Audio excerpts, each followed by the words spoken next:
Yo! Smash that like button. Smash that like button. How everybody doing, man? Hope everybody ate, man. Doing good, safe, chilling. Whatever you doing, man, to survive, man. Just do it the right way.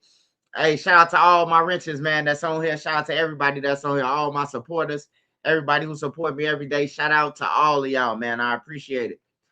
We talking about all topics, man. So we talking about all topics.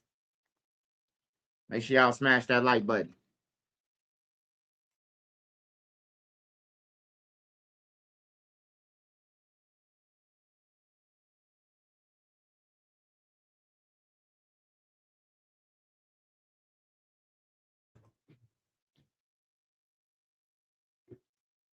Smash that like button. Smash that like button. What y'all been on?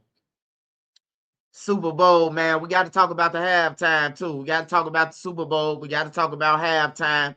That halftime show, Jay Z. Hey, Jay Z, man, you can't have the power to pick who perform and shit on some real shit. Jay Z done lost his mind, but we're gonna talk about all that. Just smash that like button, y'all.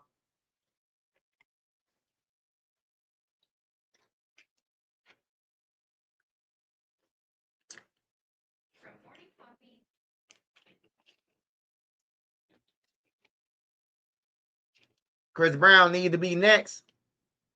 Hey, man, I love Chris Brown, man, but how about Lil Wayne, man?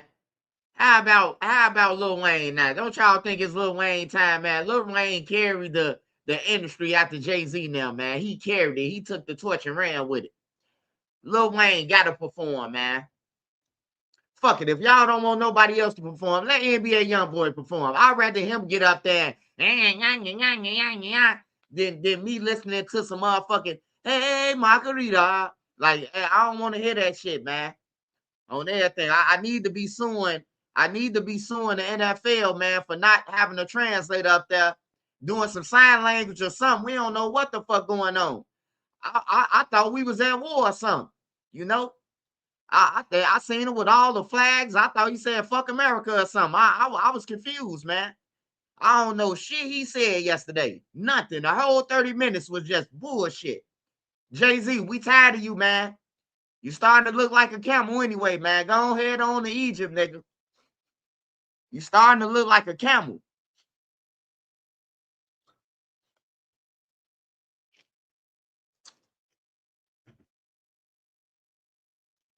Yeah, man. Yeah, and it's Black History Month, man. God damn, put somebody up there. John Legend or somebody. We tired of this bullshit. Jay-Z need to be in jail, man.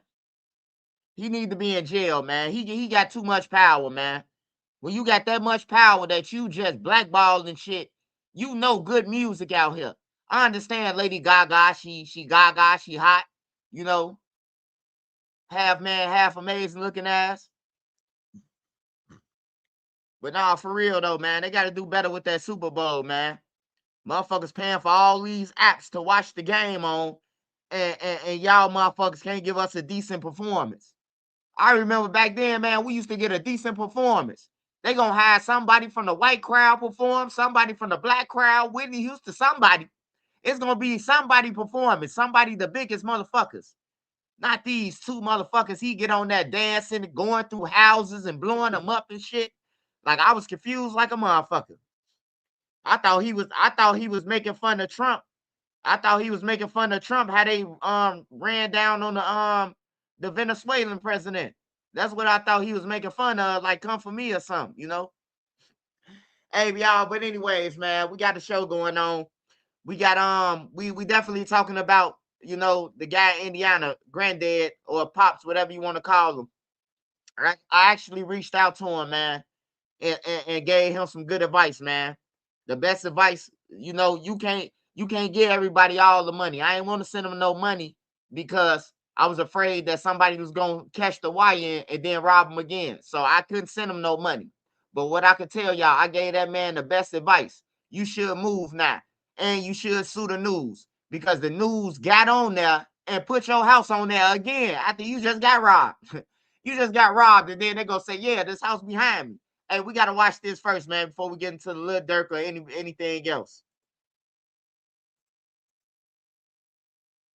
This some crazy shit, man. And then the French fries, like it's crazy, man, out here. Motherfucker gotta really get some money and go ahead on with their life, man, before you get killed.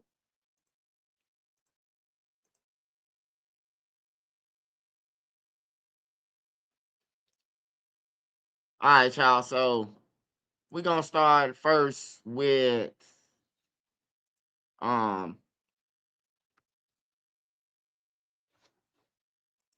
this shit crazy right here, man. He just stuck the gun straight to the back of my head and pulled the trigger. I couldn't believe it. Over a fake post. An Indianapolis man recovering after being wounded during a home invasion on the city's west side. CBS 4's Jesse Wells spoke to that victim, as you saw, who explains firsthand what led to that violence. The victim spent the last few days in the hospital after being shot in the back of the neck inside his own home here behind me. Luckily, that victim survived his injuries and lived to tell the tale. He says the violence. Hey, see, this what I'm talking about. The man just got robbed. The man just got robbed, man. Now, how you know the killers don't know that the bankroll's still in there? He just, hey, you got some motherfuckers happen to get shot. And then you be like, damn, bro, you had the money the whole time? And motherfucker be like, hell yeah, I wasn't getting up my money. I know some niggas who took some gunshot wounds. Ass shots, leg shots, even stomach shots, because they ain't want to give up the cash. And when I asked them why they ain't give up the cash, man, they said they wasn't getting it up, man. So now you got the news. Tell them where you live at, man. Now you just showed the world. Like, it's crazy, man. Violence all started with a post on social media. Early Monday morning, two armed thieves stormed into a West Side home intent on robbing a 64-year-old man as he slept. He said, where the money at? Where the money at? I seen what you posted on Facebook. Where the money at? Anthony says 2 days before the attempted robbery, someone called him broke on social media, so he posted this picture of a stack of cash from an old Facebook memory, only to find himself explaining to his attacker that it wasn't his money. I kept trying to beat in his head that it was fake. I said, man, it was a prank. It was fake. Anthony says when the intruders realized there wasn't a pile of cash hidden inside the home here on Patricia Street, they didn't just leave. Instead, after repeatedly pistol whipping and choking him, one of the suspects shot him execution style in the back of the neck. He just stuck the gun straight to the back of my head and pulled the trigger. I couldn't believe it. Over a fake post. Came out right there. I couldn't believe it, man. The bullet exited through Anthony's chest. Shortly after the suspects fled, police showed up and rushed Anthony to the hospital in critical condition, unsure if he'd survive. I said to myself, I'm about to die over a fake post. That's what I was saying to myself. Although the police report includes very few details, Anthony recalls the suspects announced themselves as police during the break-in and even wore tactical vests. They had a bulletproof vest on with the jacket, with the police on both sides, front and back. Anthony just hopes the suspects are caught because if they're willing to kill over this pile of old cash, who knows what else they'll do. That wasn't even called for. He didn't have to do all that.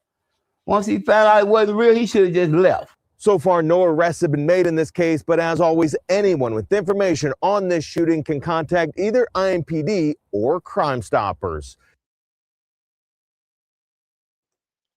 Or just go back to his crib and knock on his door, because now everybody know where he live at.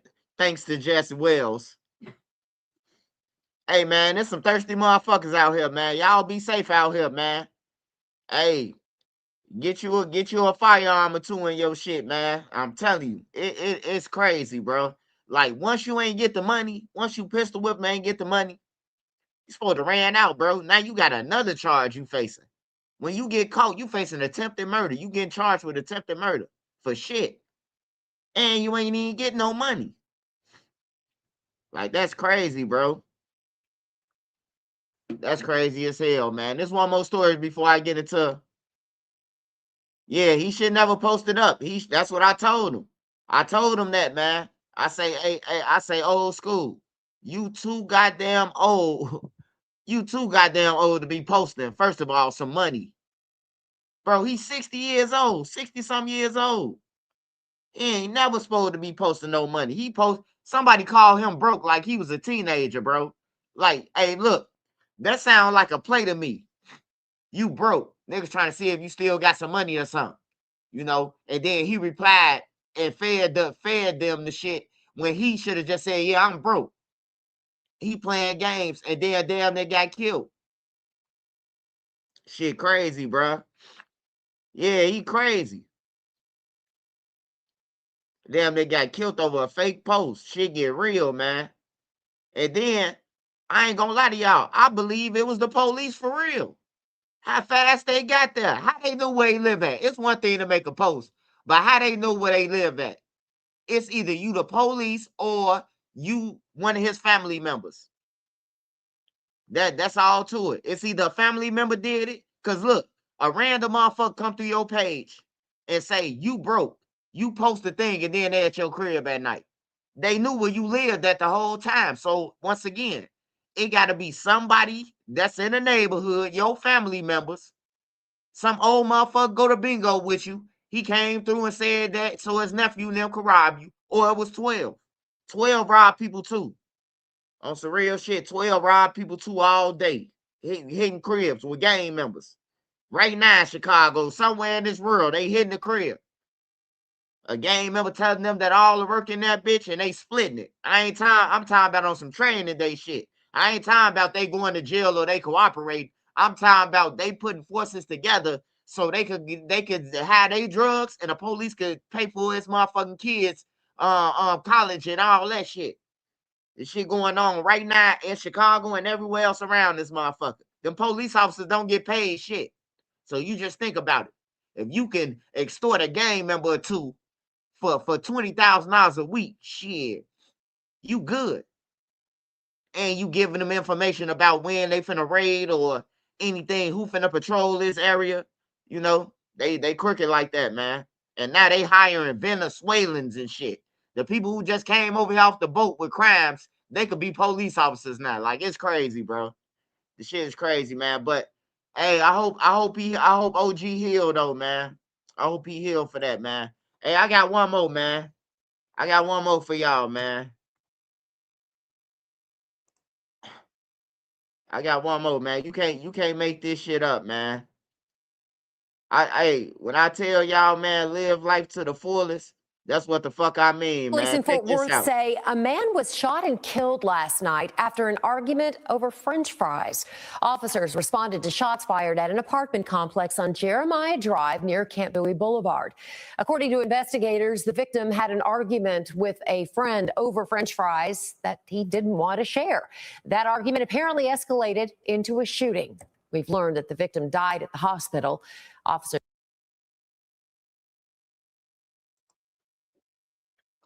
Bro, I would have gave you 5 bags of potatoes, bro, for that man life.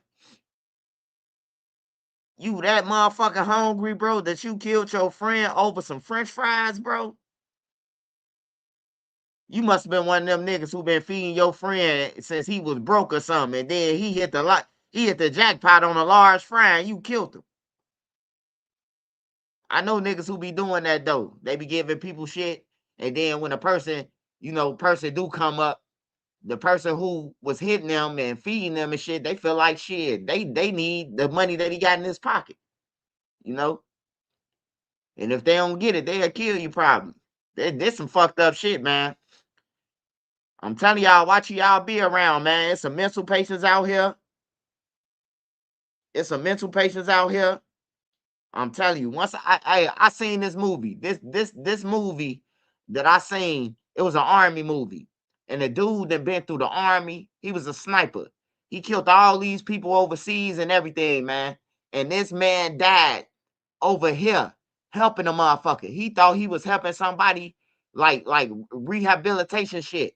And then dude called him up and killed him, bro. He done survived the war in Iraq and everything, man. Like, it was crazy. But yeah, mental health is real, man. So just watch who you go around. You ain't been going around motherfuckers. Hey, don't start going around them now. They episode ain't your episode. Because you got some motherfuckers ain't got shit to live for, man. I'm telling you, it's some motherfuckers out here ain't got shit to live for. They'll take you out and they'll take themselves out. You ain't had nothing to do with nothing. I'm telling you, man. Like you gotta pay attention to people, bro. I'm telling you, like for real. And women, like y'all gotta stop getting up with everybody. For real. One day you gonna get up with somebody and then you missing. You don't never know how niggas. Y'all meet niggas on apps and everything. You don't know if this nigga the Boston Strangler or none of that. Y'all just getting up with motherfuckers. Like for real, y'all gotta stop that and protect yourself, man. I'm tired of seeing all the women dying and shit, bro. Like who gonna be down here left? You niggas, that's why y'all doing the dances right now, huh? Y'all know all the women, all y'all killing all the women. So that's why y'all twerking and dancing and wearing bonnets and shit, huh? Y'all just getting ready for y'all mates, huh? I was wondering why, like, damn, why all the gang members and everybody wearing bonnets now? I get it now. They finna kill off all the women, man. I gotta start wearing my bonnet so I can get picked by another nigga.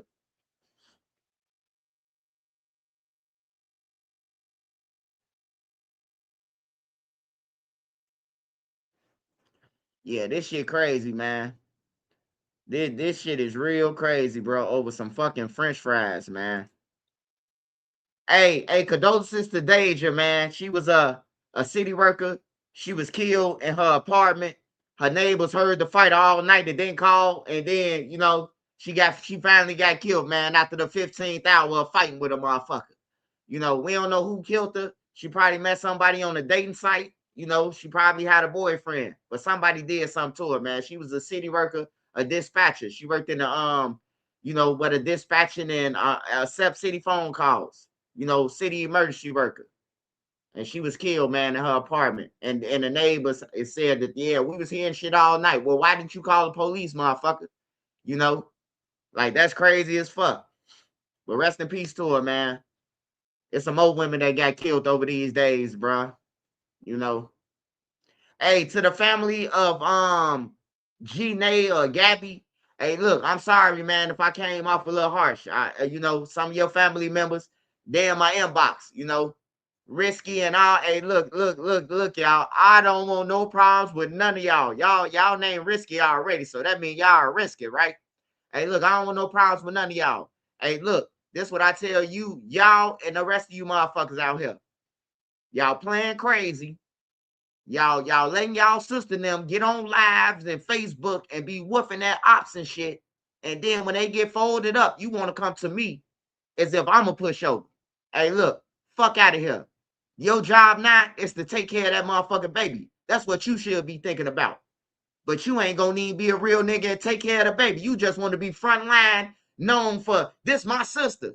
You ain't finna even take care of the baby though. Niggas be, I done seen a million niggas, man, at the funeral, man, talking to these people family. We gonna make sure y'all good. Y'all kids ain't gonna have to worry about nothing.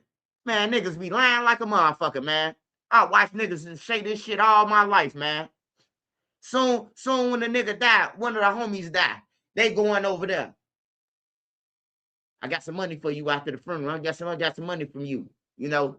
And then when you talk to the females, or if you got a relationship with the females or something where they talk to your cousin or one of them, they'll tell you. All they want to do is fuck.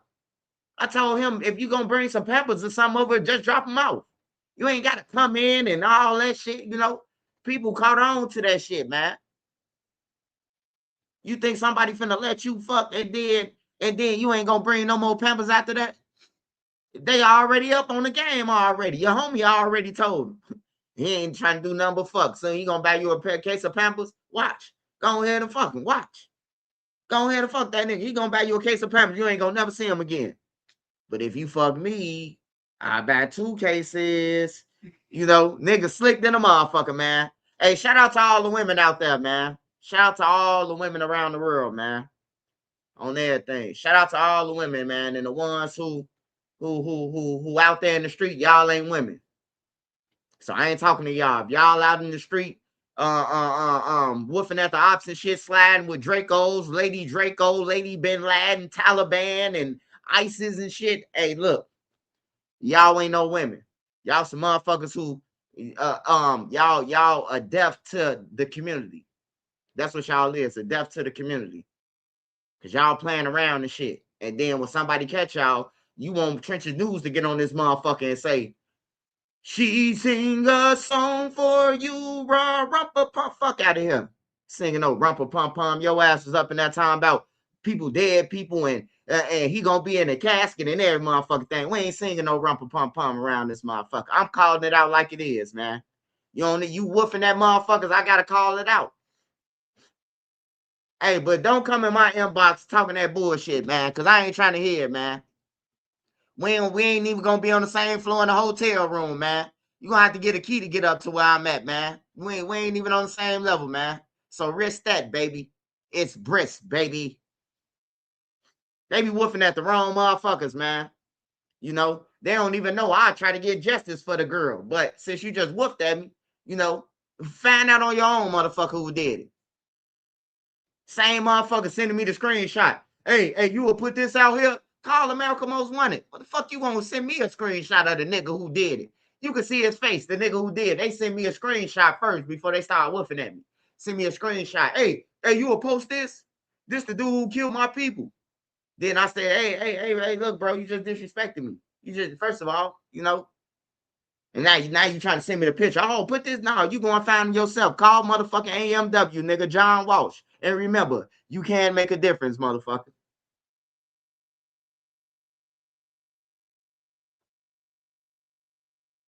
Smash that like button, y'all. All right, y'all. I got to run through Lil Durk real quick. I got to run through him, man. No Diddy, though. No Diddy. For real, though. Hey, so Lil Durk in a world of trouble, y'all. He in a world of trouble. I know y'all already know that. You like Swipe, man. We already know he in trouble. He in trouble. He in trouble. Every time the feds come out, they come out with a new witness that's gonna testify to something new. You know, look, they said they got a witness that's gonna testify about the bounty. They said they got a witness that's gonna explain when, how, why, when, and how, whatever the fuck you said. They got another one on that one, right?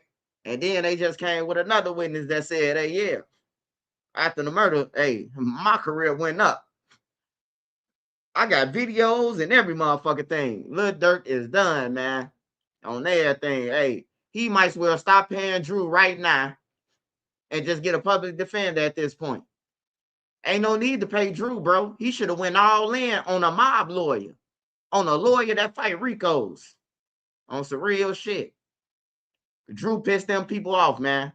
Drew ain't doing shit but making them mad. And then why would you want a lawyer that, like, he a celebrity? Like, I don't get that, bro. I don't want no lawyer walking around with shades on at the games with Boosie them and kicking it with Lil Baby them.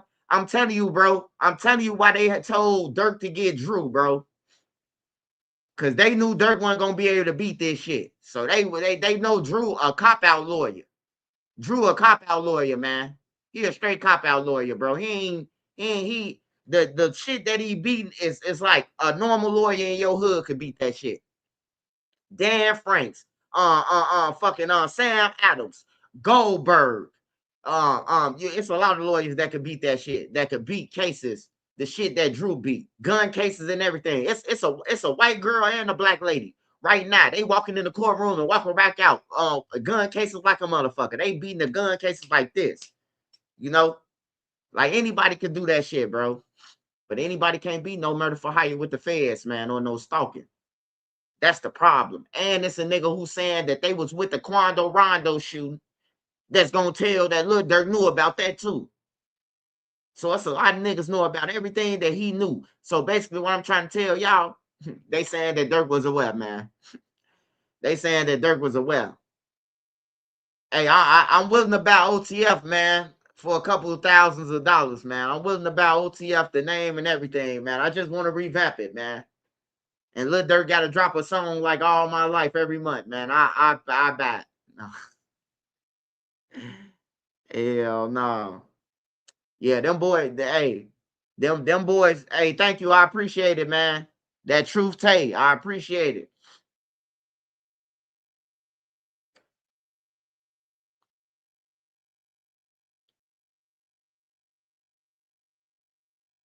Vonnie did it. Mook, what's up? Yeah, he should have hired some more lawyers, man. I ain't gonna lie, man. I know what people saying, like, Drew a professional. He been doing it. Okay. I done seen I done seen cases all my life and been in jail and everything. I know when a lawyer, when he putting on the show, when he doing something, when you doing something as a lawyer to me, you getting down to business before trial. You done found some loopholes. You done found something that's making it stack. Like, oh, look, we got to stricken this. You know, this case is stricken to further notice. That's what I'm expecting from Drew. He $1 billion lawyer, right? $1 billion lawyer. 50 Cent them always vouch for him and everything, right? Oh, let me guess. Drew walked in there for YNW Melly for his rights being violated. And now he get points for that. Man, get the fuck out of here, man. Whoever lawyer would have went up there, the feds would have threw that shit out. They know that them people violating his rights. You gotta see your family. You gotta get a phone call. You gotta get this shit. This shit is mandatory in a jail system. Now you might not get no phone call every day and say, but you gotta get a phone call. Once a week, you got to get a phone call. Like, this shit mandatory. A regular lawyer could have went and did that shit. You know? So I don't see nothing good. I don't see nothing good coming out of Dirk, man. Only if Dirk do one thing. He lets the trenches news. He lets the trenches news. It's the day of the trial, April 21st. It's on April 21st, y'all. Just close your eyes. It's April 21st. You got all the defendants. You got everybody up in there. You got OTF Vonnie. All them up in there. Dirk need to stand up immediately. You hear me? He need to stand up before Vonnie even get a chance to tell his story, or Flock, or any one of them. Dirk need to stand up and be like, I told y'all not to use my shit, man. Y'all got me going through all this, and then he started crying. He got to start crying. Tears coming out like rain. You know, he got to do it like that, man. If he want at least a 30 ball, he gotta pull some shit, man. He gotta pull a New Jack City, goddammit. Prince Drake, what's up? Yeah, he gotta pull a New Jack, man, or we'll never see Lil Durk again, man. He didn't paid to crash out. That's what I call it, man. He didn't paid to crash out. Yeah, he was living the good life, but the good life ain't even came yet. Like, he was just still living, because if he plotting all this shit like they said he is, the murders and everybody saying that he the leader, he the chief now and everything. Motherfuckers forgot that Lil Durk rapped about them being the chief, but now he the chief now. When it went to the feds now. Oh, Lil Durk call you the chief. No. He the chief. Yeah. They got down on Durk ass though, man. It's over with. Yeah, I'm disappointed too, man. Big disappointed. He should be disappointed. He should be kicking himself in his own ass every day. He should be doing horse kicks and kicking himself in the back of his ass with his heel every day. Every day he should be kicking himself, because not too many people got an opportunity to have a decent woman, goddamn it, kids, and you could provide for them. Through God's grace, through your talent, you could provide for them. And y'all could fly all around the world. You're going on tour. You chilling with all the rappers. You at all the NBA games, floor seats. What else the fuck can you ask for?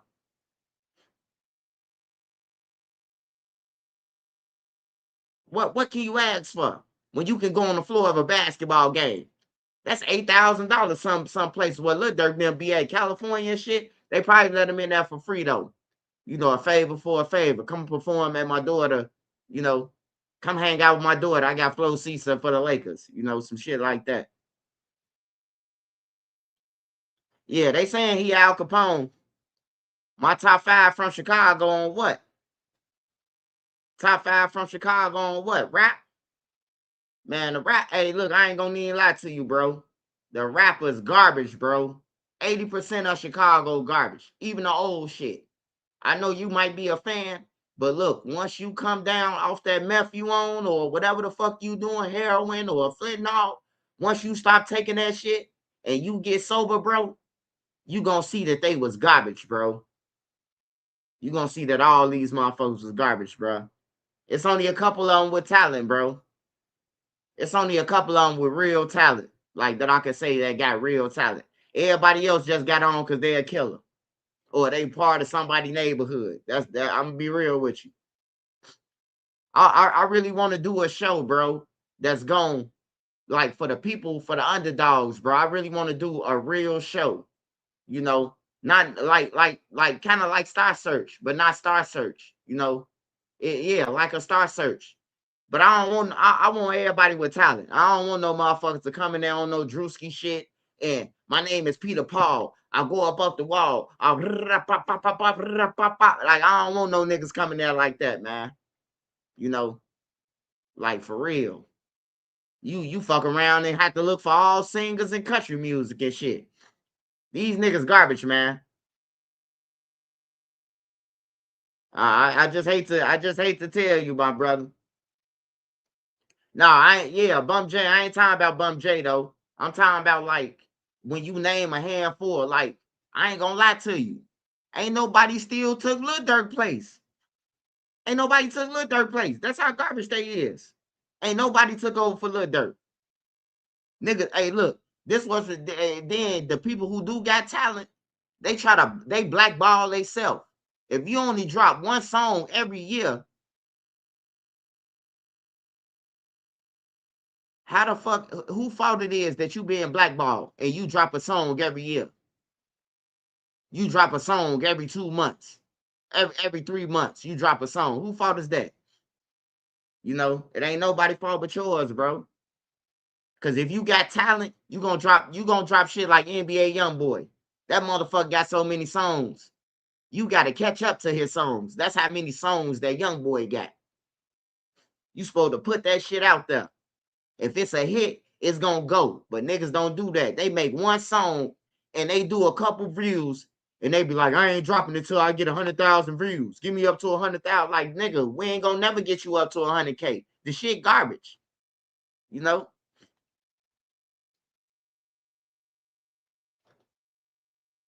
Yeah, Ruger talented, but he don't drop.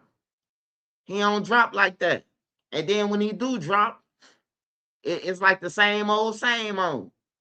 You know, the drill shit. Ruger could sing. I'd be singing if I could sing, bro. If I could sing, bro, I'd be singing before I rap. That's where the money at, the singing. That's where you're going to make the real money. The white people, everybody coming. But if you talking about murders and robberies, you only going to have the same crowd, which is the broke people. The people who go on you, they look for shit for free. The people who don't want to stream your music, they waiting on you to drop that shit for free, you know, which is your homies. Your homies don't buy shit. Ruger could drop an album right now. Ain't none of his homies gonna buy the motherfucker.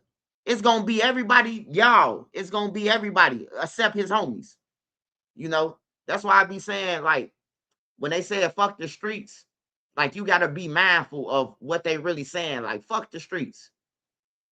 If you put out an album right now and your block don't buy it, why wouldn't I say fuck the streets? My block don't even support me. I'm supposed to die for this shit. Just think about what I just said. Just think about what I just said. You could be a YouTuber, you could be whatever. Your family don't even share your videos. I ain't know you was on YouTube, girl. Your friend saying this, but this supposed to be your friend. But you've been on YouTube for 2 years. You should be mad at your friends first and study everybody else who don't really know your ass. You know?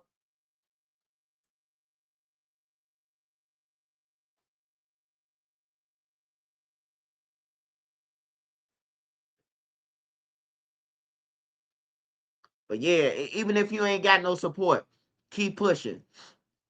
That's what I tell everybody. Even if you ain't got no support, keep pushing on some real shit. Somebody will see you one day. Somebody will see you and recognize you, and it's gonna go back. You're gonna have 2 people, then 10 people, then 15 people, then 20 people. If you gotta build it like that, if you gotta build it like that, you're gonna appreciate it in the end because you worked hard for this shit. You're gonna love it. But if it just come quick, your shit gonna go quick. Like your shit gonna go quick. I seen some people come in here, come on YouTube, get 50,000, 60,000 K subscribers, and now they just stuck now. Now they stuck. You know. They ain't really had shit going on. They ran out of material. Yeah, that crazy. It be your own family that support all the people they don't know and never meet, but wants to. Yeah. They idolize all the rappers, going to Jay-Z concerts and everything. But if you tell them that you got a song out right now, I'm gonna check it out later, cuz I'm doing something. You know, but they ain't gonna tell that shit to Lil Wayne. Lil Wayne coming to town tonight. I gotta be there. Call him out, work and everything. You know, but won't even show up at your little shit just to clap his hands, support. You know, and then when a nigga get on, right, that's when everybody want to act like Bro Rilla. That's when everybody want to act like Bro Rilla. You owe me. Like, don't nobody owe you shit, bro. Don't nobody owe you nothing in life, bro. Like, for real. Your parents, they gave you life. They gave you life. They did their best to raise you or whatever. You grown now. Now it's time for your ass to take action. By you being a grown man, you shouldn't be complaining about what mama and daddy ain't did. That's the problem with the black community too. My mama and them, they left me. I've been on my own. Okay, motherfucker. That's just like if you don't eat. If ain't no food gonna walk to you and jump in your mouth, motherfucker, you gotta go and get it. You gotta go and get the food. It ain't just gonna jump in your mouth. It ain't just gonna knock on your door and say, I'm here, like DoorDash. You gotta go and get that shit. And if you don't go and get it, guess what? You don't eat. You don't eat. I mean, my mama friend told my mama that when we was young. She was like, my baby daddy, what's the name? But so I'm gonna do this. I'm just ain't gonna work on none of that. My mom was like, shit, how you gonna feed your kids and shit? Oh, he'll come and get them eventually once DCFS. I'm like, bro, like they crazy in the motherfucker. It's wild shit we listening to. Like, you still gotta have Christmas, you still gotta have birthdays, you still gotta have all that shit, whether it's a man or a woman want to kick in. If they kick in, fine. If they don't, you still gotta do it, man. Glorilla's sister capping, trying to get some interview money because Glow tired of her bagging. No. Her sister a piece of shit. Her sister a piece of shit, period. On everything. You could come up all you want to and you funny and everything. But if you would say something about your sister, hey, how can we trust you? Like, for real, how the fuck can we trust you and you just snaked your sister over some money? You know? I'm glad she doing her thing though, man. I'm glad she hey, look, she the true definition of anybody could come up. She just came out of nowhere. My sister ain't give me, well, I can't say that. She did get a head start because she Glow's sister, so everybody gonna go and see who Glow's sister talking about. So she do got the cheat code. She got the cheat code for real. But I'm glad that her broke ass found some, a revenue, man. Cause that's crazy, man. When TMZ asked her, like, if she had $1 million right now, what do she owe you? What do you expect her? She said $2,500. That's a crackhead. That's a crackhead, man. Man, that ain't even half of my bill money, man. $2,500, bro. Like, for real. That's part of the bills. That's part of the bill. That's partial.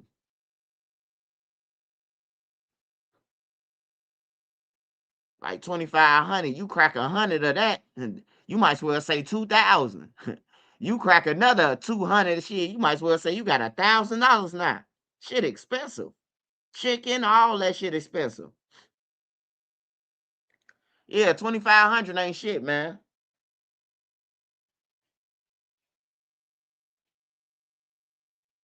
Yeah, she a junkie, man. But I hope it was all worth it, man. 60 years from now, I hope she get her a channel and she plot that shit. Cause then she gonna be getting when them people tap into her YouTube channel, she gonna be saying, man, my sister blackballed me. Cause she ain't gonna be doing no views.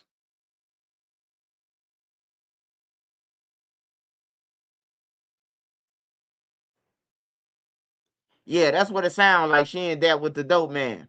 And she needed $2,500.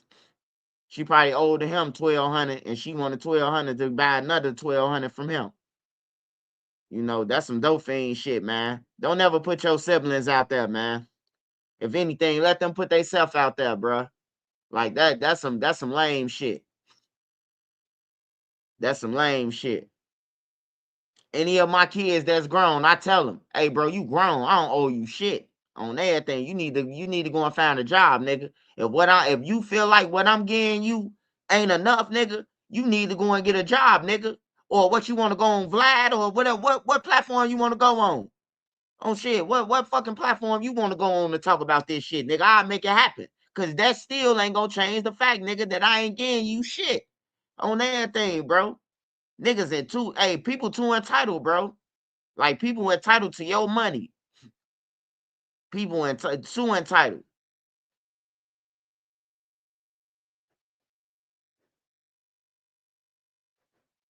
If you grown, man, like I'll help you. Hey, it's one thing to help somebody, y'all. Like helping is like a stepping stone. You helping them get to what they trying to do or go to where they trying to go. Such as a ride. If a motherfucker tell you, hey, look, I'm trying to get home so I could go to work. You gonna try to get him the closest to wherever you can so he can get to where he going. That's help. Not no motherfucker calling you every other day. Let me get 20. Let me get 50. Let me get 75. Let me get like, who the fuck getting you money like this every day, bro? Like for real, I don't give a fuck what motherfucker, I don't give a fuck what station you seeing me on. Vlad, goddamn it, DJU, no jumper. I don't give a fuck what you seeing me on, nigga. Don't count my views or my money. I had a motherfucker tell me, man, and that's why I stay away from a lot of people. They called me and said, man, bro, one of your Vlad interviews got 1.8 million, man. What you made? 200,000? I said, man, these niggas, bro. Like for real, bro. Like I stopped answering for him. I blocked him. First, I restricted him. I ain't gonna lie. I restricted him for a minute. But then he kept on leaving messages. Like, damn, bro, I wasn't trying to count your pockets, bro. The nigga said 1.8 million views on one video. He said, what, you done made some millions? The way he said it, he sounded like Uncle Ice. He sounded like Uncle Ice, man. You smell like money, you know? He ain't even knowing. I already got paid my money. Whatever Vlad get off the interview, that's his money, you know? But I end up getting killed because you thinking I'm making that money. You know what I'm talking about? Like, fuck out of here. Yeah, I tell even my kids, man, like, hey, I ain't gonna be the one that harbor your life and just be getting you shit, everything. And then when you get grown, you don't know which way left or right because you used to motherfucker doing shit. I ain't doing it for you. Like for real, I ain't doing that shit for you, bro. Like I'll help you. I'll give you a couple hundreds. Don't call me back to 2-3 weeks on everything. Don't call me back. Ain't no need for you to call me and say, hey, I slipped. And when I slipped on the ice, my money, my $100 went in the air and floated off. I don't give a fuck, dude. On everything. Tell it to somebody who can. I don't give a fuck if you smoke weed or none of that. That's your habit. Because I could pay for my habits. Even when I was in the streets, I was paying for my own habits, bro. I never went the extra mile to be like, hey, bro, you will put one in, you will smoke with me? Like, I ain't never go that extra mile. If I ain't have it, I ain't have it, man. You know, you just got to step up your game, whatever you doing, man.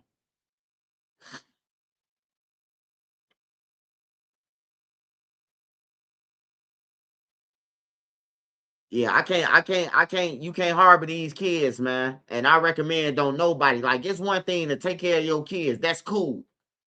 But some of you motherfuckers overdoing it and your kids still out in the streets doing what the fuck they want to do. Like, you reward kids that's going to school, that's got something going on for themselves. You don't reward the motherfucker who ain't going to school, telling the teacher to eat his shorts and all that shit. You don't reward him.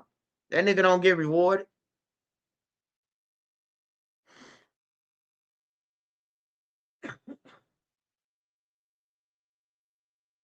Yeah, motherfucker gotta work, man. You gotta work. I tell the motherfucker, hey man, you want some money to cut the grass? Now my son, he'll cut the grass. He'll do something. I tell him, hey, look, you want to make some money real quick? Hey, clear this whole side of the room and put it over there. He'll do it, for that money. But then I asked another son, man, why I gotta do it, man? You got it in your bank account. Like for real, you count too many pockets, man. You sound like the back door wide open, nigga. Finesse say he owes some bread too. Man, Finesse 2 times signed his life away, man. That's crazy, bro. Like I don't be understanding people like Finesse 2 times, bro. Like y'all hot. Once you hot already, you don't need to sign nothing. Like you don't need to sign to nobody, bro. Once you got a song out there that's viral, you don't have to sign to nobody. All you got to do is be fucking patient. You could set up your own tour. You don't need no fucking record label to set up your tour in every state. The promoter's gonna call you. Hey, look, we need you in Chicago on November 30th. We need you in Champaign, Illinois on the 31st. On the 1st, we need you in St. Louis. On the 2nd, we need you in Memphis. You can do that shit yourself, man. On some real shit.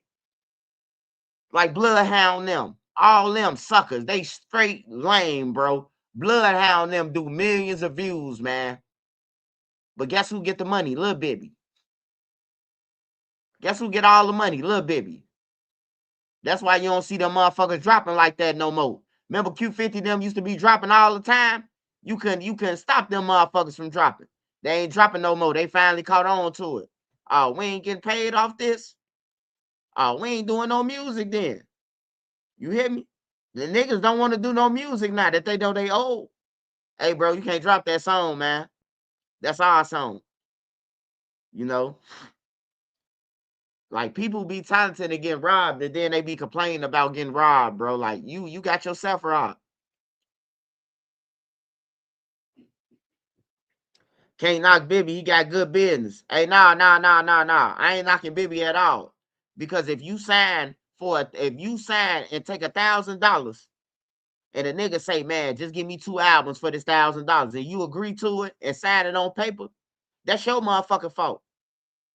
That's your fault. That ain't nobody's fault but yours, bro. You should never took that $1,000.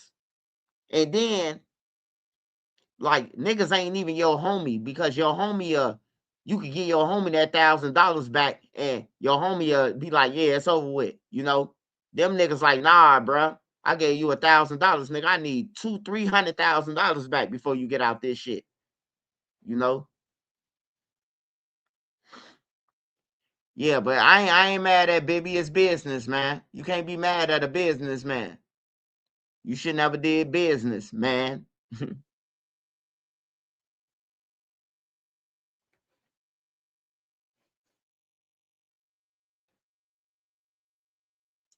Oh man, we gotta talk about it, man. Wooski. Wooski has banded the Teletubby from Chicago, man.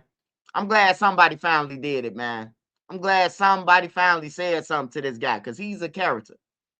He's from a block that ain't into it with 600, FBG, O Block, Dirk them. His block ain't into it with nobody. I don't know who his block into it with. And I know every damn block in Chicago and who they into it. I don't know who his block into it with. They ain't on the drill scene. And he just involved with all type of shit. But I blame Duck. I blame people like Duck. I do blame Duck for vouching for motherfuckers like them and knowing that you was using him for a ride. You was using him like Miss Daisy. He was driving you to different states and concerts and shit. I blame people like them, you know. Like for real, everybody ain't no gangster. Everybody ain't no, you know what I'm talking about. And just because you put tattoos on your face, that don't mean we scared either. Just because you say you from Chicago and you got a tattoo on that shit don't mean nothing, man. Like for real. But I'm glad somebody told him. I'm just glad somebody said something to him, man.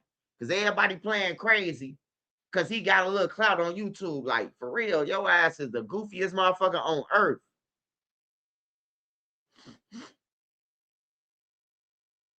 He really came up off Duck them.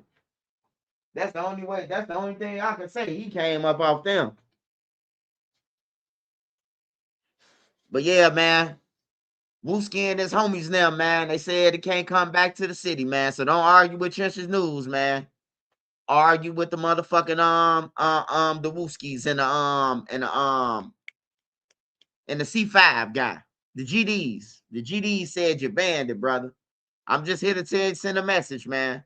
Wooski told me to email you. Hornets and Pistons fighting. You see it, Nene? They said the Hornets and Pistons fight.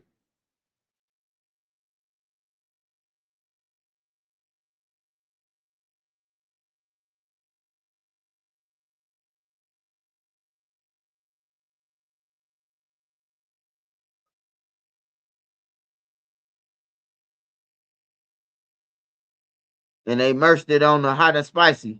Oh, yeah.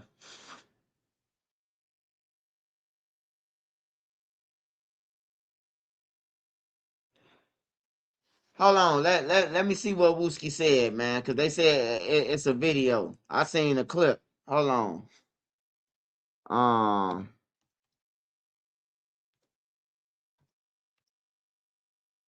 I play what the fuck I want to play. I ain't gotta fuck with you. I play what I want to play on my shit, nigga.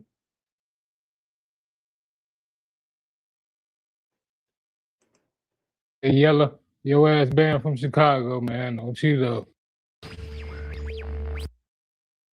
Hey, Yella, your ass banned from Chicago, man. Don't you though?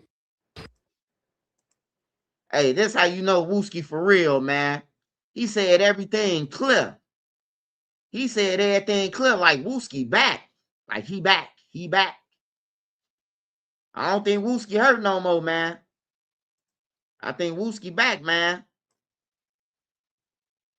And when a nigga point that finger, when a nigga point that rusty finger, you know it's a little ashy, and a nigga pointed like, yeah, that mean a nigga on business, man.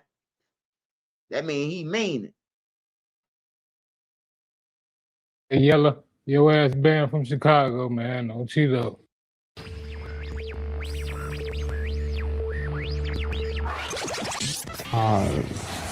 Corporal Cartel Media, man. We got Woo-Wah back in the building, man. What's that word, bro? Cheeto, what's that word? Man, chilling, my guy. Man, bro, you know, the fans been on my back. They've been like, man, getting back up there, bro, since the last time I got up with you, bro. This shit, though, huh? Hell no. You know, we give it up for the real. But I feel say, like, man, bro, so what's clout then, like, if you don't use it? Like, why you ain't just, you know what I'm saying? You got it. Why you ain't use it, brother? Like, That ain't you. Yeah, I feel you old school with Yeah, they know what's happening as soon as they see me. for sure. So man, I ain't gonna lie, bro. You know, we did the hood vlog. You popped in there a little bit. C5, free C5, man. They said folks back book, bro. You know, I seen them on the vlogs. They said you crashed out in the what you had going on, bro? Yeah, man, free C5, man. That be tweaking, man. But the post here's going on up in there. You know, oh yeah, man. He said, Yella, your ass banned from Chicago, man. Don't you though? Damn, yeah, I talked to 5. He said that shit too. Yeah, post on that. Don't you though? Tell her what you on, man. Let them know what's going on out here. Shit, what you on? What's the deal? Shit, man, trying to get it going out here. You know what's going on. I got 30 days left, bro. You know, that time for on back, you don't need, bro. 30 days left, bro. Damn, 5, y'all ban Yella, bro. What y'all got going on, brother? He can't come back to the right. That shit over, bro. His ass said he playing 2 foot, man. His ass said he caught that, bro. He's playing on my grill, bro. Said he playing on me the interview shit, though, bro. Now he's lost. I got some fools ass, though, bro. I just don't know how to pay him. I have a lot of pay, bro. And that motherfucker on that, so his ass can't come back. If I catch his ass with anybody, when I'm from Rudy, I catch his ass with anybody, bro. His ass is grass, bro. You motherfucker, I see his ass with them on their ass. I'm coming. Hey, Yella, man, I don't think these guys playing with you, man. Hey, Yella. This one guy look like he could be your little nephew or something. He look like he look like one of the Home Alone bandits right here. C5. He look like he could be the new Home Alone. Him and Wooski. Damn. We do need a black version of Home Alone, bro. I could make him the officer, and I could make no. Yeah. I could make him the officer, and I could make Wooski Harry. Damn, bro. I just thought of $1 million plan, bro. Y'all ain't never seen no black Home Alone yet. Cheeto. Oh, Cheeto. Yeah, that's y'all on with Yellow. I thought Yellow was gang. G, what y'all on? Say you playing crazy. You playing crazy 5?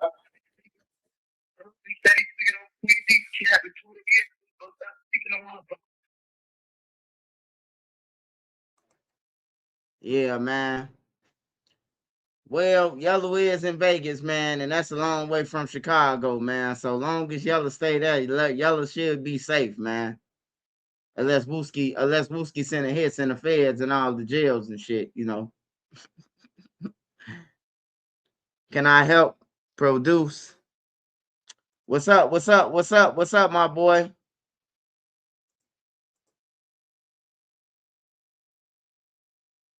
Hey, yeah, man, I'm thinking about it, man. I gotta see, man. I gotta hire my wife. I gotta hire these niggas sign some contracts, man. Then you gotta hire them on contract. You send them some money, they look like they gonna take your shit and say fuck you. And they don't care about getting sued. This nigga right here with the tattoos on his face, look at him. Do it look like he care if you filed a restraining order or order of protection on him? He look like he a ball of paper up, put it in his mouth and spit it out. Hey, yo, you better be careful, man.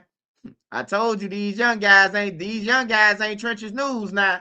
You got some real killers up in front. I want to see what Yella say. Matter of fact, let's see what Yella said, man. I gotta see what Yella say. I bet you Yella said something about them being broke. I got money. I bet you Yella said something about them being broke. I got money.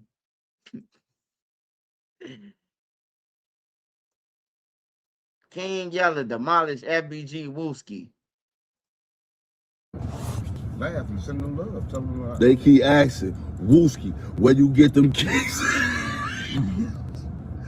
Gee, ain't nobody ask you where you get them flat ass tacos, them motherfucking mild sauce, folk, them motherfucking pizza puffs, folk. Them lemon pepper steppers, jalapeno poppers. Hey, Wooski, why am I seeing you talk about me on the internet, bruh?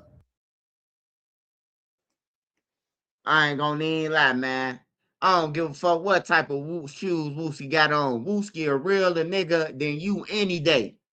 I ain't talking about on no killing or none of that. He just way realer than your ass, man. On some real shit. Oh, now he got on lemon pepper steppers. Hey, see, I told y'all. Hey, look, I'm just breaking this down to the youth, right? He was just holding Wooski nutsack, man, all these years. Because every time, hey, cause look, Duck is bigger than Wooski on the rap side. Wooski bigger than Duck on the street side. You hear me? So he was grabbing balls all this time, but really he been wanted to tell Wooski that he had on fake shoes. That's why I say, man, before you call somebody your friend, start an argument with them. You hear me? Start an argument with them. If you saying somebody your friend, start an argument with them. Pull a prank on them and see if they really your friend. You hear me? Like they just to see if they your friend, start an argument with them before you start getting too deep with a motherfucker. See how far they willing to go over some bull. I always test a motherfucker. You know?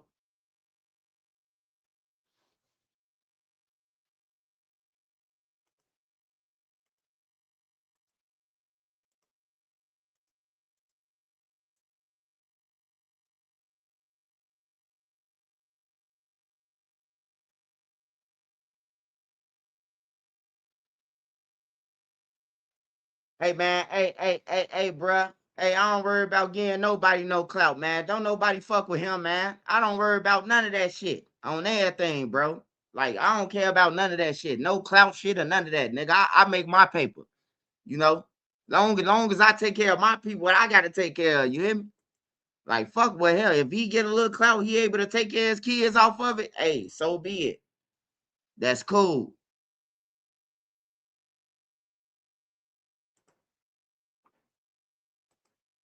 How do you feel about rappers becoming bloggers now? Because I know King Yella, J Mane, Billionaire Black, they're all, telling stories on camera now. How do you feel about that? Man, all that shit, man. All that shit, man. That's goofy shit, though. Okay. So we wouldn't ever see you doing that, you Young or Dutchy? Nah, hell no. Okay. Okay. Do you feel like it's just for a YouTube check? Because a lot of guys are just doing that shit for a YouTube check. Yeah, hell yeah. Yeah. But the thing is, I'd rather them do it than somebody that's not from here. Because there's a lot of bloggers that's not from Chicago talking about Chicago too, Yeah. Man, shit. So now what do you think about Hey, Wooski, I ain't gonna need a lot to you, little bro. I love you, man. But y'all got to change y'all mind frame. See, I get on everybody's ass, Hey, but look, y'all got to change y'all mind frame, Wooski, from blogging and podcasting and all that shit, bro. Hey, look, you got the mafia who done killed 8, 9 people, 20 people, 30 people. I ain't talking about Sammy the Bull leader. I'm talking about real mobsters that's doing interviews and shit. Real mobster leaders that's doing interviews, bro. Like, hey, look. See, a lot of y'all, man, y'all put gang over y'all family, bro. Y'all put gang over everything, bro. But if you really ask yourself, when you was in jail for that time that you was in jail on Division 9, who the fuck came and seen you or sent you something from FBG? Nobody. Nobody. So blogging, if you can get a way out with blogging, man, blog, bro. Like, for real, you could blog about NBA. You could blog about baseball. You could blog about soccer.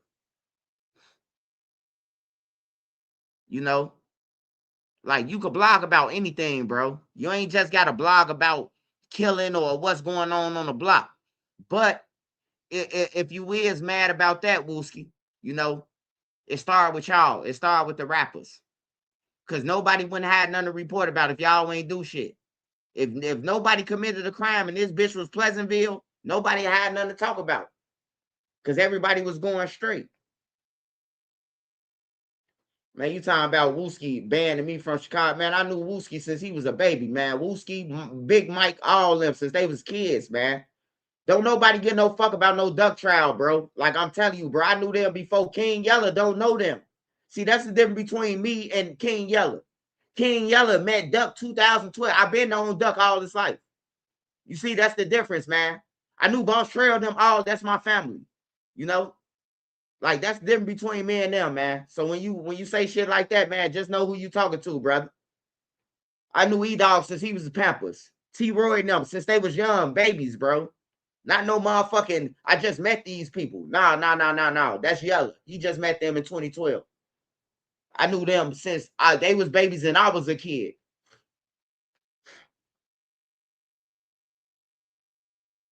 So I ain't worried about getting banned from none of that. And if you say you're gonna ban Trenches News, hey, I'll go and do a whole motherfucking blog over there, nigga. Just try me.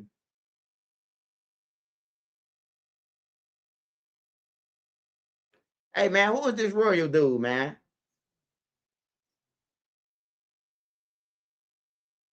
Hey Royal, tighten up, man. I don't know what you on or whatever you on, bro. But hey, look, hey, Trenches News, don't worry about that shit, bro. You hear me?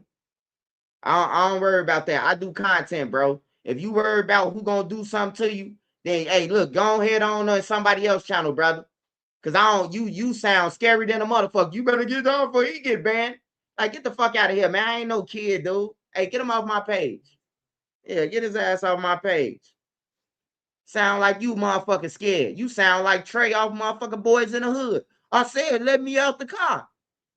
Get your bitch ass out of here, nigga. I'm from the streets, nigga. I ain't no just cause I blog and all, nigga. I still came from the streets. I came from the projects. I ain't gonna let nobody know none of that harm me, nigga.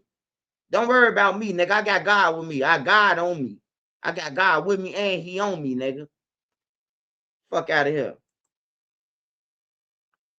You niggas be on y'all knees too much, man. You probably was one of the ones telling my boy Dirk to slide for Vaughn. Now you saying that Dirk a dummy now. Fuck out of here. You saying free him now.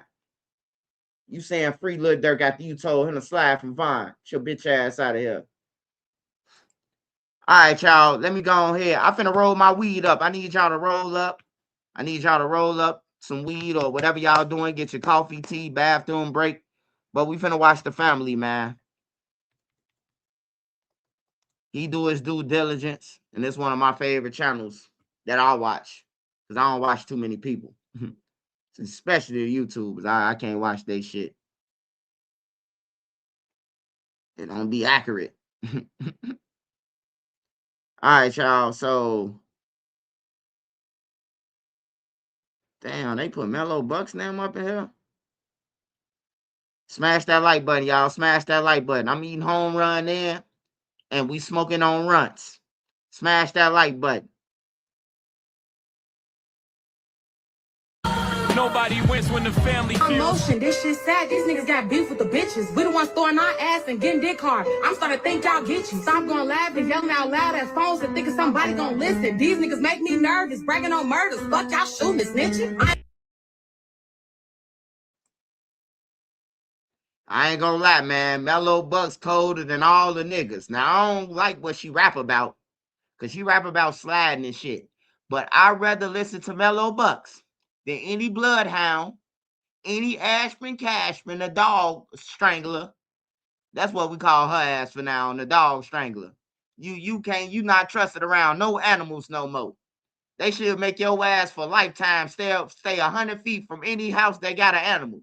Your ass would be in jail, goddammit, if they did that. I got something for y'all. Y'all want to hear something? I'm out dick on the girl. Don't let my brother listen to him. Hey, you say, I ain't gonna show the lesson. Don't see her that fess off. She ain't no shit. Little boy better play his part. He like, I do got a daughter now. Now I got a daughter. I don't know how old she is though, but you know what I'm saying? I'm enough for her.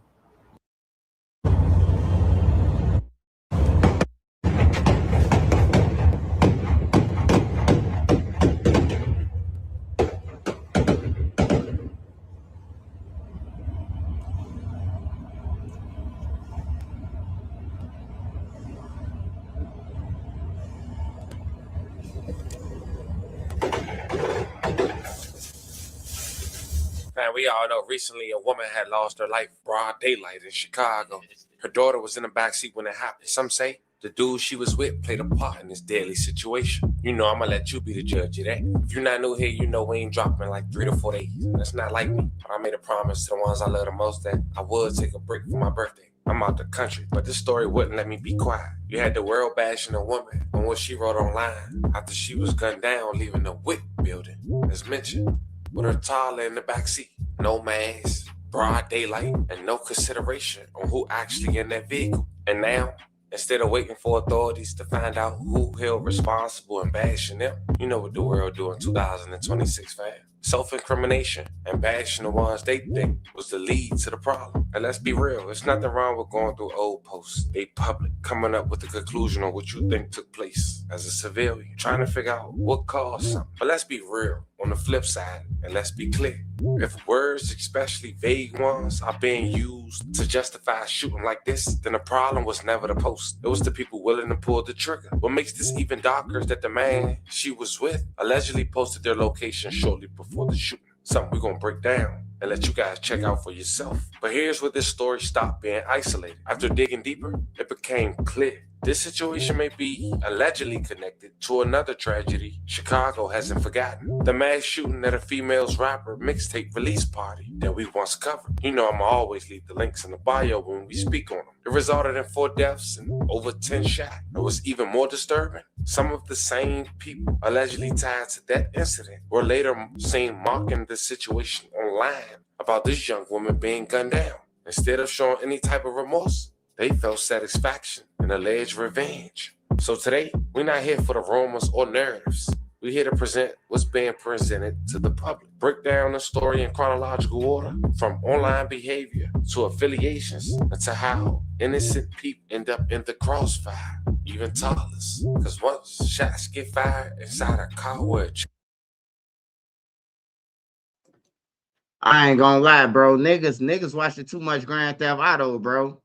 When I seen that, I thought they was finna skeet off, bro. They went up to the car, bro. No police, though. Hey, and when I tell y'all, man, the police cannot save you. Your local police department or no police. So keep your head on a fucking swivel, bro. Hey, look, on 79th, bro, you gonna see a police every 30 seconds, bro. That's how hot 79th supposed to be. Like, it's dangerous on 79th. 79th is way dangerous than 63rd on everything. It's way dangerous than 63rd. 63rd and King Drive and Cottage Grove and all that shit. Hey, look, it ain't got nothing on 79th. I promise you. I promise you. You can ask anybody in the city, man. 63rd or 79th. Which one's safer? They gonna tell you 63rd. That's crazy, though, bro.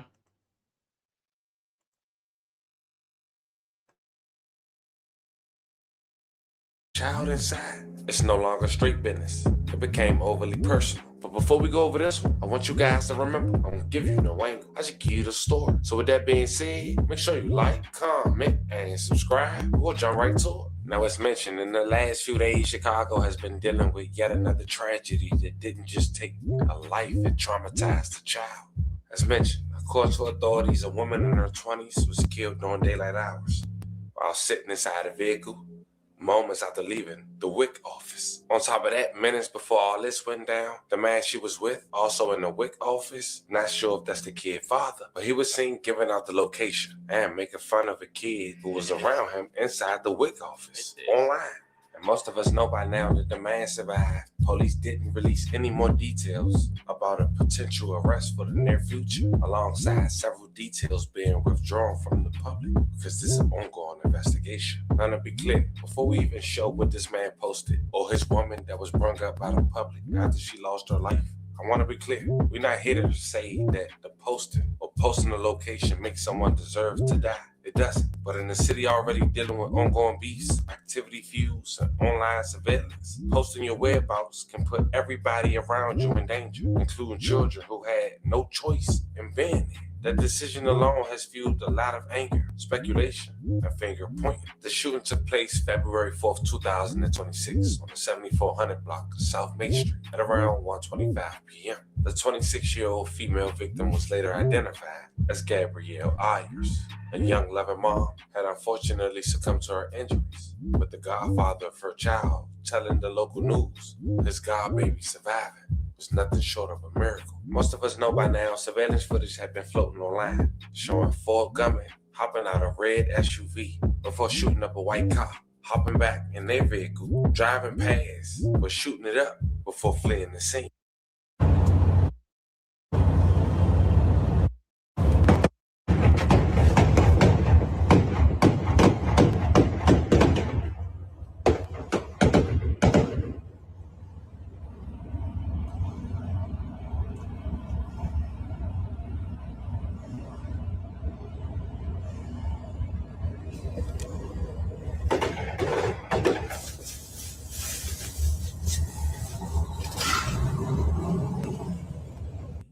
Gabrielle, her daughter, and her family, the dude she was with, they was leaving the WIC office and only left minutes prior. And the only reason we know that is because of the post that her boyfriend had posted online. And that man is identified as Go Money, a man affiliated with the set called Risky Road. Now, to give you a backstory on Risky Road in Chicago, it's a subset in the region of 4CH, Four Corner Hustlers and Black Disciples. They reside on the Wild Hunters, mainly on 104th and Maryland. But to understand today's violence in Risky Road, you gotta understand where some of these younger crews came from. Risky Road emerged around 2011 in Chicago, Roseland area, following the killing of Martise Tiskey Evans, a 19-year-old friend whose death deeply impacted the circle. What started as grief turned into retaliation. The block became known as a risk, meaning standing there, driving through, or walking through it carried danger. Over time, young members began feeling that older generations handled Tiskey's death improperly, which created inherited beefs and rival groups.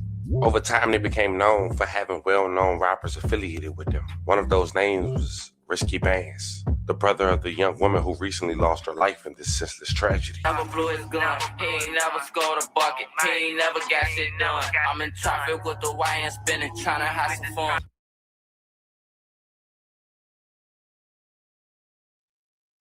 Hey, we ain't finna be calling everybody no motherfucking rappers, man. That shit garbage, bro. Like, for real, we gotta make up a name for the niggas who just rapping just cause they rapping.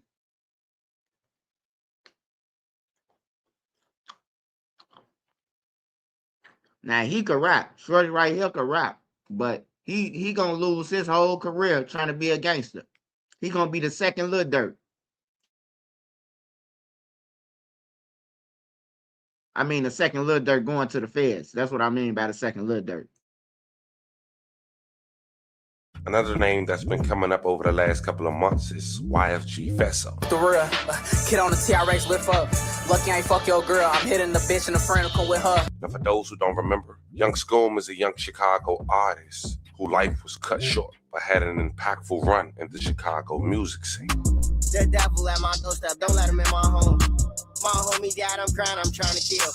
He rapped alongside Lord Jeff and Q50, and his buzz was growing fast. Born Erson Hogan, Scoom was only 18 years old when he lost his life on Sunday, July 7, 2025. That night, Chicago police responded to reports of a shooting. They arrived to find Scoom suffering from 2 gunshot wounds to the chest. He was rushed to the University of Chicago Hospital, where he was later pronounced deceased. May he rest in peace, and condolences to his family. At the same time, CPD spotted a gun-toting suspect running away from the scene. Officers pursued the suspect on foot during that chase. The suspect fired shots at the police. A 10-1 emergency call was made, meaning an officer needed immediate assistance. That triggered a large response from multiple CPD districts, alongside CPD SWAT. To this date, the suspect has not been detained. Now stay with me, fam. Recently, YFG Fesso went live with the streamer who dissed Scoom, alongside another Risky Road member. That led to Q50 going live and dissing Fesso in return. Things crossed another line when Q50 took a picture with Fesso's daughter, then went on an interview saying he has a daughter now,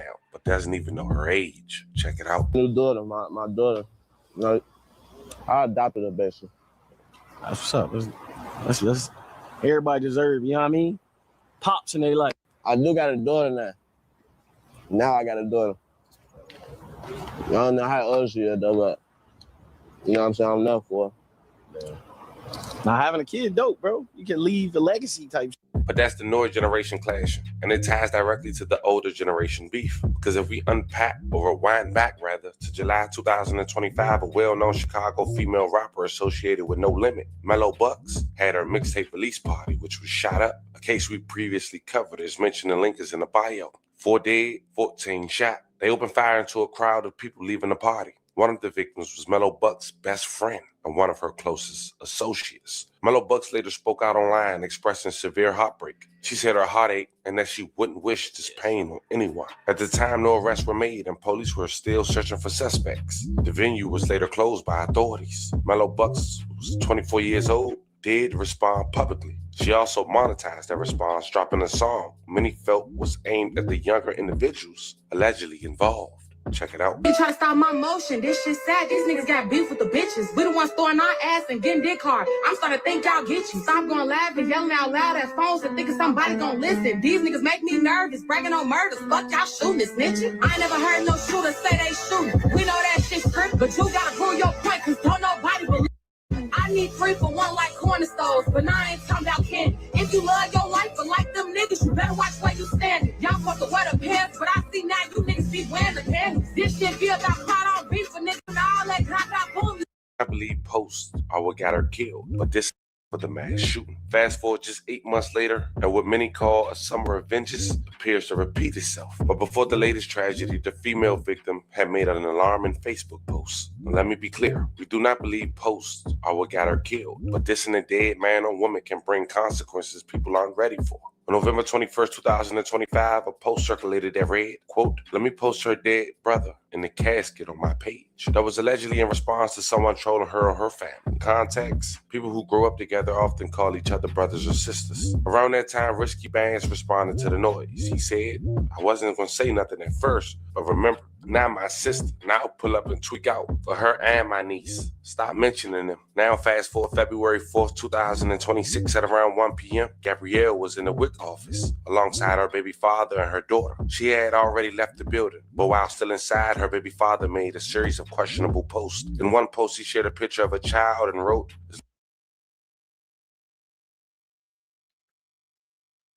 Wait a minute, man. You telling me these motherfuckers on here playing with dead people and still going to the WIC office and shit? I thought that was a rich man's sport. You outside the WIC office, why is your girl in the WIC office, big baller, and you the motherfucker who posting the low? That's crazy, man. That's crazy as hell, man. Y'all playing a rich sport, but then get caught lacking at the WIC office. Hey, he ain't even have to drop the low. Somebody there could have seen it. Everybody go there from the same neighborhoods. Yeah, go this bitch who be talking about you never know who. The bird workers, you don't know who is who, man. Yeah, you gotta watch that energy, man. "Little boy steady coming by me and tapping my leg. I'm not your papa, my amigo. Stop tweaking." Shortly after, he posted again outside the WIC office. "Don't put me last for no one. I'm going to be the first to risk it all for you." Minutes later, video surfaced showing his leg dangling out of the car. After the ambush, the investigators believe the attackers approached knowing his baby mother and child were inside. The man was shot in the buttock and arm and taken to Christ Hospital in stable condition. As 3 individuals dressed in black were seen running near 79th Street in Maine. One raised a gun, fired towards a white vehicle, then entered a red car, returned, fired again, and fled. Minutes later, individuals allegedly affiliated with Mellow Buck's side of town took to Instagram. I won't say their names, but posts included raised firearms that some say look like the same ones, laughing emojis, and a reference to a song called "Meet the Spankers" by Risky Bands. Check out the clip. To come forward with any information in a shooting that left a young mother dead. They held a vigil today.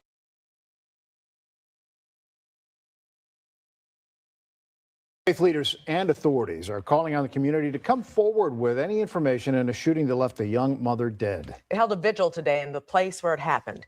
WGN's Courtney Spinelli is at police headquarters with their message. Witnesses to this brazen act of violence call it nothing short of a miracle that the victim's baby survived. A heavy scene for witnesses and first responders, many of them coming back to the spot where this happened to make a plea for justice. The people that pulled out automatic weapons on this very land that we stand on ran up broad daylight and murdered Gabrielle are monsters to me. The life of a young mother cut short Wednesday afternoon near 79th in May. Police say someone opened fire on the car 26-year-old Gabrielle Ayers, a 27-year-old man, and her daughter were inside of. The victims crashing into a van. Moments later, 3 gunmen can be seen in this video shared on social media, running up to the car as they continue to shoot. Witnesses ducking for cover. The baby survived. Shell casings found inside her car seat. The 27-year-old was wounded, but Ayers didn't make it. I cannot call a duck a chicken or a pig a cow. I can call a coward a coward, and these cowards will be hunted down. Chicago police officers gathered with community, faith leaders, and the mayor for a public roll call followed by a prayer vigil. Many speakers acknowledging a wave of violence over the last few days in Chicago, touching communities on all sides of the city. This tragedy continues to tear at the thread of the soul of Chicago. Shut your bitch ass up. You always talk. You act like you the man off Power or off the Shy, the TV show or something. This a real life, man. Then you just say that it was safe in Chicago, motherfucker. Now you want to get on this bitch talking about some Uncle Ben looking ass. The fuck up. And then this nigga in the background with this motherfucker Carhartt on. Then you drop a pill and the old girl drinking, she got dizzy and fell out. Fuck is you doing on the news, nigga? And then you little sandwich head motherfucker right here in the front. Man, get y'all bitch ass on. Y'all want to come after somebody. Come on, man. The fuck on. We know y'all trying to get some grant money and then y'all gonna raise the taxes in there, motherfucker thing. Get y'all bitch ass on. All three of y'all. This nigga still got an open case. He dropping pills and girls drinking everything, man. The fuck he doing on the news?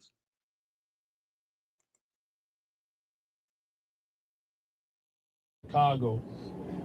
There's tragedies like this that remind us of how much more work that we have to do. Father Michael Flager with St. Sabina around the corner from where the deadly shooting happened, calling on people with information to come forward. A young baby left without a mom and someone who knows who did this. Think of that baby's face.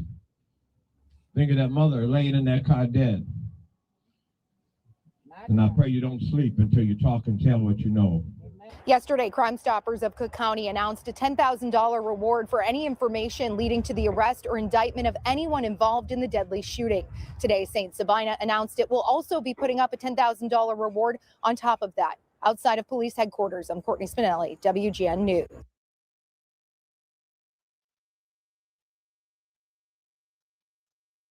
A $10,000 motherfucking dollar reward. $10,000.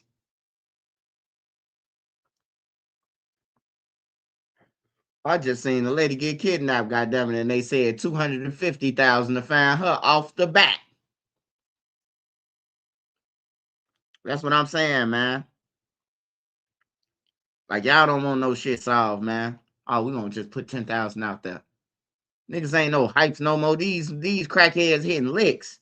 They taking the ATM, man. They the ones who doing it. They taking the ATM. So y'all got enough nerve to say 10,000. You gotta say at least about a 30 ball if you want his homie to tell on him. You gotta at least say $30,000 for at least for his homie to tell on him. You can't say 10,000, bro. They taking ATMs out the stores every night, goddamn it, and catching 10,000. You know, it just, man, Chicago is just some bullshit, bro. They don't give a fuck, man.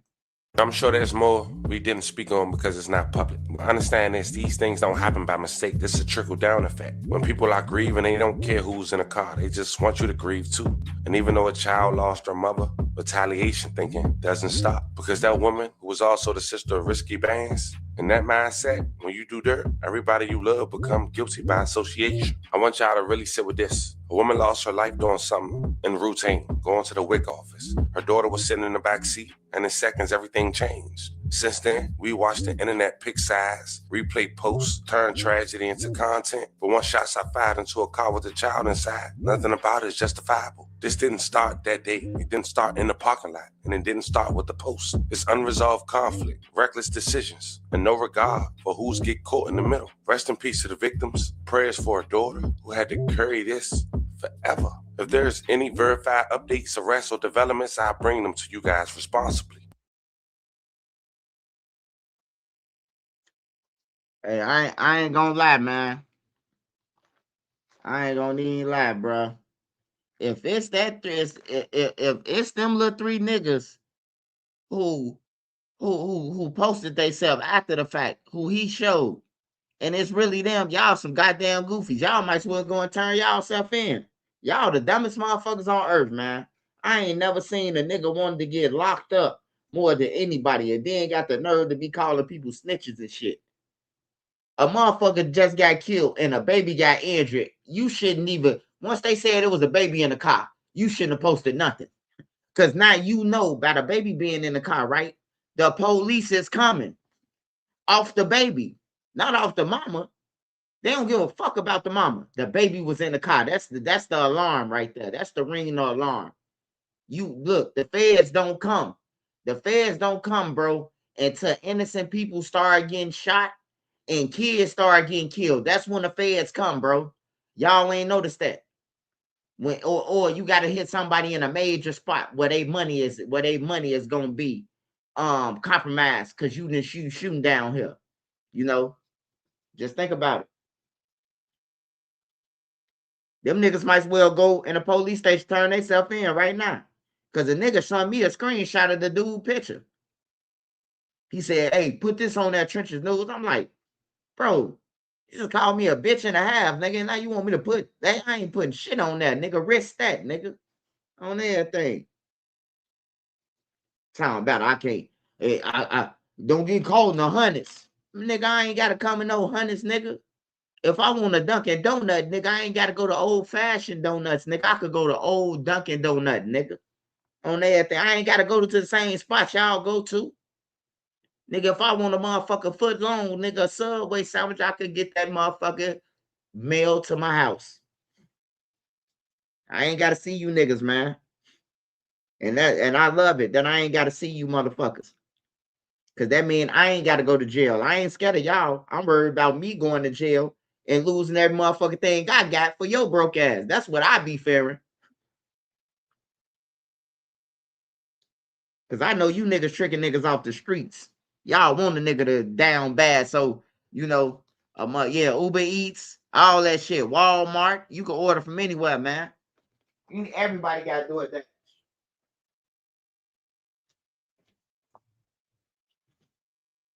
Sam's Club, that's my favorite spot. That's my favorite place to shop, Sam Clubs. Ain't no chicken nuggets, ain't none of that shit like Sam Club. They got everything. I just hated that too many people be up in that motherfucker at one time. I be like at least about 30 people. That's cool. Boy, it'd be like 1,000 motherfuckers in Sam Club. But it's all good.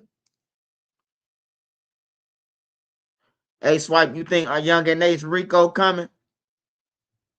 Only way Young and Ace gonna get Rico if his homies tell on him. His homies them gotta confirm some shit. That's the only way. That's why Young and Ace out right now, cause he ain't tied to nothing. He probably was involved, but he really ain't tied to shit. You can't lock no motherfucker up cause he in no video. Cause he in a video with you or something like that. You just can't lock him up. But if they come with a Rico, if they would have came with a Rico, he would have been in jail. But yeah, Young and Ace got a second chance in life. He need to just stay the fuck out the way and run. You know, we already know you ain't had shit to do with Julio Fulio. You know, so just live his life while as he can, man. Cause niggas laughing, man. And then God come and smack you with the train, man. Now you gone.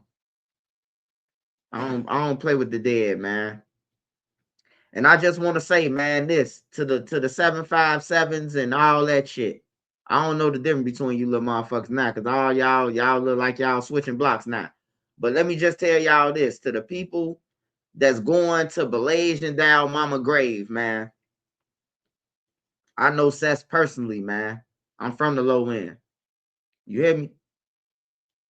Like, for real, man. Stop disrespecting that lady, man, because her fucking daughter.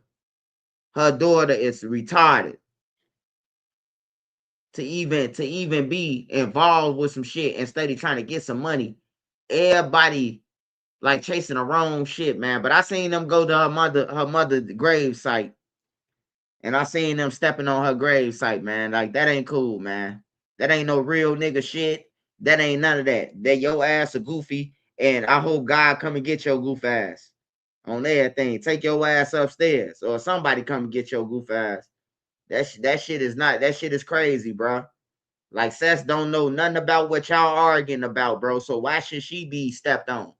You know, I'm mad at Blazing Down, man, because, you know, motherfucker know where your mom at. And then they pulling the shit. And then the people who doing it, they from the Ickies, just like Seth is. So you disrespected a motherfucker from your building because you into it with her daughter. Like, that's crazy, man. That's crazy as hell, man. Long live Seth, though, bro. Like, for real, I know her personally, bro. I hit licks when she stayed on the circle and dipped in her shit. Dipped in her crib, goddammit. Blazing Down was like motherfucking 6 years old, 5 years old. On some real shit. I knew her when she was a baby, too. She was young. She don't know me, but I was around when she was a baby. Like, for real. I just don't like people being disrespected, bro. Like, If you dead, bro, like let them, they gone, bro. Like what can they come and do to you? Did they fuck you up in life that bad that you gotta step on their graves and you know when they death dates and every motherfucking thing?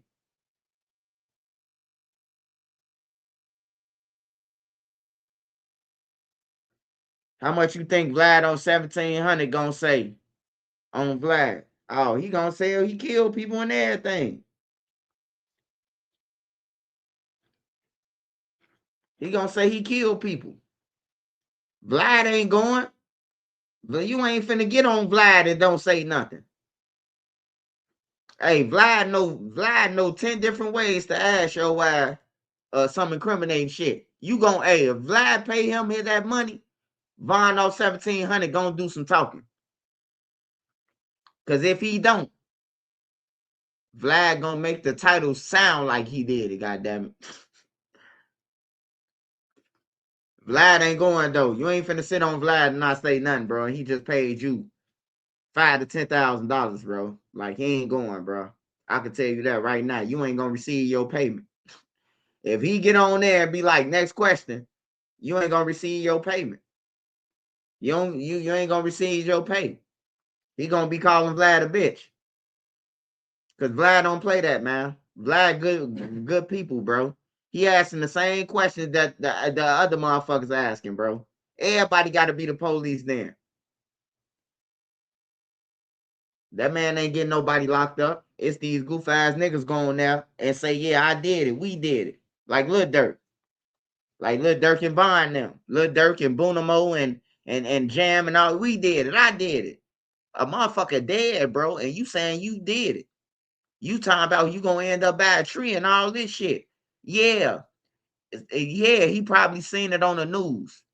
Hey, but them people ain't trying to hear that shit, man. The jury ain't trying to hear that shit, bro. If the police could link you with these niggas, a nigga get locked up and say, oh yeah, we the one who killed Cash. And he was by a tree. Cause this had always end up. This had always come out, bro. We'd be like, nah, Lil Durk ain't do no shit like this. And then the more come out, the more we realize that Lil Durk did it because he done rapped about it. You know? And then the first thing they try to hit a nigga with is, man, the lyrics is art. Man, show me that it's art. What is art? When you rapping about, I ain't know art was rapping about dead people. Rapping about killings and robberies and crimes and shit. I thought art was like art could be dark too, but I just thought art was something else, man. Than when you saying that when the only excuse that a lawyer can bring up when they talking about a murder for hire and you rapping about this shit. Oh, he's just an artist. Like that shit sound bad, man. This nigga talking about the witness got every key code to my iPad. And Vonnie had every key code to his iPad. Y'all think I'm bullshit. Vonnie had everything that Dirk. Vonnie was the only one allowed at Dirk crib. When Dirk went to bed, Vonnie went downstairs and went to sleep too. You hear me? He had every code to Dirk keypad, man. Dirk rapped about this shit, man. I'm telling you, bro. Like, you can't be rapping about this shit and then say, oh, man, this hard. I'm an artist. No, man, that's where we come from. And then people normalize the streets, too. We got to stop normalizing the streets. Because if we was in the streets, bro, that means something failed us. Somebody failed us, bro. Like, that ain't supposed to be part of your life, the streets, to you be bragging about, man, I've been in the streets 15 years with nowhere to go. Like, nigga, that ain't nothing to brag about. Like, for real. I know you can't forget where you come from, but that ain't no damn accomplishment. I've been in the street 22 years, going on 23. Like, get your silly ass up out of here, man. It's like you outside talking to a motherfucker on the corner. You outside talking to a motherfucker on the corner, right? And you be like, man, bro, how long y'all been out here, bro? Be like, I've been out here 15 years, going on 16. I've been out here for 23, going on 25. Oh, OG been out here the longest. He been out here for 60 years. And he talking about loose squares. And y'all, hey, come on, man, get the fuck out of here. You said Dirk really trusted Vonnie? Yeah. He trusted Vonnie. He trusted Vonnie to go and grab him some motherfucking Subway and not order a murder for hire. He didn't tell Vonnie to do that. Vonnie did it. Vonnie did it. Hey, Drew Finley, man. Vonnie did it, man. Let's make a deal. Vonnie did it. Hey, we can all disagree to agree that Vonnie did it. Vonnie did it, man. He definitely did it. Because if you ask the shooters who gave you the guns, they ain't going to say Lil Durk gave them to us. If you ask the shooters who gave you the mask, they can't say Lil Durk gave them to him. So he did it. Fuck him and whoever else kept for him. That nigga bogus. Now we got to list the bloodhound because this nigga. Man, fuck that. Vonnie did it. And that nigga put out an order of protection out on me too. So I got to strike back. I got to get him back. I got to get him back. A fake order of protection and you locked up for a murder for hire? Like, I got to get you back. Vonnie did it. Drew better not call me to get up there. Hey, yeah, so Vonnie did it. He told me he did it. He did it. We did it. They did it. Well, we ain't do it, but I'm just saying.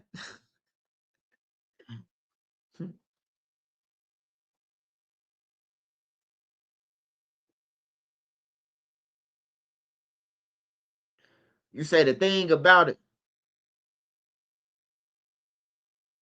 Nah, man, Nene got the sweaters, man. We got sweaters in all colors, man. They coming. The sweater got the paperwork on the back, man. My motherfucking order of protection on the back, nigga. What you thought I was playing? Vonnie did it. Yeah, I ain't playing. I got Vonnie did it on the front. And then on the back, it got the order of protection that he got on me. Say I need to stay 1,000 feet away from that motherfucker. It also say that I stalked him, I hunted him, I did some more shit. And I'm asking the judge, like, how? He's in a federal building. The judge thought he was around the corner or something. She thought he was free. The judge didn't know he was locked up for a murder for hire. I had to tell her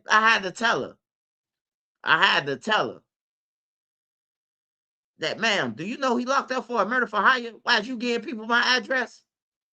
She like, oh, whoa, wow, ooh. You know?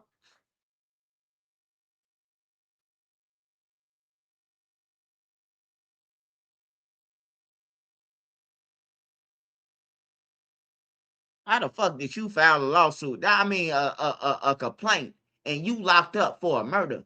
You killed somebody. You know what I'm talking about? Like, that was crazy, bro. I ain't never seen no shit like that. But it's Cook County where the crooks at. So, you know, but after me, they'll never do this shit to nobody else. I promise y'all. Because I'm going all the way to D.C. with this shit.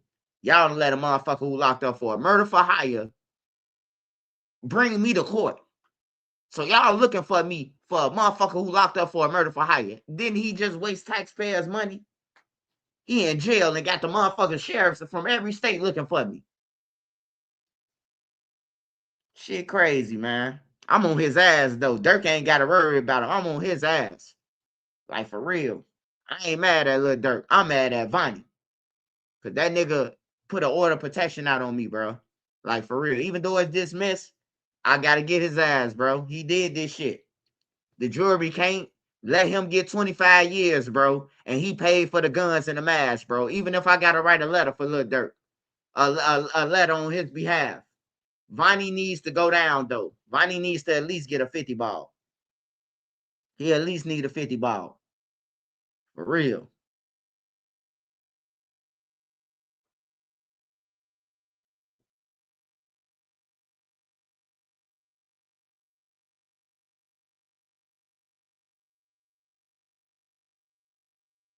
Yeah, I ain't mad at Lil Durk at all, man.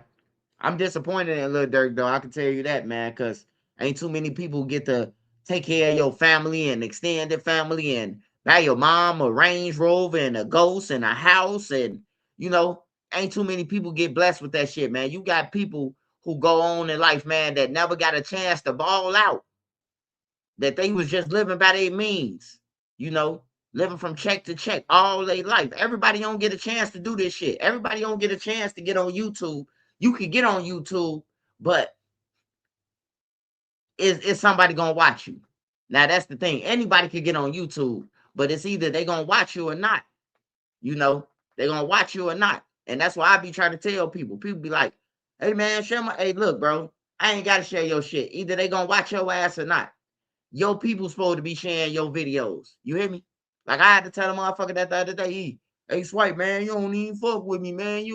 Man, I don't see you on my lives. I ain't seen your ass in motherfucking 3-4 years, nigga. Get the fuck on, nigga. I ain't sweet, nigga. I ain't helping nobody. On there, help your fucking self. That's why I'm trying to teach all my black brothers and sisters. Help your fucking self. We need to stop blaming other people, man, for our failures.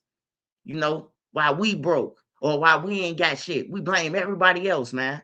I'm tired of hearing that shit. Oh, man, it's the government. It's the white man. It's the man. Like, bro, I got the same opportunity as Vlad. I got the same opportunity to get rich like No Jumper. I got the same opportunity to get rich like Castanet. You see, I got the same opportunities. So I ain't gonna hold it against nobody for my failures. I hold myself back. Cause whatever I wanted, I could have got. But yeah. Yeah, man, my boy Dirk fuck, man. What else we got? Oh, Von off 1700 did a fucking Vlad.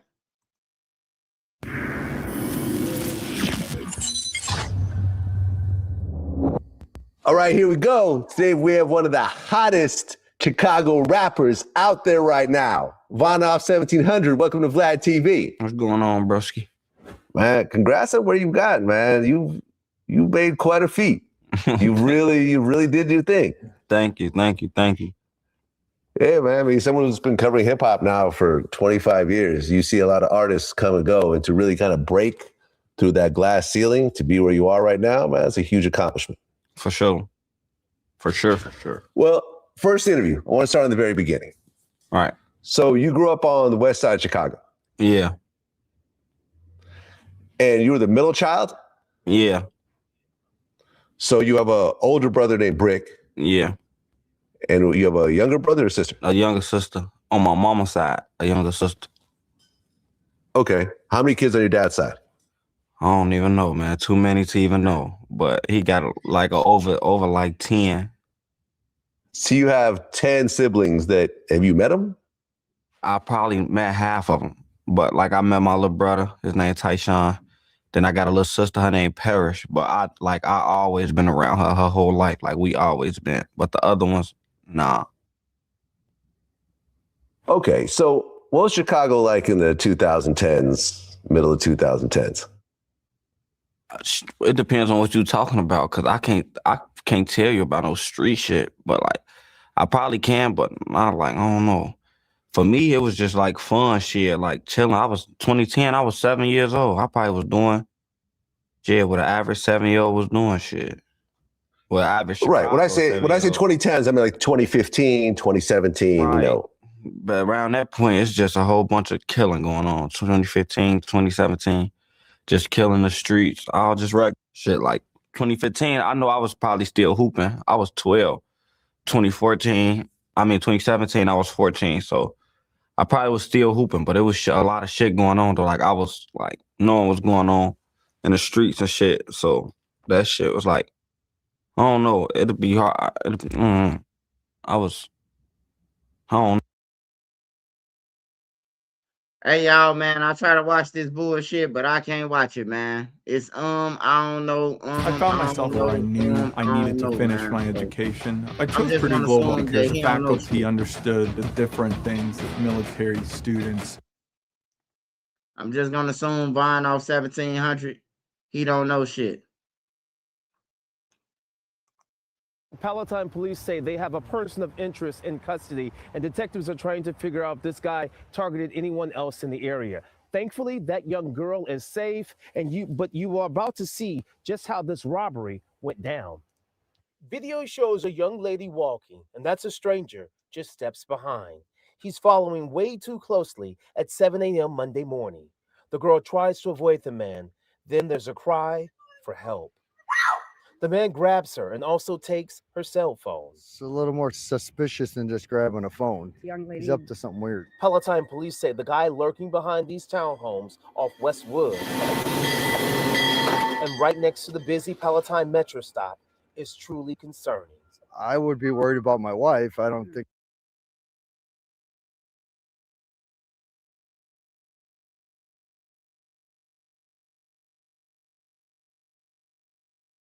Nobody wins when the family.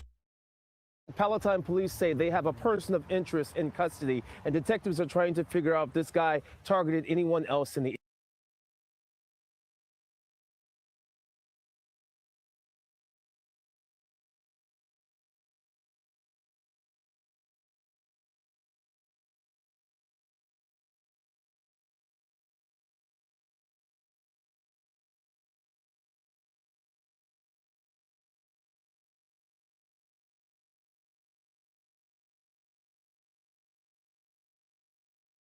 A fourth person is now in custody in an IMPD sex trafficking investigation. Detectives say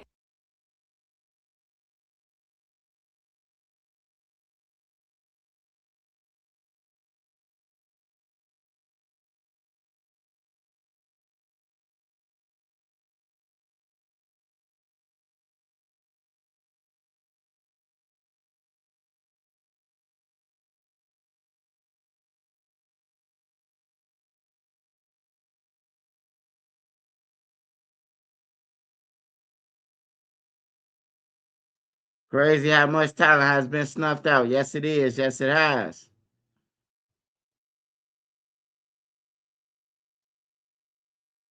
Brother, sister found dead in a Poco news store. Shit.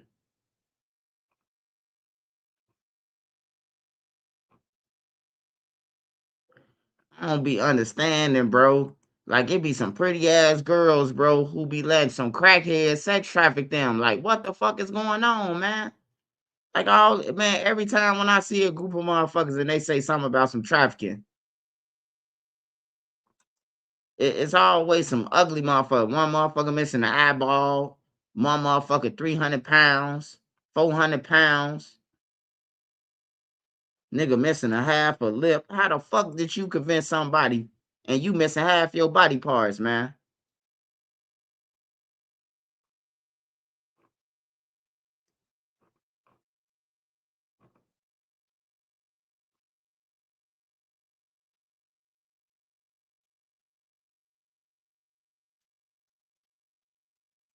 All right, let me see.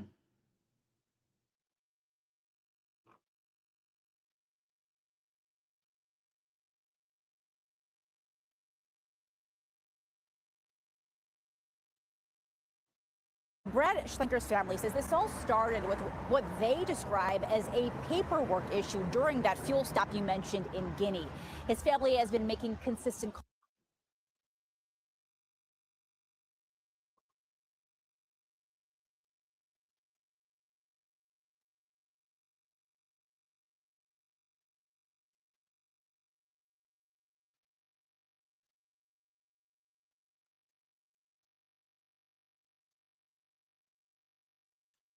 Hey man, hey, I was trying to find this shit, man. I don't know.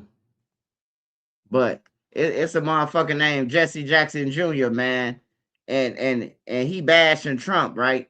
He got this video, this 2-minute video of him talking about vote for him and Trump is doing this and that. Nigga, then you try to buy motherfucker the president seat on everything. Go sit your bitch ass down, nigga. We ain't voting for your ass, nigga. You already a thief. We ain't voting for you no more, brother. You or that governor. I see the governor. He on Trump's side. Trump pardoned him, but we still ain't voting for your ass. You ain't finna get in the office, be selling seats and shit. And then you ain't even want to take the weight. You got your wife locked up because you ain't want to take the weight. You supposed to told the feds, man, hey, look, I'm taking my wife time and my time. That nigga, I ain't do that. My wife did that. She did that transaction. His wife ended up doing shit. I think his wife did like 3-4 years.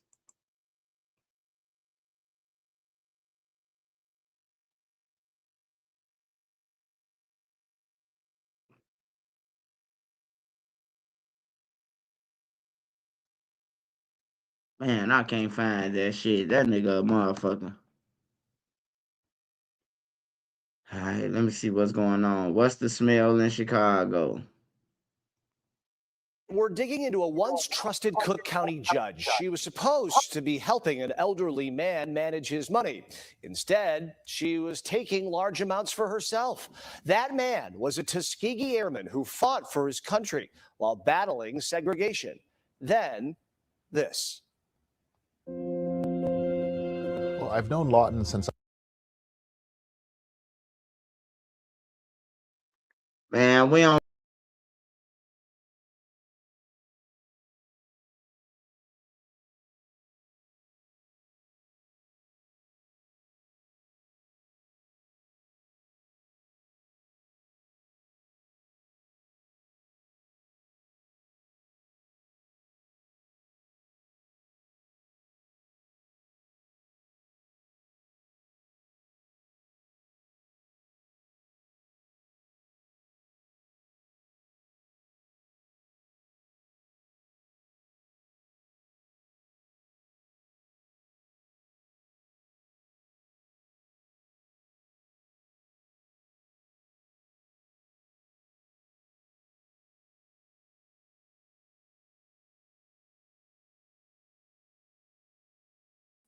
Hold on, y'all. Hold on. Shit. Is I'm on here?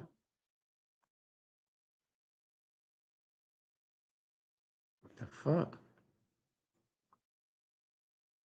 All right. I'm back, y'all. I'm back. I don't know what the fuck just happened. I was talking shit and they kicked me off.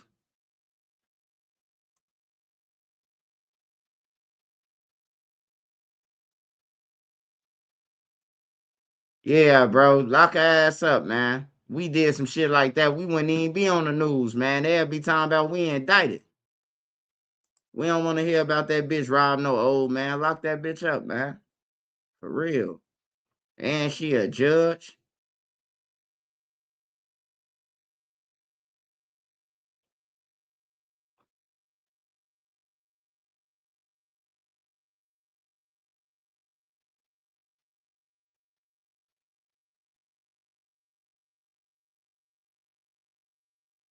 Damn, 4 players ejected. Shit. Oh, yeah, they must have been fighting. They must have been getting down.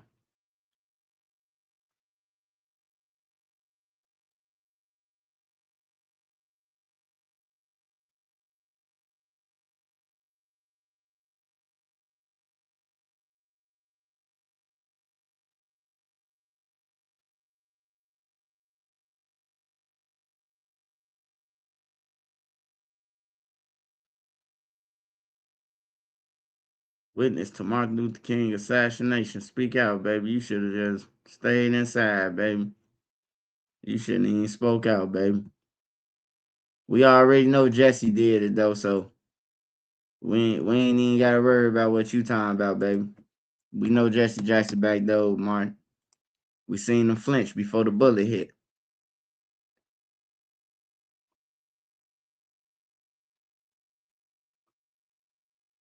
Hold on, man. What the fuck? I think it was this. Was found dead behind this memorial inside this townhouse. Prosecutors say the alleged abuse went on for some time and was even videotaped. Now, prosecutors say the alleged abuse went on for some time and was even videotaped. Now, a daycare director tells ABC7 she spoke with Illinois DCFS last spring about her concerns for that boy and his sister. Candles and balloons graced the front entrance of the home, where 8-year-old Markel Pierce was found unresponsive last week. The boy's death felt deeply by many in this community. I just don't believe it. I can't believe it at all, so it's just really heartbreaking. Markel's mother, Dominique Servant, and her boyfriend, Joey Ruffin, now charged with first-degree murder after prosecutors say for more than a year and a half, they regularly abused and starved Markel. There should be one more 8-year-old alive in this world today. This horrific death was preventable. Prosecutors say the couple admitted to hitting Markel and his 10-year-old sister with belts and forcing them to carry 8-pound weights as punishment. In a statement, Illinois child welfare officials said this family was not receiving services from DCFS, and the department is actively working with Round Lake law enforcement to investigate the circumstances around this child's death. I tried to give the information that I could. Carrie Pinsky is the director of a daycare that Markel and his sister attended last year. She says DCFS called her last April after someone made an initial report, and she told the agency the children were always hungry and wanting extra snacks. There was extras left over, so he had like a bag of Ritz crackers, and he was walking out with them, and his mom snatched them out of his hand and threw them on the table and said, "Stop acting like you're not fed." Pinsky says days after she spoke with DCFS, Markel's mother pulled him and his sister out of that daycare. Prosecutors say that older sibling is currently being treated at a hospital.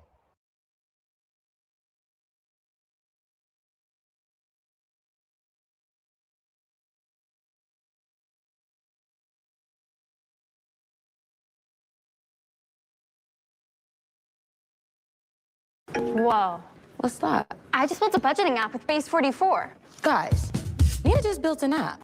Over the Super Bowl weekend, people continue to sift through the millions of Epstein files released by the DOJ and a closed-door virtual deposition from prison. That's what I want to get into first. According to USA Today, Ghislaine Maxwell, who is currently serving a 20-year sentence for conspiring to entice minors to travel for illicit. Prosecutors say the alleged abuse went on for some time.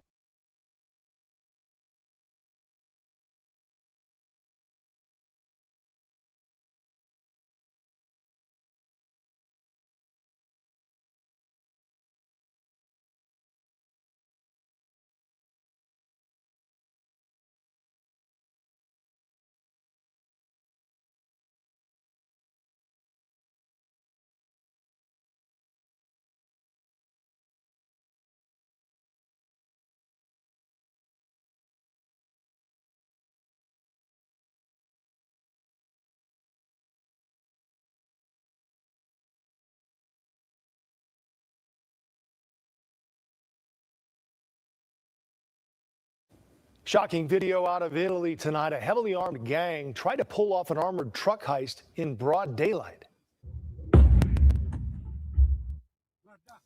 The suspects blew up the armored van belonging to a security company after forcibly stopping them on the highway. They also opened fire on police officers. Officials say there were no injuries among police, security guards, or civilians. 2 suspects were later arrested.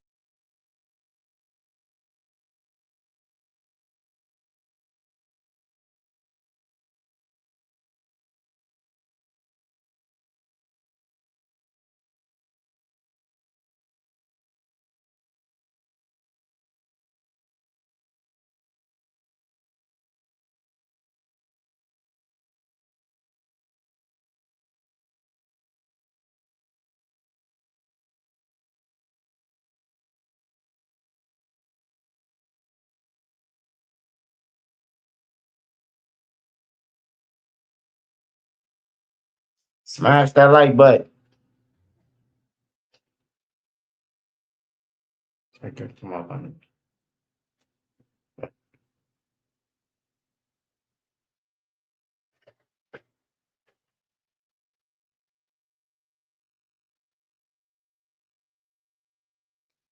Yo, don't forget to hit that like button. Don't forget to hit the like button. Truth be told, 85% of us aren't weird like these people in the news doing crazy stuff.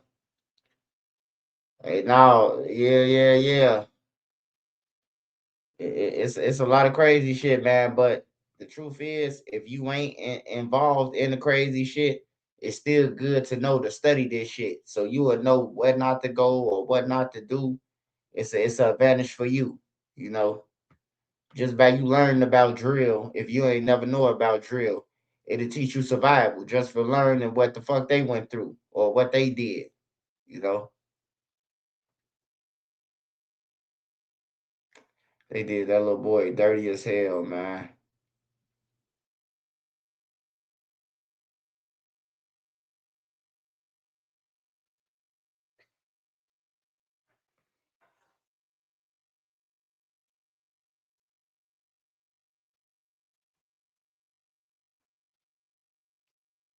Let me see. What they coming out next. Memorial Round Beach.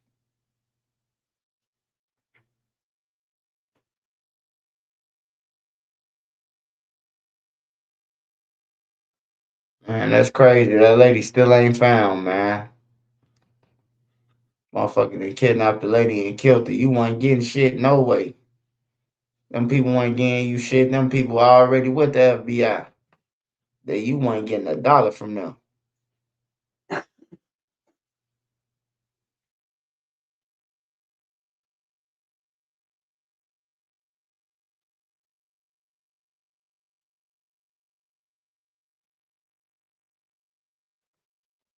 I can't find that shit. I'll find it maybe later. But Sparks Visual, what's up, Sparks? What's up, Art Lynn? What's up, my boy? Art Lynn in the building. Shout out Art Lynn, man. Yup, can't blame nobody but yourself. You just spit some real gangster shit. I respect. Not everybody got the gift of gab. Oh no. I'm too down. Alright. Art Lynn been with me for a long ass time too. That's the only nigga right there I know that's gonna inbox me and tell me about the Trump shit. That's my boy. I fuck with Arlen.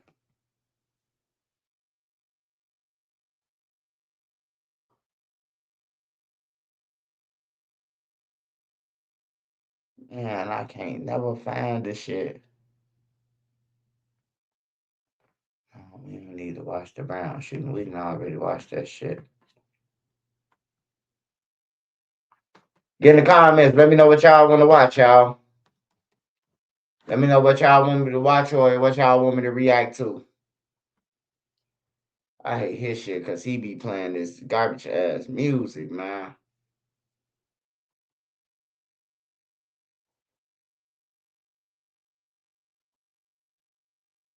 Everything you see, man, it's either they set up by his own friends. Like, man, nobody is to be trusted around this motherfucker.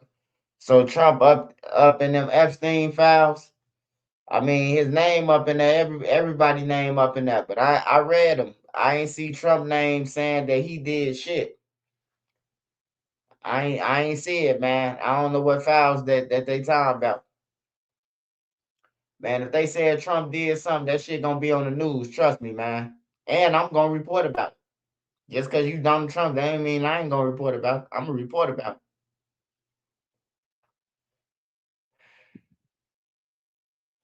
Bro, really, and Skin Bone. Who is that?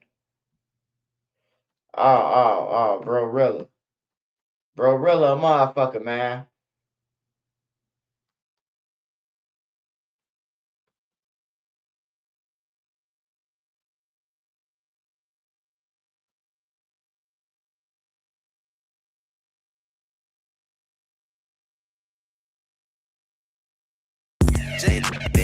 Crazy. Cause you know when you mad, you just be going and going viral on the internet because she feels some type of way about her sibling, and she just been letting it all out on the internet. So now she here.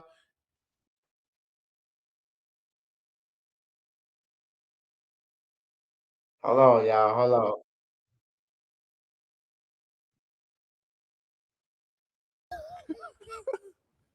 How you doing? How you feeling? Man, you know what I'm saying? I'm really, the feeling kind of good right now, just a little bit. You know what I mean? You feeling good? Yeah, I'm feeling nice. That's good. That's good. So what's up, man? Like what you just blew up on the internet in a week? But see, I really wasn't trying to though. I was just trying to get a point across, little point. What was the point? I'm obligated. That's the point. You obligated to, you really think you obligated to your sister money? Hey, yeah, why I'm not? What you do for her to get the money? Laid on the floor with her. The rats and the roaches. Ass to ass or feet to head? She pissed in the bed and blamed it on me. And I got a whooping for her. You got a whooping for peeing? She peed, I got a whooping for her. Well, how old y'all was though? I probably like around 12. She was like 6 or 7. So they really thought your grown 12 ass was pissing. Hey man, she make everything sound believable. So because you got a little pee on your ankle, you deserve some of her Man, my money. shit but she was a strong pisser. My shit was covered in piss. Yeah. So shit. It was believable when both of us come in there wet, so I'm finna whoop both y'all ass. But because she was younger, she probably got like a little tap. You got Nah, both of us got beat, I ain't gonna lie. But shit, I wasn't supposed to get beat with her though. Yeah. You get what I'm saying? Yeah, okay. So, you know. So yeah, I'm obligated. I mean, I wouldn't say the word obligated, but I should feel like Why you feel like comfortable. Like you should be comfortable. Why you feel like you're not comfortable? You don't get nothing? Zero? Nothing at all. Why you think like wait, first of all, how many siblings is it? 10. It's 10 of y'all. Yes.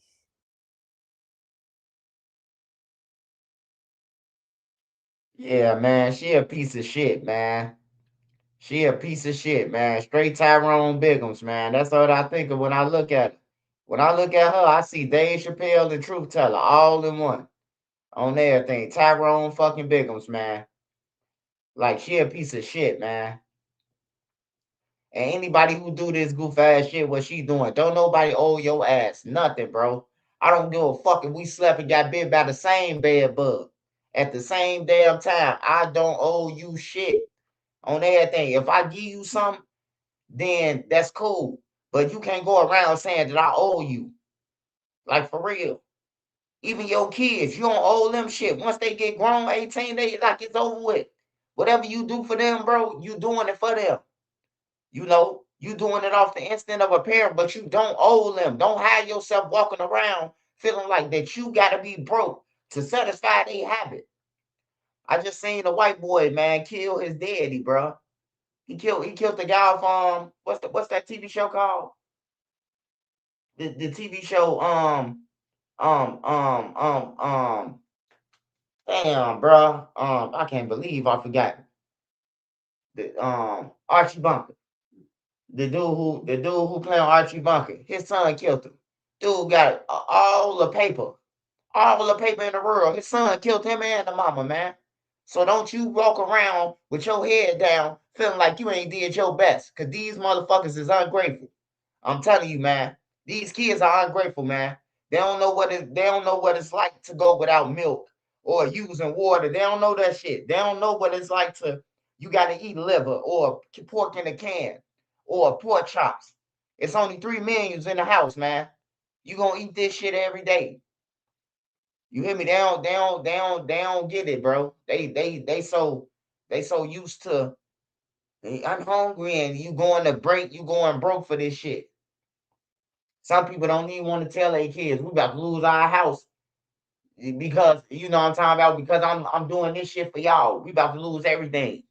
And they still play like it's cool. Nah, fuck that. We ain't finna lose everything. Hey, look, go and sit your goof ass down and eat some noodles. Matter of fact, get 2 packs.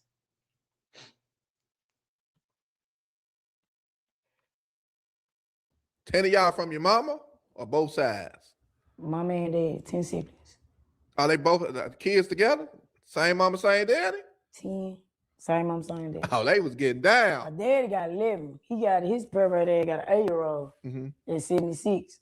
But 10 siblings, same mom, same dad. And then the odd one just.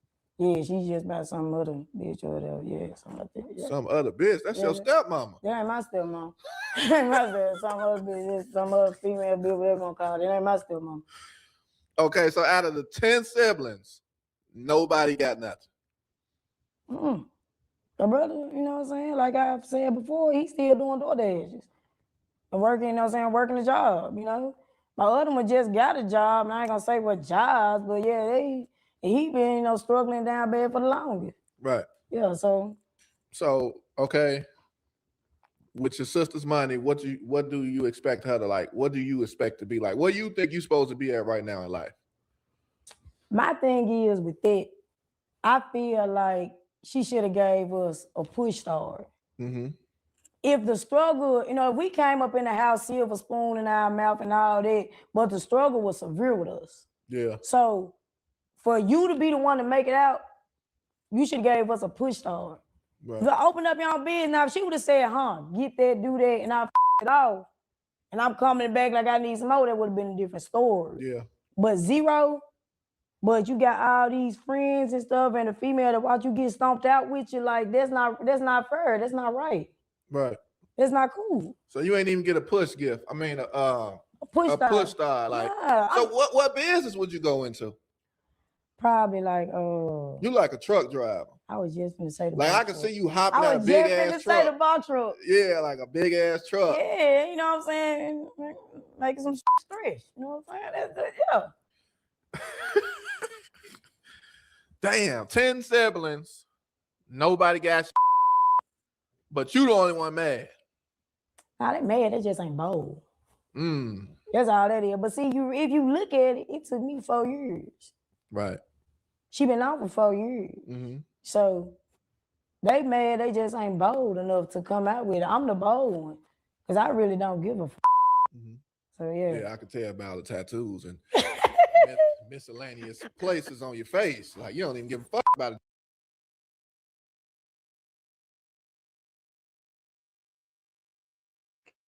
Yeah, she a piece of shit, man. And then Scam Bone, it's like he just gave me zesty vibes, man. Like he's zesty, and it's like he looking at her like he want to make love to her, bro. She just said, you know, she got a penis, whatever. You know, they said I did. Hey, that was AI. Hey, turn off the AI, bro. You can't have that on YouTube.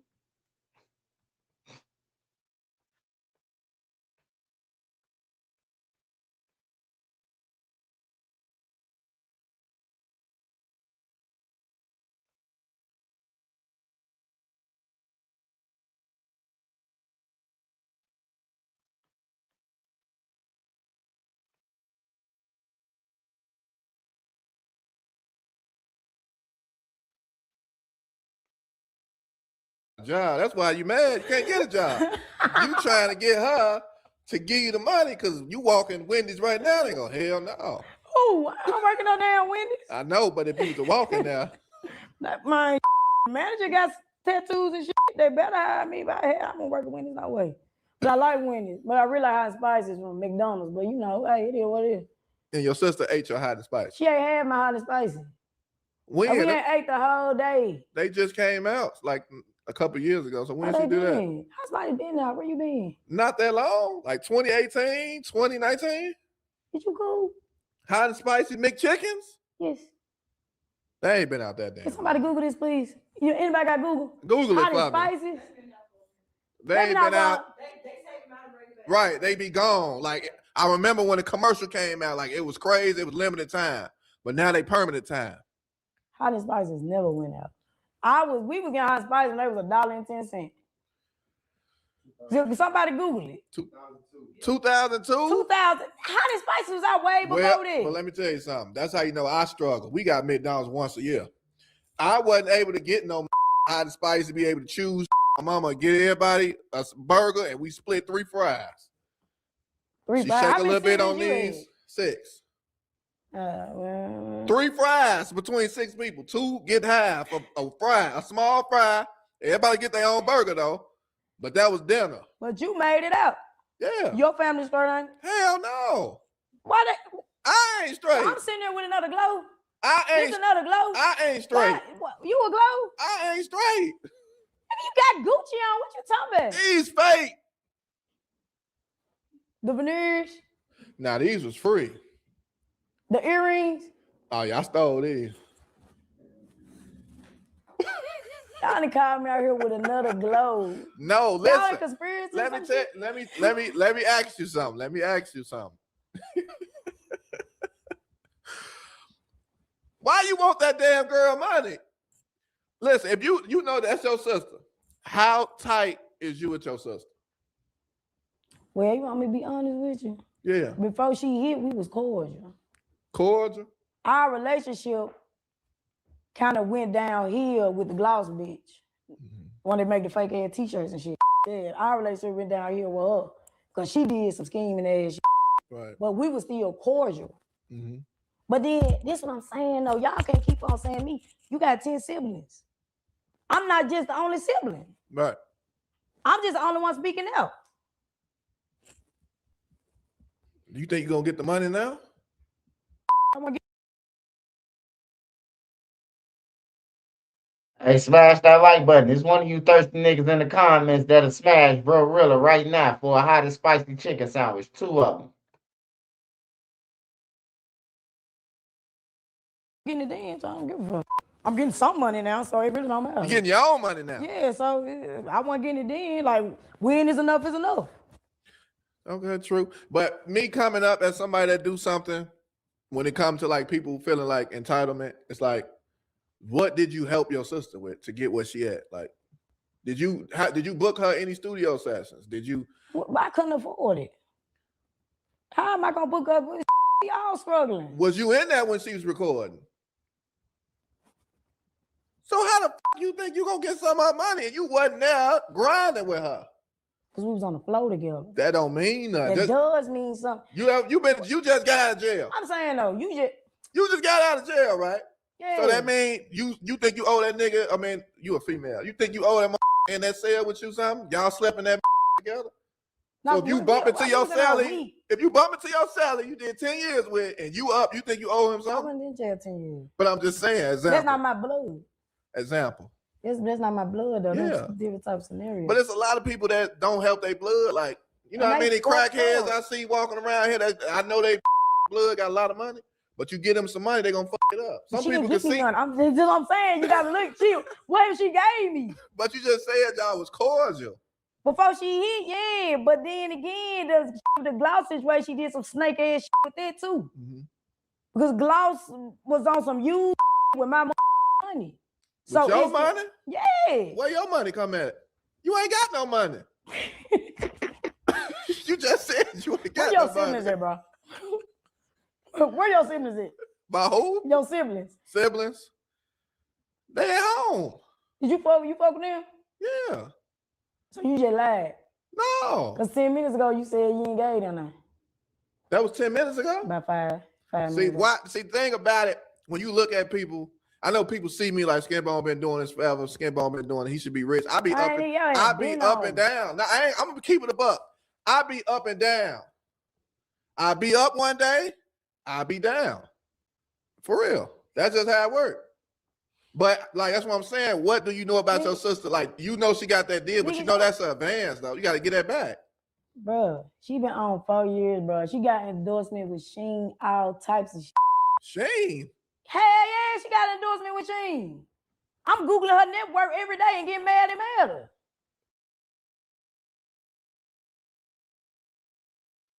Hey, this motherfucker crazy, man.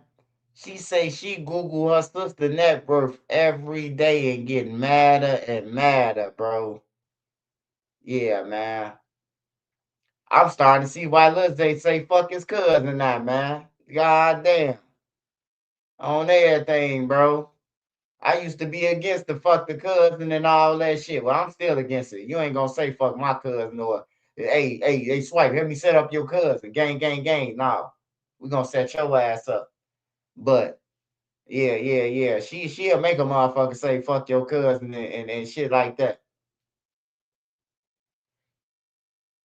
This bitch say she Google her sister net worth every day. You a miserable bitch instead of going to get a job, man. Yeah, that's crazy. That's lying, though. Let me Google her net worth. She do got endorsement with Let me Shein. Google her net worth. Hold on. Glorilla net worth 2026. Ain't nothing pop up. 23 mil? 2 to 3 million? That ain't shit. That's why I just want 2,500. But you gotta think about it. 3 million. Taxes come out. That's like 2.3 right there. Y'all really think You gotta pay. 2.3 million? You say who? You really think that girl worth 2.3 million? I mean, that's just what that said. I'm pretty sure she got way more than that. Well, a hella more than that. Yeah. She's not worth nowhere near 2.3 million. Mm-hmm. So my point is, again, why you ain't with the family? And then she was talking about me on live. I mean on interviews and shit. I'm the 5th child. if you go back to them interviews, she always saying a fifth child. So she been talking about me, so it's really a leak back. She been talking about me. I'm the fifth child. That's why you Hey, nah. I don't agree with the dickhead talking about some, girl, her sister older. But I did hear every interview. I'm starting to pay attention now. Cause I just seen some shit with Glow. She was on, I think, Club Shay Shay or one of them. And I seen 2 different interviews where she mentioned the middle, she was like I think Glow was like the 8th, the 7th or the 8th child, and she kept on mentioning her sister, But if Glow would have known by mentioning her sister, this was gonna come up, I'm pretty sure she wouldn't have mentioned her ass, man. On some real shit. Glow gonna blackball her sister though. She ain't gonna be on the internet too long. That defamation shit gonna come out so heavy. And she ain't even got no lawyer to fight the case.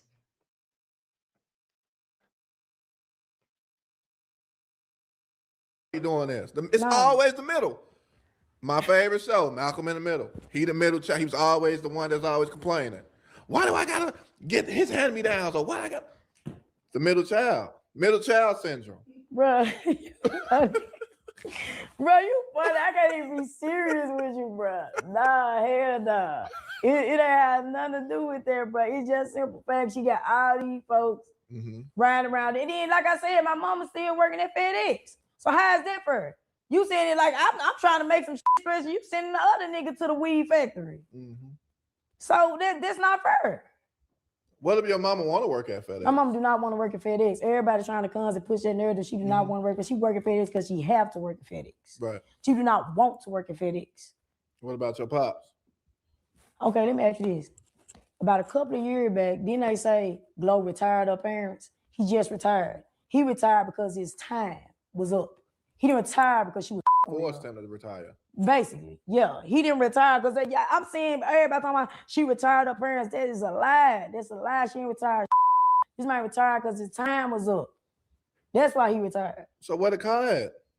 I don't know. You tell me. I ain't never seen it. It's gone? I ain't never seen it when she gave it to him.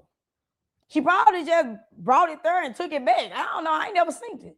I'd have been over his house afterwards. I ain't.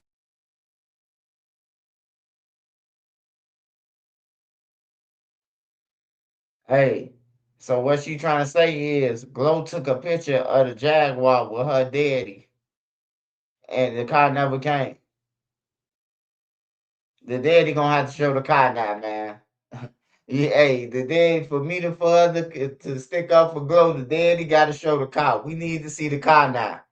We got to see the car, man, because then she might be pushing. Hey, she a thirsty little bitch. She a thirsty little set it off little motherfucking Queen Latifah Cleo looking motherfucker. Snoop off the wire looking motherfucker. But yeah, we need to see that car, man. I know a lot of relatives who did that. Who pulled up with a Range Rover with a bone and say that's for their mama, goddammit. And then, goddammit, took the money, mama. The car got to go back. They talking about there's some problems with it.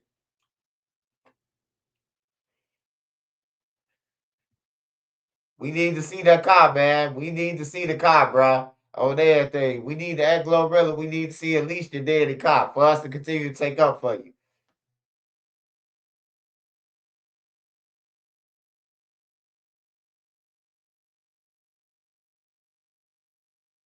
This ain't the car. So did you ever ride in any of your sister's nice cars?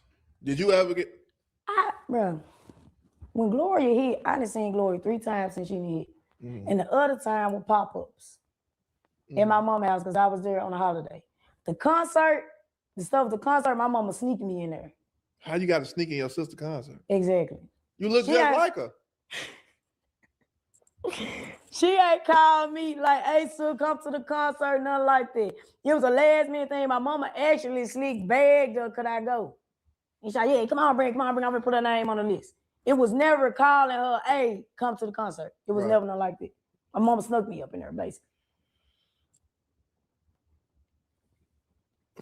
Did you enjoy the concert? I did. She got some fire ass songs. That's for real. Mine. If I let you see my Apple Music right now. It's your sister. She got some fire ass music. I enjoyed it though. I ain't gonna take from her talent. I'm just, her personality is just up. That's all it is. I mean, do you ever think like everybody, like y'all got the same personality?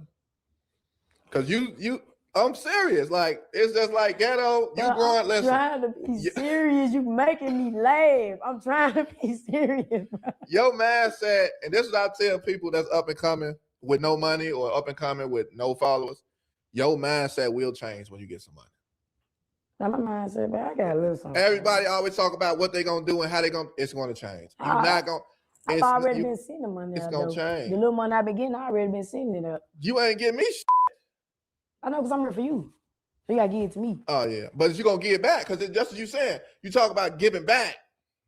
Bro, you got Gucci on. I got no Timberlands. You all right? What that mean? And then them like Pradas and Timberlands. Like hell no, you straight. You Pradas good. and Just like Timberlands.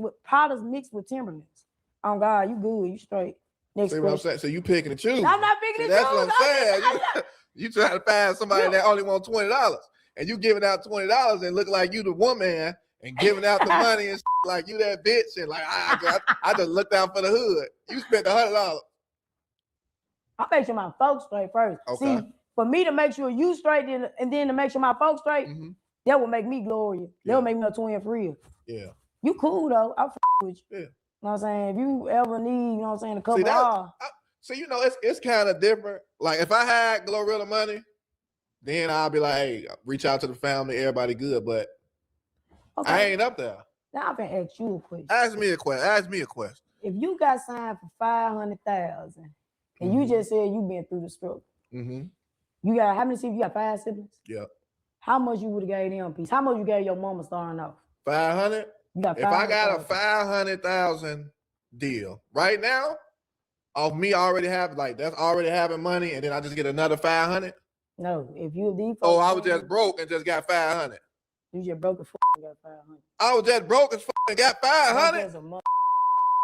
And now they just give me 500. And I'm getting up off the pallet. Yeah. Off the piss. That when we were kids though. She was grown. She was grown when she got signed. Right. So she fuck nigga free. Yeah. I remixed that song. And I did I need to get some money from you then. You got 2,500? You made the song? Nah, you made the song. If you something to her success, you owe me some money then. Your sister. I'm obligated. Your sister blocked me. But you see the reason why she on. No, I'm not. I'm blocked. Give him my Apple Pay and stuff. He the reason I'm on. I mean, the reason she on, right? I didn't say that I'm the reason she on. You helped do that. I most definitely came to her first show here. I was at her first show here at the what show? I forgot. Why she blocked me? Yeah, I don't know. Let's talk about that. Why she block you? I don't know. What you do to my sister? I love your sister. What you do to her? I didn't do nothing. See, but this is what I'm telling y'all. I feel like y'all the same. Y'all both sensitive. I make comedy videos about people's situations so they can laugh at their like. Yeah. She didn't laugh. She blocked me. Right after you made the video. Right after. Damn. And I was just shining a light on the situation. Like, that's why I'm a comedian, because I had to laugh my way up. Like, I wasn't struggling. I damn near ate roaches. We couldn't eat Honey Smacks. The roaches blending in with the Honey Smacks. I can't even I couldn't. I grew up in the projects. So,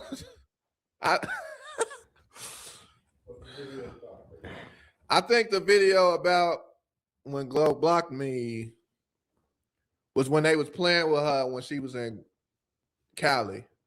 I talking about the backstage stuff. When they threw water or something. That shit was funny as hell. Or spit on her or something like that. But if you watch the whole video, her actual video, her security kept walking her. My video, we whooped the bitch that spit on her. So it's like always, I wasn't picking on her. Yeah, but that's what I'm saying. Y'all sensitive. That's them woods. How is that sensitive? I don't know why she blocked you. That was a better reason. Comedy is comedy. Yeah. You know what I'm saying? You weren't being serious about it was comedy. So I don't well, know. you right here. I ain't never getting unblocked. So You ain't answer my question though. What was the question? 500,000. 500,000. Right now, with my mindset, with what I've been through, give my mama 100 off top, give my siblings 10 apiece. Well, that's just me. Off when I was making money back in the day, I wasn't thinking about nobody. I'm not gonna lie. I wasn't thinking about nobody because it wasn't nobody helping me do the shit. It wasn't nobody helping me get to where I'm at. Nobody helped me do nothing. But I'm saying though, but this is what I'm saying though to you. What if ain't none of y'all got out of the struggle though? Mm-hmm. Y'all even grew up into the struggle. Mm-hmm. Y'all, everybody still struggling. Right. So everybody pushing in there too. So y'all ain't ever, we couldn't. Mm-hmm. Shit, we still struggling like her. See, the difference is with helping, you don't have to have money to help. Go to her damn studio sessions. Drive her to the studio session. She ain't got no car. Take her to the studio session. How we gonna do that? We ain't got no car. Walk with her. Walk. Nah, she in the car with a bunch of her damn friends. She always pick up friends. Gloria always been the first to pick up friends over family anyway. Mm-hmm. And it's going to show she doing it now. She got friends. You know what y'all she be I'm blocked. Oh, damn. You want to look on my page? Yeah, I'm gonna look on you. She ain't block you? No, she ain't block me yet. That's what I'm talking about. See, family. she love you though. She love you. She ain't block you. I ain't blocked. She ain't block you. See, that she watching. She want to see what you saying and what you doing. She still peeping the scene. But she still doing crooked ass toward me too. Like she just promoted that fight video, which happened 2 years ago. So you know. Yeah, what the hell you doing fighting a man, bruh? We gotta say I don't even want to give his head no clout on God. Don't say his name, but what the hell? He's trying to. He got mine. I don't even. Next question. Cause him and his sad about ass mammy, he got mine. Look, next. Ain't that your ex? That is not my ex. That was somebody I was. How could you do that? What you was doing? Oh, bro. You be having to put your dicks in the freezer and throw them out. Straps. You don't? No. You just munch like. No, I'm not. I'm getting munched on. Oh, you the reverse cowgirl. Yeah, I'm not. We don't use toys. Just hands and feet. Nigga, we don't. Oh, bumping and grinding. Yeah, I don't. What I'm getting out of using a strap. Well, at least you know, because a lot of people don't know what they're not getting. Like, they're not getting nothing out of using no damn strap. I don't use no strap. If when we I'm not coming, I'm not going. Right. I don't. Speaking of and coming and not going, is you a virgin? Yeah. You never got fucked? No, bro. This I've never had no kids. Never got an abortion and none of this. You never got pregnant. I sucked some dick before, but I ain't never got no and shit, you know what I'm saying? That was one time. There was only one time I did it. There was one time. What made you suck a dick? Because I was still in the closet, bro. My mama was against the gay. So I had to, he was like, everybody having sex with that girl. I want to say, right, I'll suck your dick, but I'm not finna get on like men. That was one time. Yeah. How old were you? 17. Sucking dick at 17. That was just a one-time thing, though. You ain't like it? I ain't like it. I was never attracted to men. So what is that? So you a stud or a bulldog? Like what's the definition? I'm a yeah. What's a bulldog? It's like an old. I ain't never seen an old like an old like gray hair. Old. That's just man. Let me stop. They gonna my platform. Yeah. Saw how you was fighting. You better leave them alone.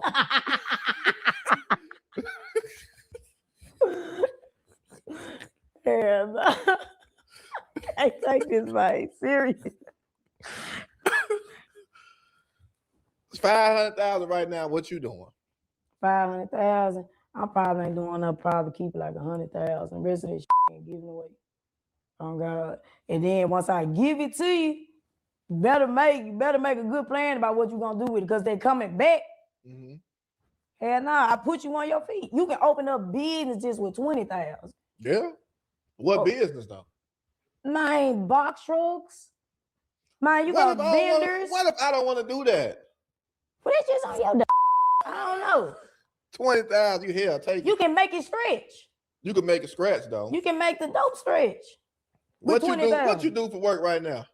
I can't discuss all that. See, that's why ain't nobody getting on my money because you gonna turn the Now, El look, Chapo. look. You gonna turn the El Chapo. I've had worked a job before though. What job? I didn't work at. You ever heard of Duke? No, you ain't heard no DuPont. You in California. I mean, Chicago. I had worked jobs before. Plenty good paying jobs. Last job I was at, I was getting paid $33 an hour. $33 an hour. an hour. $33. Oh, that's a decent bag. Of that. Yeah, that was a week. I'm bringing home 25 flat or 3,000 if I do overtime. I was Love making that good flat money. word. Man, I'm just saying though. Okay, now that's a good question. She give you 2,500 flat. What you doing? I bet you I flip this. I bet you I flip this.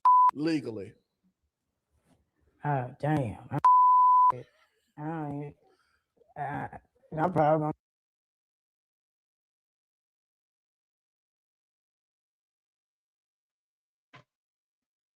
Man, this girl, I mean, this whatever she is, man, the dyke, the bull dag, whatever she says she is. She say $2,500, bro. Do you know what $2,500? Hey, look, a pair, the average pair of shoes that people wear, like the Mikes or something like that, $200-300, man. They paying for them. $2,500, $2,500 a week. Take Hell no, she ain't doing this interview for free. If Skin Bone get off here and say it's for free, he might be a dead man. You see what she got on? You see what she got on, Nene? And she got the wave. She got set it off. The whole set it off outfit on. All black and everything. I can see her whooping Skin Bone ass. Chasing them around that studio. She ain't going. She keep on talking about that $2,500. She got on TMZ and told TMZ, boy, she don't know that. She could have said $50,000. A motherfucker would have sent her that. Nene, you hear me? I'ma send you this until I send you all of it. Hey, look, just don't talk about it no more. You know, she say motherfucker 2,500. I'm like, she a crackhead, man. She trying to get some lean or some look like she do leaf. She might do leaf or something.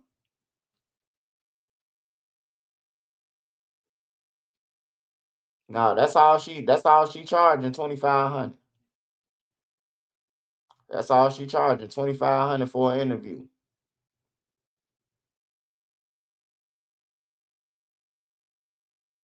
Yeah, Gorilla could have gave her that shit, man. I'm pretty sure it's a reason why she ain't giving her shit, man. On everything, if you could be my brother, but if me and you bad blood and you always treated me or you know we had problems or something, what the hell I'm gonna give you some money for, man? Like, let's just be real.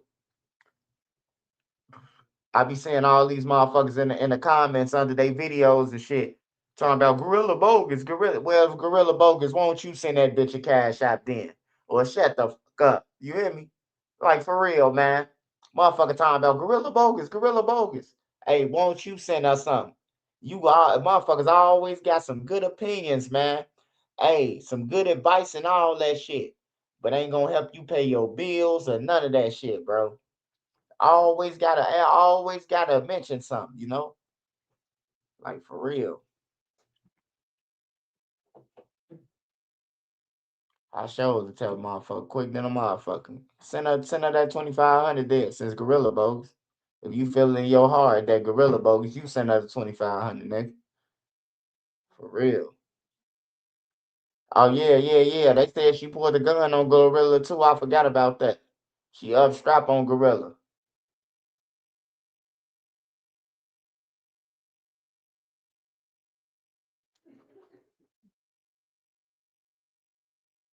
Yeah, bills don't care if you in no gang, period. The landlord or none of that trying to hear that shit, bro.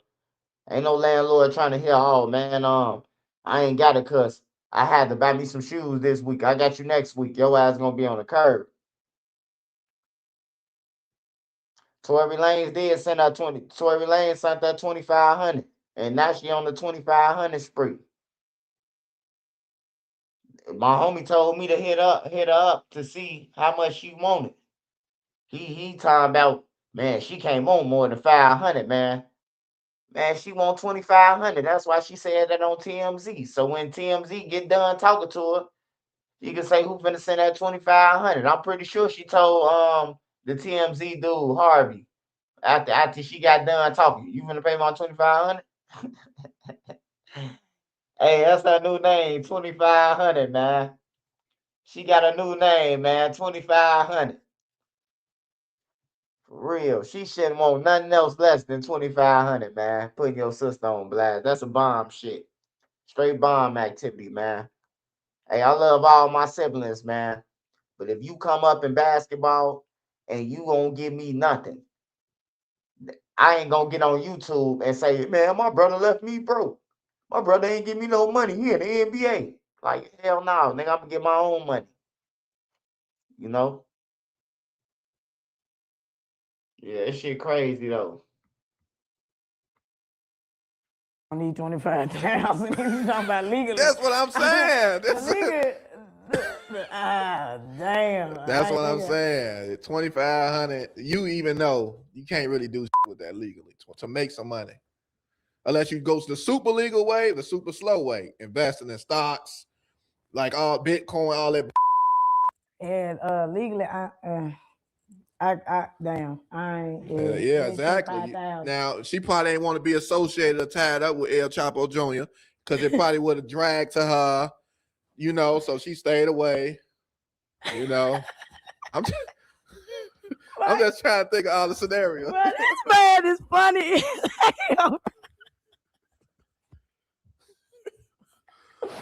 Like, what's the next question? How you feel about finesse? Oh, that fat thighs ass bitch. Man, don't get me on it, man, bro. Juicy boot ass hoe. Finesse. That bitch. He need to be trying to do a GoFundMe to get Suge out. Big strong head ass hoe. Finesse. But y'all from the same city. And we too. So he for that, too.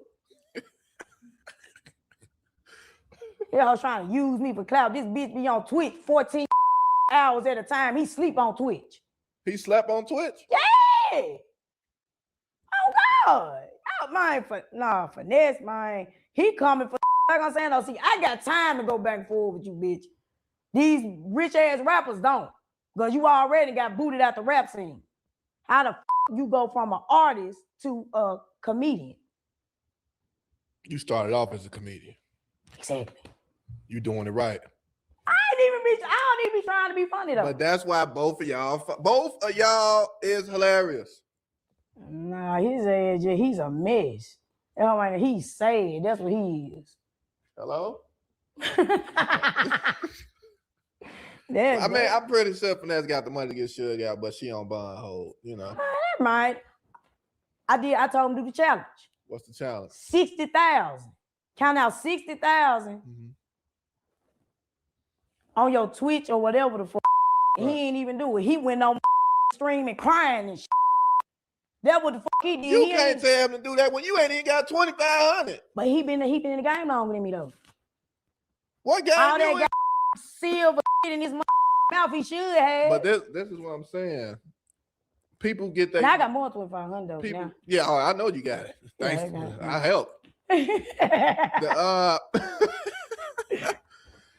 People get them advances, like, and you got to pay that shit back. Like, I don't know how much your sister got. I don't know. But I'm saying, no, you think she ain't got that back? She got on Kirk Franklin. She got that back. Yeah, but she got that back. But you just said y'all was cords. You had to sneak in her show. She don't with you. You done did something. No, it was just an incident with gloss. So she hold grudge. Well, she do because I'm still blocked. But so She gonna hate this. No, I mean, she probably gonna sue me and you after this. She gonna hate this. Glorilla love me. She goes, I'm on here with somebody she blocked. She like, she went for the nigga I blocked. She finna be mad as a mother. What I know about us ghetto people, we laugh at shit like that. Gonna be like, my op She ain't gonna be freaking mad. up. I'm like, what? Oh, she finna be mad as hell. I'm not an op. So she blocked you. But I ain't It's blocked called her. sensitive. Yeah, that's what I'm She saying. probably see you on my story. Oh, she saw it. She probably finna unblock you. Please curse me out. Unblock me and curse me out. Like, let me know, like, you still with me. Like, at least say, bitch ass nigga, you know that my sister. And I'm going to read it how you talk. And then I know. And then I know we cool. So Glorilla know I love. I don't really care about social media. Like, it don't prove nothing because even after that, like, she came here to the big jam. I hugged on stage. I was on stage with. Like, I don't be caring about shit like that. People take social media. People will cry if you unfollow them. Like, bitch ass nigga, what you unfollow me for, bitch? Like, it's social media. You got my number though. You was able to call me, but you worried about a follow. You know, Drewski just unfollowed me. Why? I don't know, You but was I in don't with care. Drewski? No, bro. Why you ain't tell me all these people you was into it with before I'm I just came? telling you, like, how the game go, like, with social media. Like, that nigga so big, he got PR. He followed 10 people now. So it's like, I ain't finna cry like, this nigga unfollowed. Like, I know how the game goes. Some people don't know how the game go and literally get into it with you over a follow. You seem cool though. Why are these folks doing shit like that? Is you listening? That's why I ain't getting that money. You don't listen, man. Damn. Let me call Shamar. Man, you better not call that number 5 shaped ass bitch. No, not call no Shamar. What's wrong with Shamar? This hoe want to be so invested in the situation. But look, He want to be. Oh my God.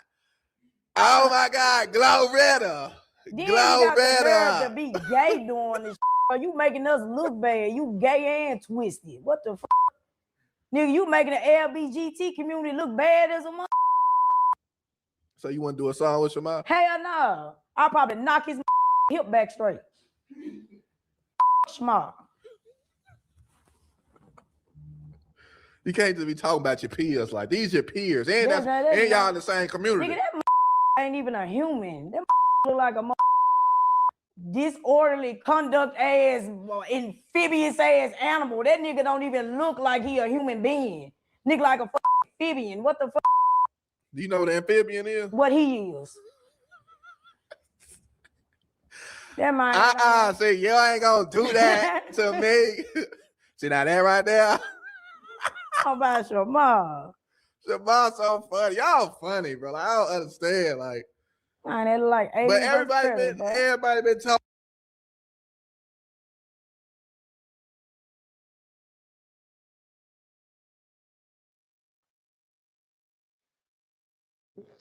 Skin Bone, that's his type, man. I could tell. I could tell the way Skin Bone just sitting there and everything.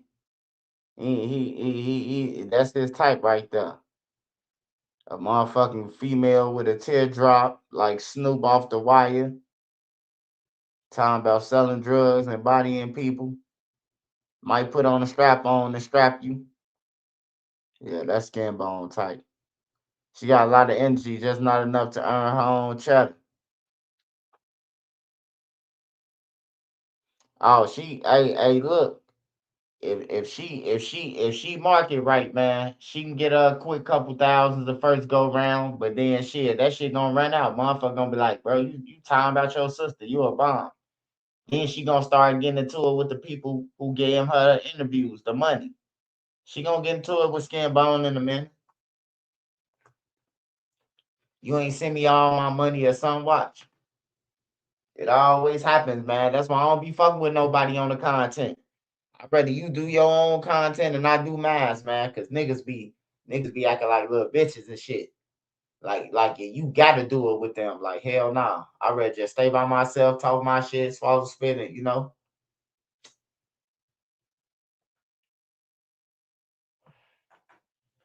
Don't none come with an extra motherfucker but trouble.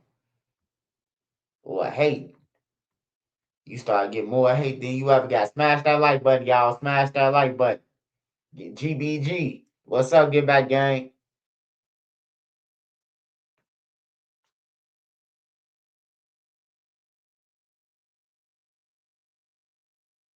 Match with a local TurboTax expert at our new in-person locations. They're specialized in your unique tax situation. They can file your taxes. I want to say this. Okay, like where? Like I said, I don't like y'all being in the public because, like I said, you're going to do stuff like go work because you still want to. So it ain't no point of, like, that's why I ain't want you. My mama begged me to put statements out to take her side, and no, she don't got to do all that. Mom, you keep doing what you want to do. You keep getting spoiled every month, and you keep working because you want to work, because you don't want to lay on your back and beg nobody for nothing. We resigned because the girl told where we were, the hours that we were going, so we had to resign. And that's fine because you don't got to. How many hours was you working there anyway? 2, 3. So you going to work for 2-3 hours, but she acting like you just need to go work there. I'm pretty sure that's $200 a week. She didn't know we were working at first. And when I couldn't give her the money, I did, and I said, well, I'm at work. Think that I was struggling. Mm-hmm. You can get whatever you want. You don't got to explain nothing. I let you come on here on my live so they can hear your side of the story, because everybody hearing everybody's side of the story but mine, because I wasn't going to say nothing. I was just going to let God deal with it. But what she not finna do was just act like you were just this horrible parent. Okay, yes, we struggle. Everybody struggle. Like, it is what it is. Thank you, Mom, for raising me to be who I am. Thank you for giving me my name and marking me to be blessed to be able to take care of the people who take care of me. And I love you, and I thank you for all your time you spend with us as kids to where I'm at now. I love you, Mom, and you're such a beautiful person. I love you too, baby. Thank you so much. All right, I'm going to get on here and I'm going to talk. I'm going to say what I got to say, but you done. You done said everything you had to say. Thank you. All right, don't be cursing, girl. No, I'm going to curse a little bit. Okay, bye, Gloria. All right, bye, Mom. Yeah. So like I was dang, bro, y'all was nosy.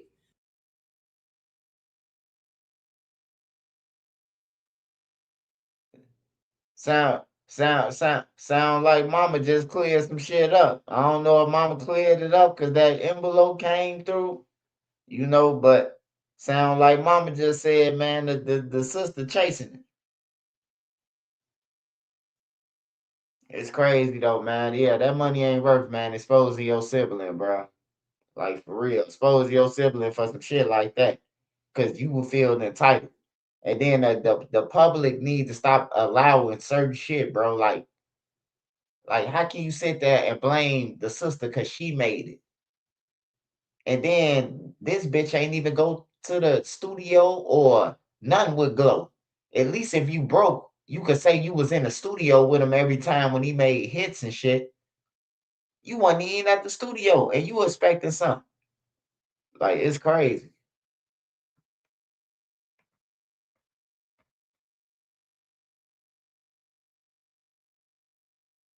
I'm gonna tell y'all what I don't like, and I'm real. I was gonna leave it alone. I was gonna take the high road. I take the high road about everything else. But like I said, I ain't gonna get on here and say everything you did to me as a kid. It's I don't know, I was a minor, so half of it ain't public record. I ain't gonna talk about how you got me sent to jail for a whole week. We ain't gonna talk about that. How you tried to shoot me, you set me up, you got me sent to jail. We ain't gonna talk about none of that. All right? I ain't gonna talk about half the stuff you did. Just leave it alone. You doing you right now. Keep doing you. Keep my family out of it. Keep me out of it. You see, you at where you at all because you said my name. You could have been saying my name and did a positive. You went about it the wrong way, y'all, and now you'll never get a penny out of me. And y'all saying other people, the ones y'all got y'all input to put on it, y'all ain't never been. My whole life, even before I was rich, I always been the one that never asked for shit. I always been the one to do shit for motherfuckers. So y'all, the ones that feel where she coming from, y'all don't know shit because y'all ain't never been the ones to have shit. Like, I ain't like my people I fuck with, they straight. My mama, she straight. Let me call my dad. Hold on. Y'all know how my dad look already. I can FaceTime him. Y'all swear everything I post be fake. I post fake screenshots, baby. The proof is in the pudding. And I hate that I'm getting on here explaining to y'all because I don't owe motherfuckers shit. Just like I don't owe her motherfucking that shit, I don't owe no motherfucking no explanation either. But don't play with my mama. Like she just some horrible ass person. Like I said, we got everybody struggle, bitch. But don't play her like you went through in college this year just because you get a whooping, baby. Everybody get whoopings. Take them. We did. And you didn't live with us our whole life. You was in foster care. You was living with my uncle and my aunties now because you keep talking about our struggle. You didn't live there with us, so you was in foster care. We was still walking around with bullshit ass shoes, bitch. You was in foster care getting Jordans. What up, Glorilla? How you doing? What's up, Dan? How you been doing? I'm okay, Dan. Where I did it? Ed's back room. Get been upstairs, smoke his cigar. Get him the phone. It's Louis on the phone, man. Hey, Glorilla! Daddy. What? I got you. You on my live. Tell them how you feel. Tell the world how you feel. You got 100,000 people looking at you. Hold on. Say what? I'm on live. Let me tell y'all something. Number one, whatever happened in the Woods family ain't none of y'all goddamn business. That's my business. All them my children. She put them in the business though, Dad, so you can't get mad at them for talking what they talk because she got on there and put them in that lying ass business. Listen, baby, I don't get on there because I done dated all y'all my children. Victoria needs her motherfucking ass whooped. She know better. Mm-hmm. Bring the family being whatever happened in the Woods family, good or bad, that ain't none of y'all concerned. What y'all need to be worried about is what y'all got going on. I'm the dad. I love all my children, but I do not appreciate what Victoria's doing to my family name. I really don't. She ain't got no business. Whatever disagreement. Daddy. Her sister and her mama. F her. Daddy, I don't want you to say all this. We know she wrong. Blase. What get done for you every time you ask? Tell them how I treat you. Tell the world how I treat you. Man, look, you have been outstanding. I could never pay you back for all the shit. I don't lost count. You know that's all that matters. You and my mama taking care of, and I'm happy. You take damn good care of me. Thank you, Dad. You take damn good, man. You deserve I ain't got it. no complaint. You deserve I it. could never pay you back for all you done. You done bought me cars. You gave me pots. You gave me plenty of money. I done traveled all over the United States with you. You have exceeded my wildest dream. Now, Glory, you know I love all y'all. Mm-hmm. Good, bad, and ugly. But at the same time, for somebody to sit online and lie on you like that, I'm saying, damn. Yeah. That's really messed up. Just messed up. It's cool, Daddy. We know what's going on. Well, thank you for getting on her wrist in my case. I love you. You have done exceedingly and above anybody to ask things for me and your mama and your brothers. So I'm mad you done that shit. Yeah, bro, real on some crackhead shit, man. The pops even said it, man. Victoria, bogus than a motherfucker, man. Little 2,500, we got to get off the internet, man. She got to come with some other content than talking about her sister, bro. Like, for real. We got to sidestep her ass, bro. She got to come with something else, bro. Like, tell us some more stories. Like, for real. Tell us some more stories how y'all went to the mall together and shit like that, man. Because I struggle. I live with roaches. I live with all them motherfuckers. We got along very well. The roaches knew. Don't come out until we was in our room sleep. At 6 o'clock in the morning, it's over with for y'all roaming around. Go back in. When company come over, that means cousins, friends, etc. Don't come out. If DCFS come, you're not allowed out. You know, we had a contract with the roaches back then. We had a common ground in the house. You know, hey, look, if it's only 3 packs of noodles, don't y'all fuck with them or we killing all you motherfuckers. You hear me? Like, for real, you know? So everybody struggle, man, but, you know, don't nobody owe you nothing, man. Like I said, if my brothers and them came up off the streets on everything. I had every iceberg, every mic. I've been had the common blues, bro. Way back then, you know? Like, for real. So it was like, shit, I'm glad they did look out for me, but they never owed me nothing. If they didn't give me nothing with their drug money, I couldn't complain. But they just happened to be some real dudes and took care of me too, you know, while I was in school, going through 8th grade, high school, shit like that. So they was real, man. They was real. But don't say that I'm Trenches News and I took care of you when you was in 8th grade and you owe me, because I don't owe you shit on everything. I appreciate everything you did for me. And if I give you some and it ain't what you expected me to give you because you think I'm rich or whatever. So, you know, it is what it is, man.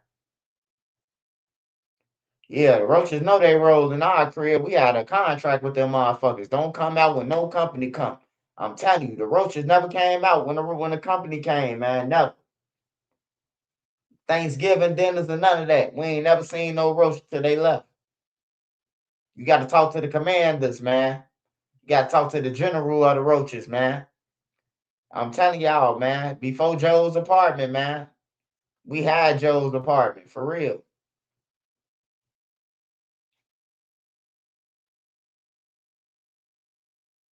That's when they had the chalkboard roach. I don't know if y'all remember that.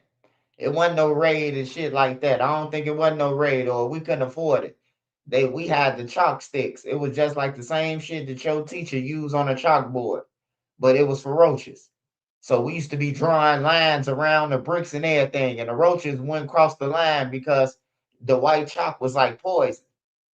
I know the people who on here who know about the white chalk, the roach chart on everything. That's what we had though. Like we playing school in the house, goddamn it, drawing a line. Everybody get a wall.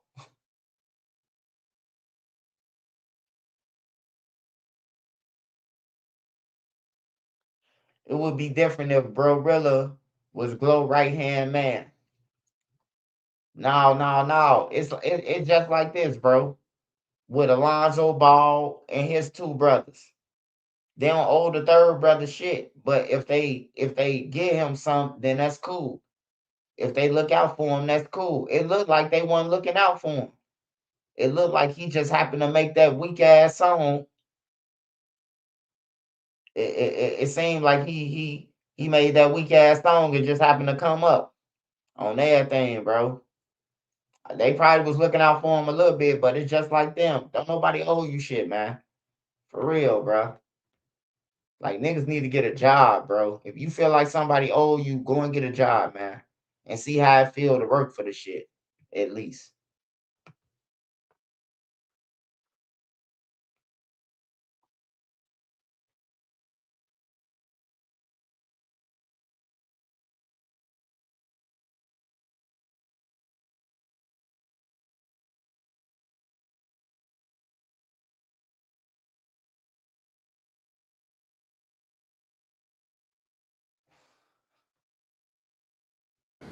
And then motherfuckers be wondering why I be so traumatized and don't fuck with people.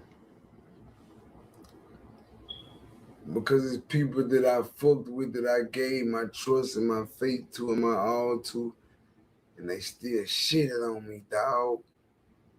They fucked me over, man.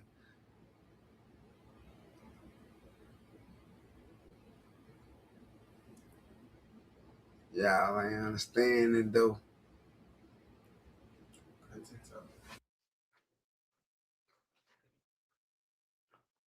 Man, I don't know what's up with these niggas. This nigga look like he just sniffed a motherfucking 8-ball and then went live. Fuck wrong with him? Ain't nobody tell you to sign no motherfucking contract for no $3,000. He signed his life away to mob ties, man. That's crazy. $3,000, man. That's crazy, bro. That's crazy, bro. I get paid for talking more than $3,000. I get paid on an interview to sit there and go over a story or give my opinion of a story for more than $3,000 on everything, bro. So I be looking at this shit like, bro, I could have signed Finesse 2 times. I could have signed these people for this little shit and been getting all their money. I be thinking about that shit, bro, but I don't want it though, bro. I don't want to be responsible for beating nobody out like that, bro. Like I was into robbery and shit like that, but I ain't into that type of robbery, bro. You robbing a motherfucker with talent for all they money, bro. Like for real, all they money, and they don't even understand that once you sign this paper, it's over with. And they take the money, spend the money in 24 hours, and now they saying my label beat me out. They ain't explain the rules to me. Like it's your fault, bro. You the one who took the money. But really wanted to be the man. I don't know what's wrong with this nigga though.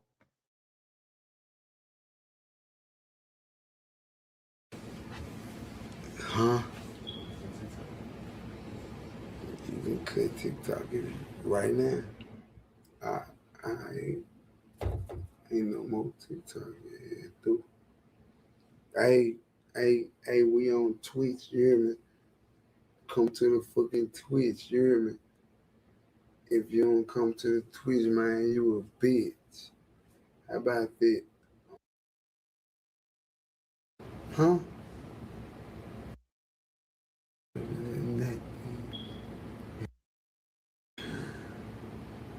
You said it was your fault.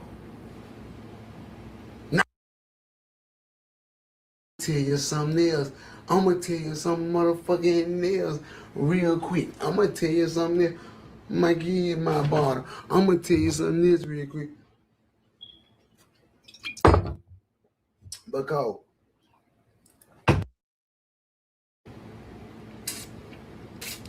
a week straight. That's why I don't fuck with you now. Y'all some bitches. Y'all some real live bitches.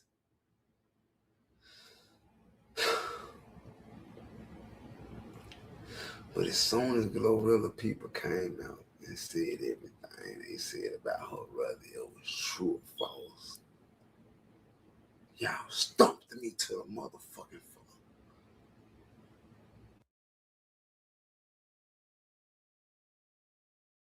Hey man, I don't know what's wrong with these guys, bro. This shit, I ain't never think like real life will end up on YouTube, bro. Like this nigga off drugs, bro. He off something, bro. Like fuck that liquor. He off some other shit. He having a motherfucker, bro. Damn, finesse. You be thinking that these guys got these big hits and all that, man. Like, bro, they be broke, bro.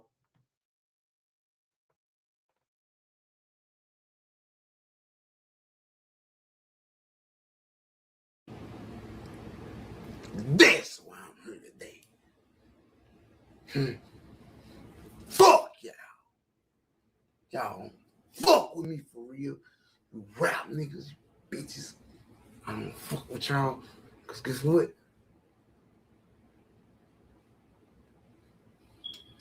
When they said this shit about me, the whole world beat me to the fucking floor. With both fucking fists. Women and men. Kids and elderly. Everybody.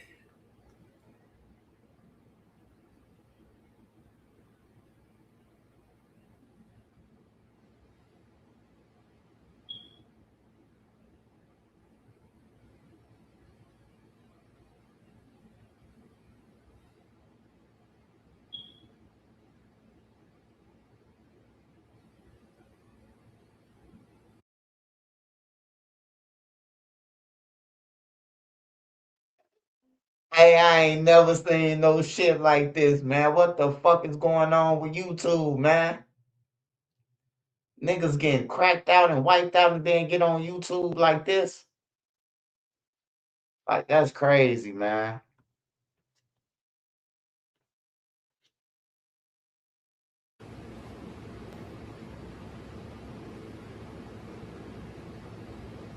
But then when I cut them off, I be wrong. Oh, it's titty.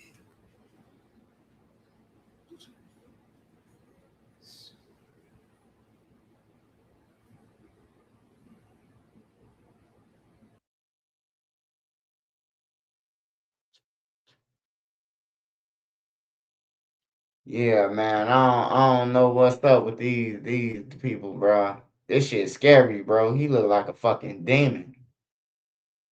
On everything, he look like a fucking demon or something, bro. I don't know what the fuck going on.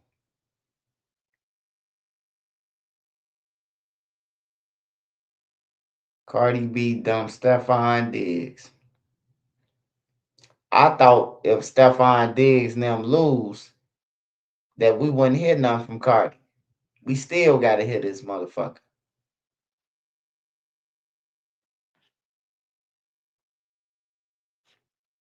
Jay-Z deserves to run like Epstein.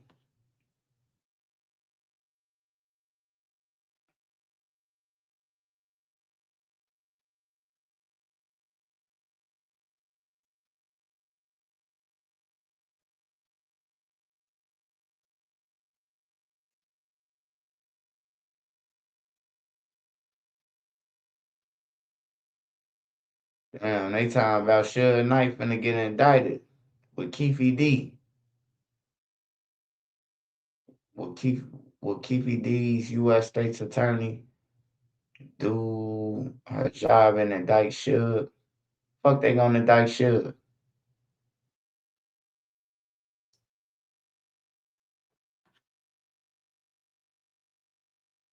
All right, we're going to begin this hour, though, with a 48 hours investigation into the case of a Texas teenager who shot two friends in 2023. He claims an acne medication caused him to have homicidal thoughts, but prosecutors don't believe it.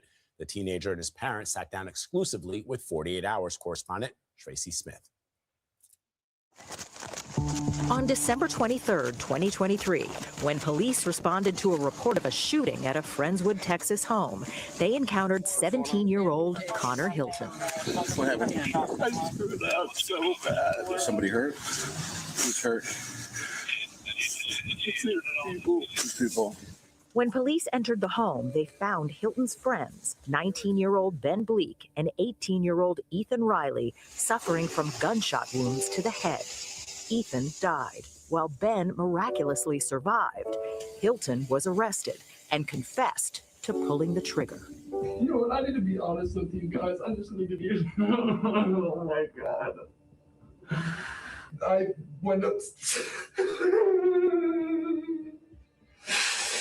I went up to Ethan and just. Adam Brown, J.L. Carpenter, and Rick DeToto are Hilton's defense attorneys. He admits that he did it. What am I missing here? Why take this case on? Well, because we wanted to get to the truth of what happened, the whys. It is.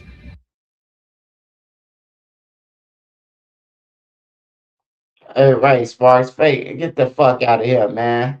Nigga would have shot somebody, bro. We'd be in jail. They wouldn't even be trying to hear no extra story. Get the fuck out of here, man.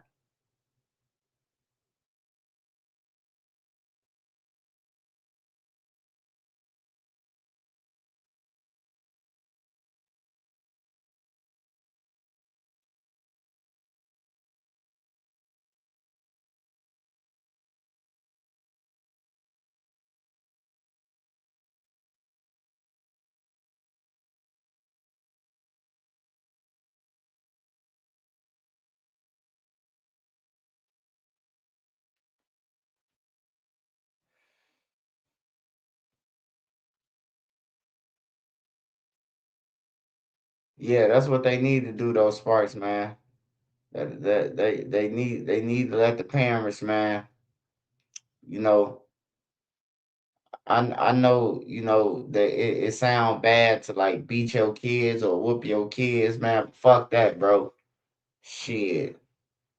At least they'll learn not what to do and what to do. Shit. Learn something. Like I heard a couple of kids, bro, within the last like 10 years tell their parents, you touch me, you going to jail.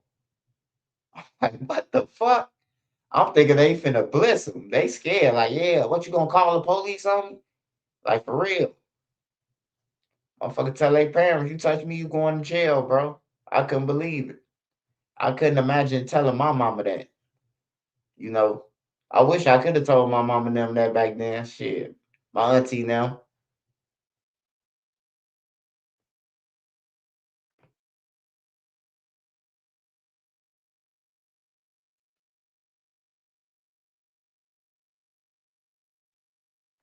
Man, I can't find that fucking Jesse Jackson thing here. Fucking joke.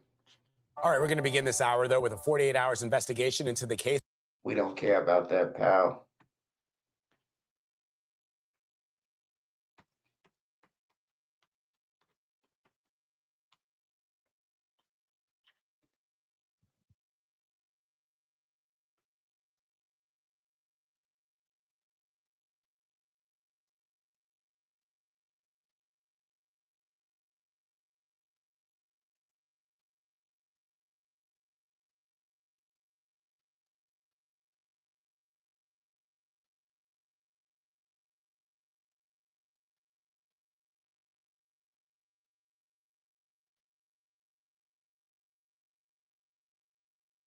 And they got it like that.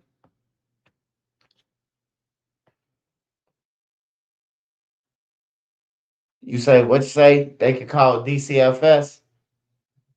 Yeah, man. I don't know what DCFS at now, man. I remember when like you couldn't go to jail, you couldn't do none of that. DCFS was showing up at the Audi home. DCFS was showing up like if you was a teen and the school called and said, man, his shoes got holes in them or he got a whelp under his eye, anything, man. DCFS was taking kids left and right, man.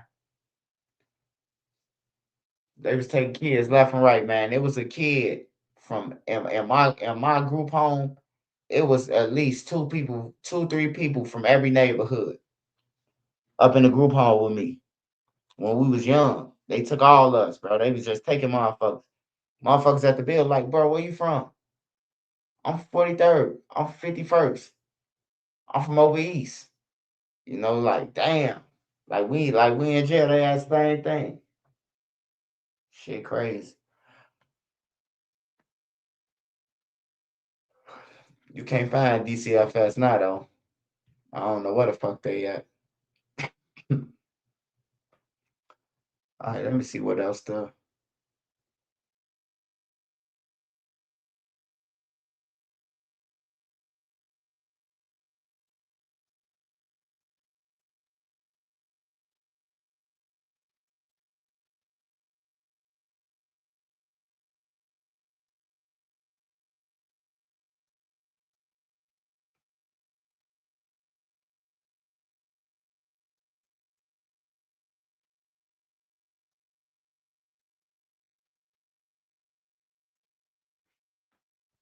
All right, this new. I hope it ain't got no rap in it.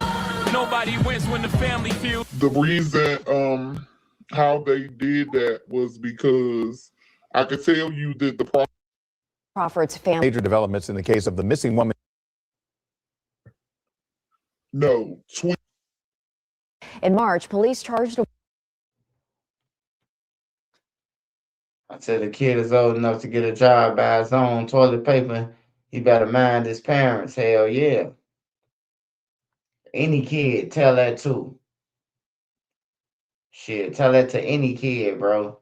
Till you could handle your own shit, nigga, you gotta follow our rules. Like shit, you can't make no decisions.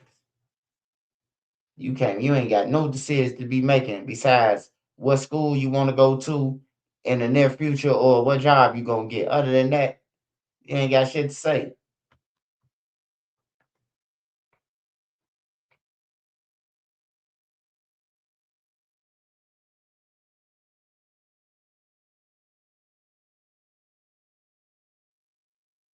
Smash that like button for me, y'all. I need y'all all to smash the like button at one time. Let's try it.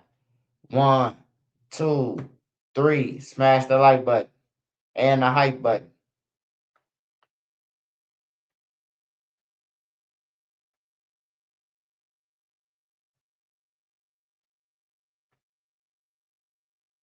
woman with Crawford's kidnapping and murder, but her body still has not been found. Marcella Robertson spoke with Crawford's family. Major developments in the case of the missing woman here in the district. Police have charged 2 additional people in the death of China Crawford. Imaginable heartbreak. 2 women, 2 disappearances, but decades apart. This morning, their family and D.C. police are speaking about their cases, hoping that it leads to some answers. All paying the price for other people's actions. Awful case that I know many of you have been following closely for quite some time, and that's the disappearance of China Crawford. She vanished back in 2023 in D.C., and we now know through an unsealed indictment that at least 7 people are facing charges in connection to this case, including 2 juveniles, but 3 adults are charged specifically.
Y'all can hear me? Y'all can hear me? All right, I'm back. I'm back. I'm back.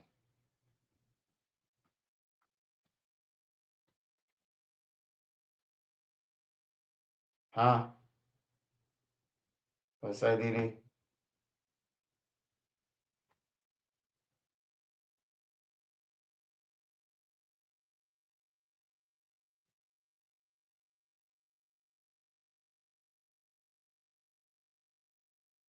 LaShawn Washington, who was charged back in 2024, and Bijarni Cooper, who was just picked up and arrested last week. Fam, imagine being missing for years, and your family can't give you a proper funeral service because of that. There's no real closure for the ones that love you the most. But throughout the years, people get arrested for your murder, for your disappearance. Yet it's still no concrete answer on where you could be located. But as time go on, slowly but surely, the motive is coming out. Not speculation, but in black and white. 2 years since your demise, on the first week of February of 2026, another person get arrested. Last year, it was a female, a well-known female who known to be setting dudes up in D.C. But this time, it was a dude affiliated with a neighborhood crew that the woman that was arrested used to hang with, set dudes up with, allegedly, according to black and white, and also used to boost with her. Not to mention, this same girl came out after your disappearance to throw salt on your name, basically distancing herself from the situation. But today, we're gonna have the opportunity to look at a transcript, an indictment with over 55 counts for just one man, tied to multiple, a murder,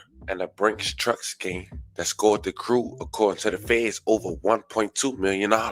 This is a story of backdoor, greed, manipulation, and losing your life being loyalty to a default. Today, we want to identify who this young woman is while paying our respects. We already covered her story. Her family reached out before. Today, we're going to follow up just a year later. Not to mention, as more developed, I keep you guys updated. But before we go over this one, I want you guys to remember, I don't give you no angle. I just give you the story. So with that being said, make sure you like, comment, and subscribe. We'll jump right to it. As mentioned, fam, today we're going to Washington, D.C. We're headed to Southeast D.C., what many residents say is a real reflection on how D.C. is. We're talking about Chopper City. It isn't an official neighborhood name. It's a street-level nickname that's been used for years to describe a cluster of Southeast D.C. blocks. mainly tied to parts of Congress Heights, Berry Farms, adjacent areas, and nearby southeast quarters. When people call it the heart of DC, they talking about the culinary and historically, not politically. And when people ask what Chopper City means, the names come from street slang, where chopper refers to automatic firearms. It reflects a reputation, not a boundary, similar to how some people call 3070 Yo or Berry Farms the farms. Locals used it to describe an area where violence, heavy police presence, and street politics were constant, especially in the 2000s and early 2010s. And just like many situations in many neighborhoods, you got the older generation and the younger generation. And when it comes to the younger generation in Chopper City, they pretty much trying to carry their own torch. I never thought I'd see the time of day, but they paying me now to let y'all know how to make some money out while y'all watching me. Man, we family. Of course I'm gonna do it. So the name of this app called Free Cash. Chopper City, Southeast. It's a young nigga, BMG son. The life right here, man, you know what I'm saying? Really the only people to be right here, just people that live right here, you know what I'm saying? A lot of the action was down the street, you know? It was all residential. You know, as the years went on, this turned into the spot, like everybody, you know what I'm saying, came out, this motherfucker started hanging right here around the way. Shit just got real lit, you know what I'm saying? But, yeah, you know what I'm saying? Shout out to TV, man. This is TV, and we live on W.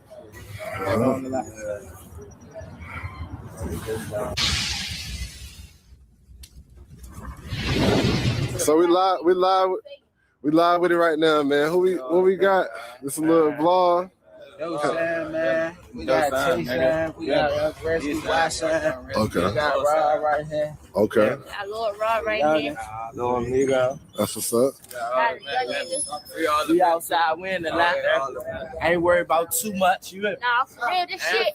Hey, this shit really different. Yeah, this ain't Chopper City. This shit really like it, Lasan.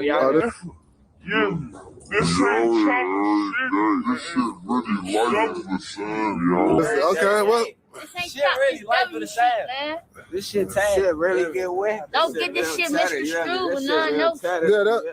So as you can see, the older generation and the younger generation are two different type of times, but they pretty much in the same area and the street politics that come with that. But for this story, we pretty much gonna talk about the older generation in Chop City, being in connection with the female named LaShawn Washington, also known as Tweety. Now, Tweety was a known booster who lived in an apartment in Wellington Park, Southeast DC, not too far from Chopper City, about 5 to 10 minutes max, depending on how you drive. Now, Tweety had gained a reputation for setting dudes up, but not the average street dude. It wasn't like that. See, Tweety would talk to people like Africans. She used to live what they considered down low in Wellington Park. And if you know anything about Wellington Park, whether you up top or down low, it's one way in, one way out. And according to Tweety, recent update in her indictment, she was known to set dudes up after she sleep with them. They fall asleep. And alleged Chopper City members would come rob her. And in one case, an African dude was thrown over the balcony as he was robbed and stripped for his belongings. And for months, people knew about it in the city, but nobody really touched Tweety. She was real strategic on who she slept with and made that call to.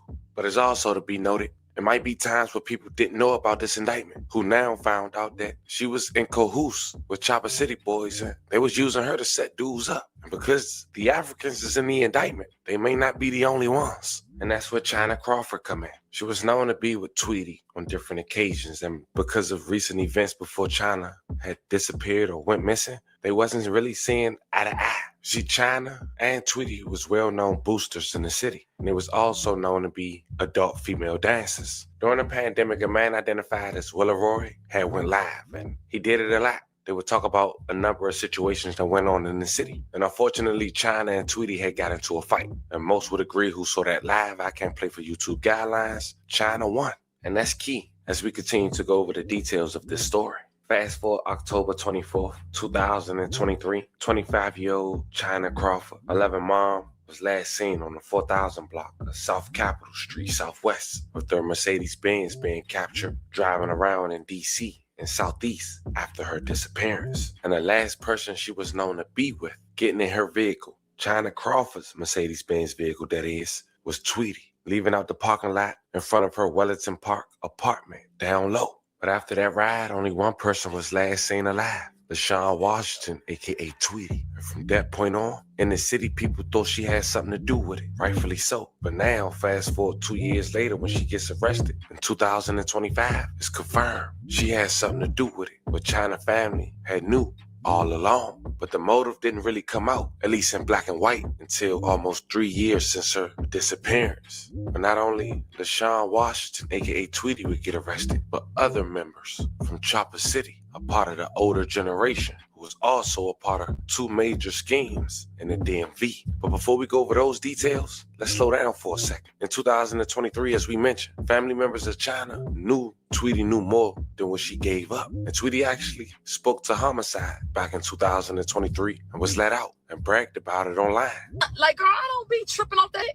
Like, you tripping like I'm saying, again, you don't know me. I'm not about to sit around sad, moping and shit. I'm not about to be out here accusing people. I'm not doing that.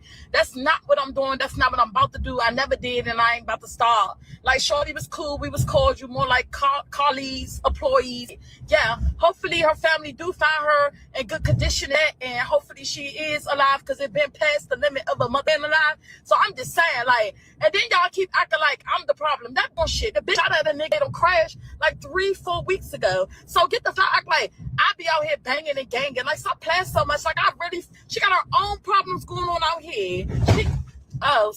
Case of a D.C. woman who's been missing for months. D.C. police have arrested and charged a woman in connection with the disappearance of China Crawford. And we've been tracking this story since early last November, when her family hasn't stopped looking for her either. Now, 32-year-old LaShawn Washington, who claimed to be a friend, faces murder and kidnapping charges. This is according to court records. Washington is accused of abducting Crawford around October 24th with plans to rob her.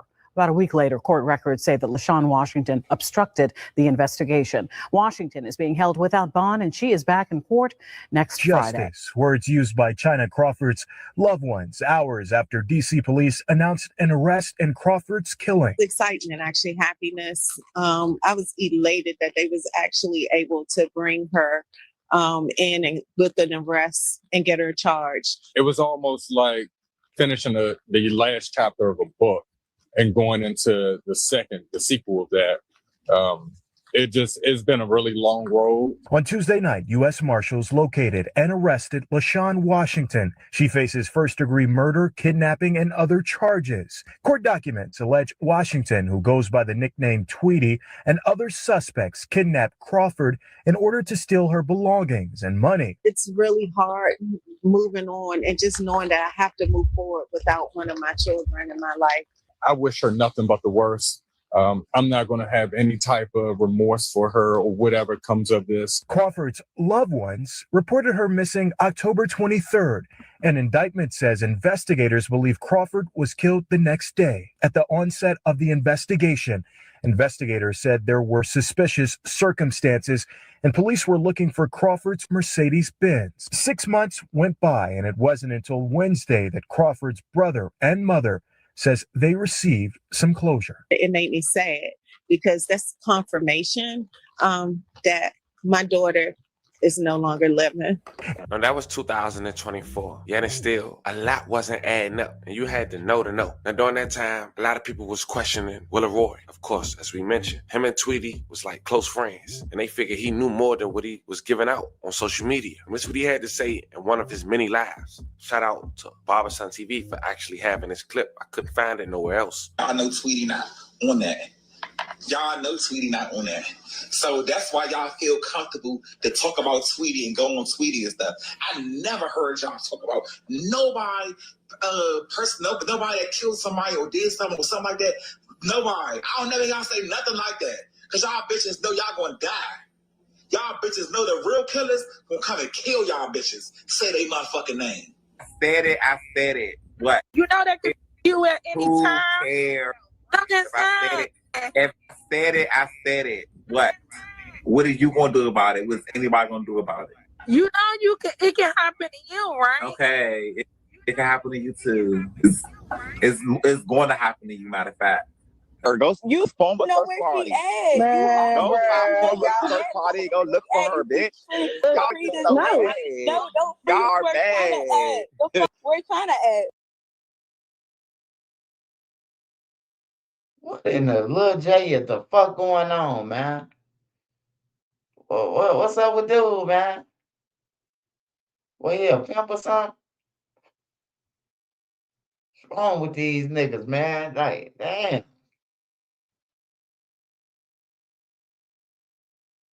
Go look for You're broke her. begging for $700. It's not even that, Go man. look It's for not even me on my fire or her. something. You're not listening to me on my Begging fire. And it's a reason why Willa Roy, who possibly knew after speaking with Tweety what happened, he wouldn't speak on it as well. And now it seemed like some of the pieces are starting to come to the puzzle. You see, during the time China had went missing, it was a string of robberies that just went on, allegedly by some Chopper City boys. And the reason I know is because they would later get indicted by the feds. And the reason the feds was able to put 2 and 2 together was because in 2022, Raheem Ghaffari had shot a fellow member of his Southeast Street crew. As mentioned, we just talked about Chopper City being split in 2. Apparently, he killed the man broad daylight after an argument from a dice game days earlier that led to violence just days later. It was one of those older generations on the block against the younger generations on the block. That incident happened Wednesday, May 4th, 2022 on the 2300 block of Green Street Southeast at around 3:39 p.m. broad daylight. 7th District responded to the listed location for reports of a shooting. Upon arrival, police located an adult male victim, unconscious and unresponsive, suffering from multiple gunshot wounds. He was later identified as 24-year-old Davon Sullivan of Southeast DC. May he rest in peace and love and condolences to his family. 2 weeks later, May 17, 2022, 31-year-old Raheem Ghaffari of Southeast DC was arrested and charged with first-degree murder while armed. Both are part of the Chopper City crew, allegedly, according to the feds. Fast forward 2 years later in 2024, and the feds will use Raheem as a key witness to take the stand on other Chopper City crew in their involvement in Brink Trucks robbery, where the feds say they stole over $1 million on 3 occasions. That somehow, allegedly, according to the feds, tied to China's demise after reports claim that China was in a relationship with one of the suspects from Chopper City. According to the killer who turned witness that we just talked about from Chopper City, when he got on the stand, he told the jury that the initial idea for the scheme was a guy named Brox. He was allegedly China's boyfriend, and he allegedly got get back after all the information surrounding her demise and her going missing had got back to him. And one of the people involved got incarcerated down 1901. But as we get back to the witness, he said Brock told the street crew they had been missing opportunity right in their face every day. In charging documents, prosecutors said a member conspiracy would stake out Brink's armored cars and banks to learn their routes and the driver's patterns. All 3 robberies occurred on the same day of the week, Wednesday, at around 9 a.m. The first robbery happened on October 6, 2021. Prosecutors said 3 men armed with long guns approached the driver of an armored truck parked in the front of SunTrust Bank on Good Hope Road in Southeast. They then beat the driver and stole a courier bag containing more than $100,000 before fleeing in an SUV driven by a 4th person. The SUV, which had been stolen in Silver Spring a month earlier, was found abandoned approximately a half a mile away from the bank with its dashboard set on fire. The second robbery occurred 2 months later on December 8, 2021. According to prosecutors, 2 witnesses identified Brock and Brock co-defendant 36-year-old Anthony McNair as the man who again assaulted the driver, this time with 2 handguns, and stole a second courier bag. Prosecutors say Brock pistol whipped the driver before both men fled the scene. The driver testified a year later at trial that he thought someone hit him with a brick. He said he had to crawl bleeding into a nearby business for help and still suffers to this day from the facial fracture he sustained in the attack. The third robbery also occurred along Good Hope Road in March of 2022. In that incident, prosecutors said the robber struck an armored car from 3 different angles. The moment it pulled up to a Truce Bank, one of the robbers armed with a handgun entered the truck and pointed the gun at the driver before handing multiple bags of cash to another robber outside the truck. Surveillance images from inside the truck show the driver with his hand in the air as a man in a black hoodie and black face covering points a handgun, inches away from his face. In that robbery, prosecutors said the suspect stole more than $1 million in cash in less than 45 seconds. On the last week of March of 2025, 3 of the Chopper City street crew members were sentenced. William Brock, 33, was sentenced to more than 54 years in prison. His co-defendant, Anthony McNair Jr., 36, was sentenced to 31.5 years. A third defendant in the case, Earn, he was sentenced in January to only 18 years behind bars compared to his co-defendants. He ain't take it to trial. He took a plea and admitted he was in on only one robbery. William Brock had the most time. They say he was the mastermind. Now here's where things get tricky. William Brock was allegedly China's boyfriend. And William Brock was also the first to get arrested for that indictment. And if you get where I'm going at, then your thought process probably correct. Chopper City, as we mentioned, split in two. Then allegedly tried to backdoor their own homie that they went on moves with, looking for his money while he was incarcerated. And in return, they went to go get China, allegedly, to try to find his money.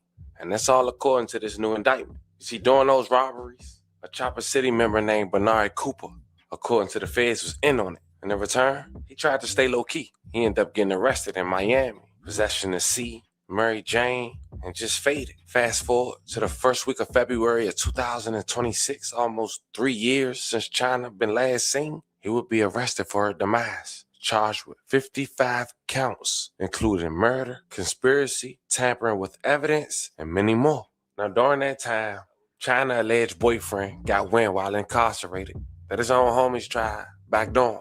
It's not black and white on which of the 3 who will later identify of the 5 that's currently incarcerated for the demise of China. But what is public is that it definitely happened. William Brock, 33 at the time, back in 2025, was originally charged with assault with a dangerous weapon for his involvement in a stabbing at the DC jail in the 1900 block of D Street Southeast on January 22nd, 2025. The incident left one individual with cuts on multiple parts of the body and was treated at a nearby hospital. Brock's attorney had alerted the judge that his client planned to accept the plea extended by the prosecution. Mind you, fam, he was already sentenced to 54 years in prison. And the other 2 dudes, they was affiliated with Chopper City as well, according to the feds. But they was younger. They had nothing to do with the Brink Trucks robbery. But what they did allegedly had something to do with was stolen guns out of Merlin Pawn Shop, which would later get them hemmed up. And it was also looking for those as well that Brock allegedly had. They thought China knew about. The other dude in the indictment for the demise of China is a 23-year-old named Naquan Odom. But just last year in 2025, he was sentenced to 48 months in federal prison for his role in the December 2023 burglary of a Merlin pawn shop that netted dozens of firearms. Apparently his nickname sticks. His co-defendant in that case was Tawan McNeil, 27 years old, who was sentenced in July 1st for that robbery. And another co-defendant was Vincent Lee Austin, aka Vito, just 22 years old. Feds say he was the mastermind behind that pawn shop theft. But the 2 co-defendants that was with him, they happened to be also 2 of the 5 individuals who was recently indicted for the demise of China in 2026, just months after they were sentenced for the pawn shop case. They got arrested December 15, 2023. Some say one of those 2 was the ones who were stabbed in jail. Apparently that incident happened December 13, 2023. Odom and 4 co-conspirators drove 2 vehicles, one a stolen Honda from the District of Columbia to A&D Pawn Shop in Glen Burnie, Maryland. At the pawn shop, co-conspirator Naquan Odom used a portable saw to cut the locks off and pull down the security gate. Another co-conspirator then used a crowbar to pry open the main door. Once inside, they grabbed array of rifles, shotguns, and pistols from the shelves and display racks. They fled with at least 34 firearms. About a half hour after the burglary, the red Honda crashed on I-295 southbound at Kenilworth Avenue Northeast. After the accident, surveillance footage showed Austin and 2 of his co-defendants abandoning the vehicle. MPD arrived at the scene and recovered 8 firearms from the car. Investigators also recovered Austin's damaged iPhone on a Honda's driver's seat floorboard. On it, an open GPS route displayed on the screen with a visible destination address of Austin's residence. He was arrested at his apartment complex on December 15, 2023, 2 days later, and was found with the Smith & Wesson M&P that was stolen during a pawn shop burglary. So as you can see, them boys was in a lot. They had a lot of... I ain't gonna lie, man. These motherfuckers are dumb than a bitch. He left his phone with the GPS on. that's going to his crib, and he still went to the crib with the guns that he done stole from the gun store. At least he could have said somebody robbed him. Somebody robbed me for my phone, man. They rolled up on me and just stuck me up. He can't even say that. You left your phone with the GPS to your house. And then he still took his stupid ass to the house once he knew his phone was in that car. Like, that shit crazy, bro. So now they ran to your crib, your mama house, and kicked through her door and tore up all her shit. That's why I say, man, like, hey, look, they could be your kids, but they might not give a fuck about you, man. Like, they might not give a fuck about you. They might one day rob a gun store and then the GPS go back to your house and then the feds kicking through your shit. Schemes that was going around in the DMV. But with all that, you see China family slowly but surely get some form of justice. I mean, they don't get the right answer and they still is yet to find out where's China. And only time will tell if that information comes out. As China mom said, it's a similar experience as her sister, a young woman from DC who went missing in the 90s. A similar situation as her niece. Now, where one family is dealing with unimaginable heartbreak, 2 women, 2 disappearances, but decades apart. This morning, their family and D.C. police are speaking about their cases, hoping that it leads to some answers. Marcella Robertson is in Northwest D.C. at MPD headquarters with the story you'll only see on WUSA 9. It's like we're all paying the price for other people's actions, you know. October marks 2 years since 25-year-old China Crawford disappeared. And I know that my daughter is missing not by her own free will. 2 years of heartbreak for her mother, Elisa. 2 years and I can hardly talk about China without choking up. Police believe China is no longer alive. They've charged someone with her murder, but her remains have never been found. I want nothing more in this world to bring her home, to lay her to rest in our family crypt. I want nothing more in this world. But for Elisa Crawford, the search for answers goes much deeper than just her daughter. I fully cannot grasp that this has happened in one family twice. She was like, I can't believe this is happening again. You know, my sister went missing in like 1996. Nearly 30 years before her daughter vanished, Elisa's sister disappeared in D.C. Stanley Crawford was last seen near her home on Ridge Place in Southeast. For decades, her family had no idea what happened until now. Detectives were able to track down the remains of a Jane Doe who had been in the morgue since 1997. You know, the connections at the time weren't made. Some kids were coming home from school and found some skeletal remains. It turns out she had been a victim of a homicide. She had been shot, possibly could have been a victim of a sexual assault. Last year, through DNA, police identified that Jane Doe as Stanley Crawford. I was actually elated. Finding my sister was actually a gift, and it actually gave me hope that I would find China too. Stanley Crawford's case is an open homicide investigation. Police are looking for anyone who may have any information about what happened to her to come forward to help them solve this case. As far as China Crawford's case is concerned, as I mentioned, someone has been charged with her murder. The woman who is charged is awaiting trial right now, but police tell me they're still working this case every single day. And the goal is not to just get justice for China, but also to find her body and bring it home to her family. That's the latest here outside police headquarters. Back to you. I know that was a lot, but I'm going to be real, man. You know we can only go all black and white. 2 of these people had over 100 counts. You know how many pages I had to go through?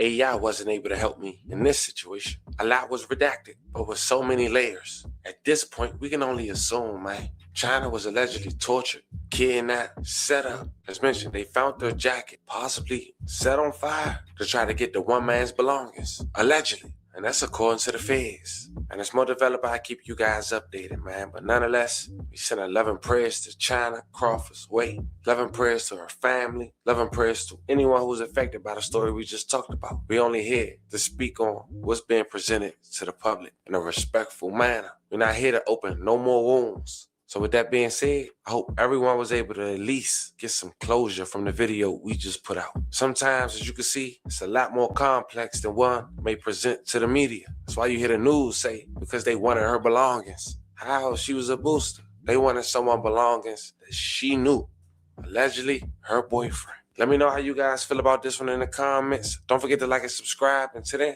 I'll catch you.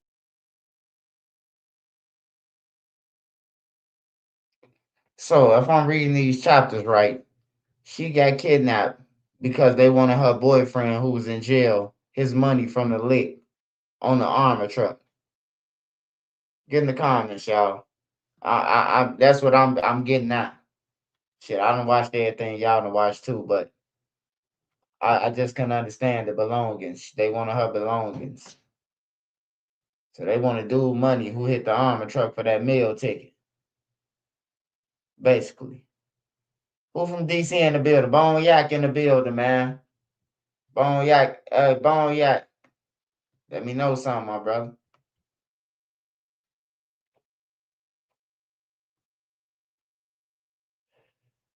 Prosecutors say the alleged abuse went on for some time and was even videotaped. Now, a daycare director tells ABC7 she spoke with Illinois DCFS last spring about her concerns for that boy and his sister. Candles and balloons graced the front entrance of the home, where 8-year-old Markel Pierce was found unresponsive last week. The boy's death felt deeply by many in this community. I just don't believe it. I can't believe it at all, so it's just really heartbreaking.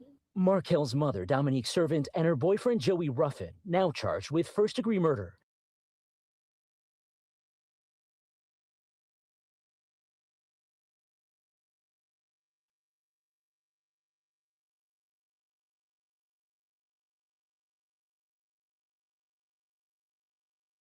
What Cairo be saying he got for somebody who locked up in jail.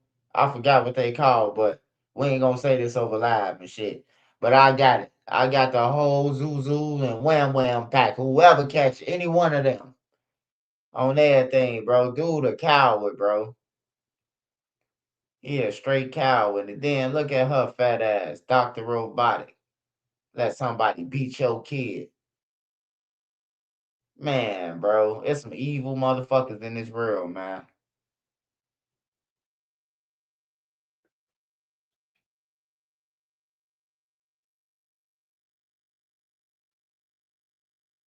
No, I was talking about the last video, Bone Yak.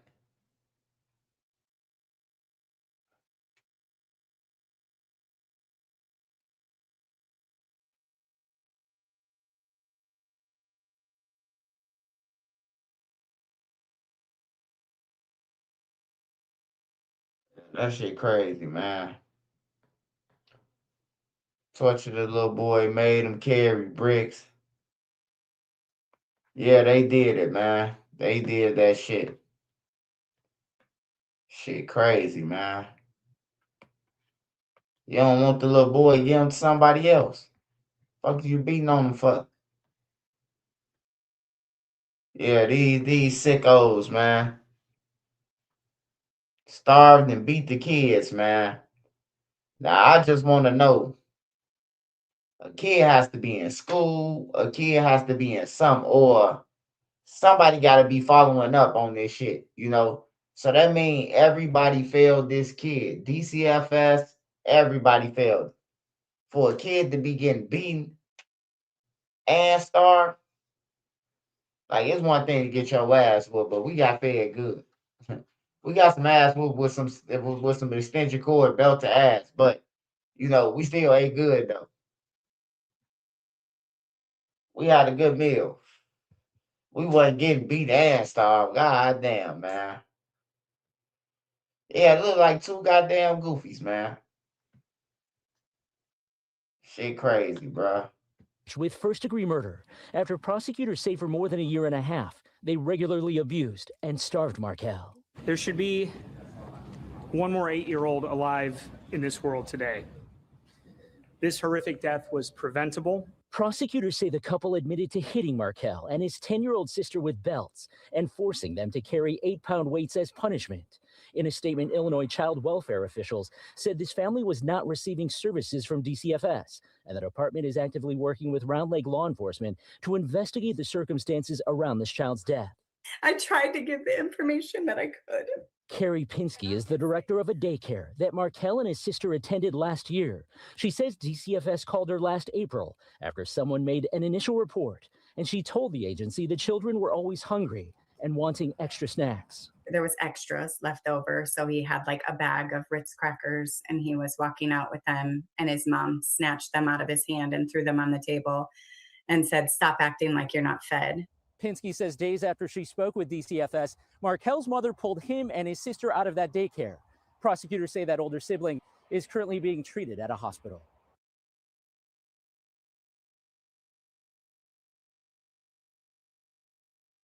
And not DCFS want to say DCFS.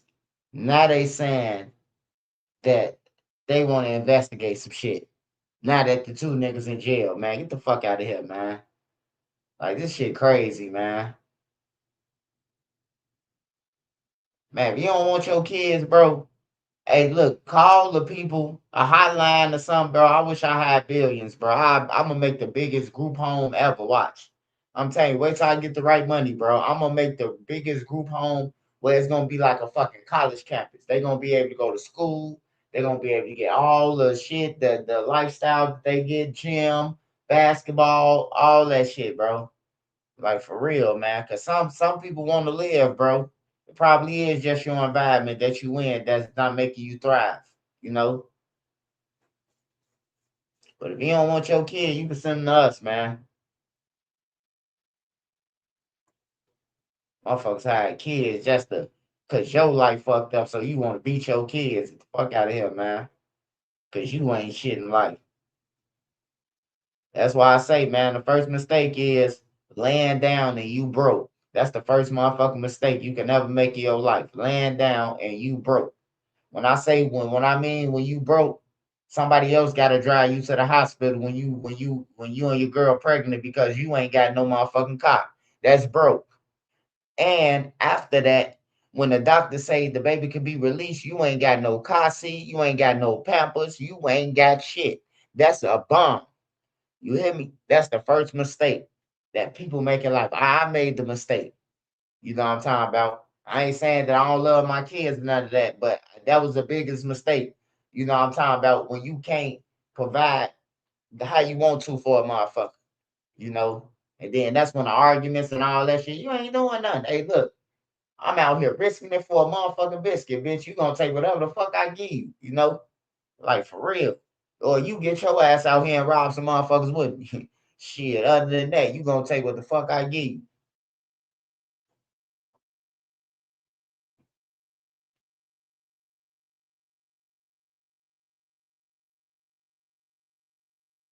Yeah, man, motherfuckers evil in this world, bro. That little dude didn't deserve that, man. He ain't deserve that shit, man. Beat him and starve. And you 500 pounds, and the other dude, he about 200. Y'all motherfuckers working him out, got him lifting 10-pound weights at 8 years old, making him hold him up for hours, bro. This shit sad, man. Yeah, hey, look, man, I'm gonna tell y'all this too.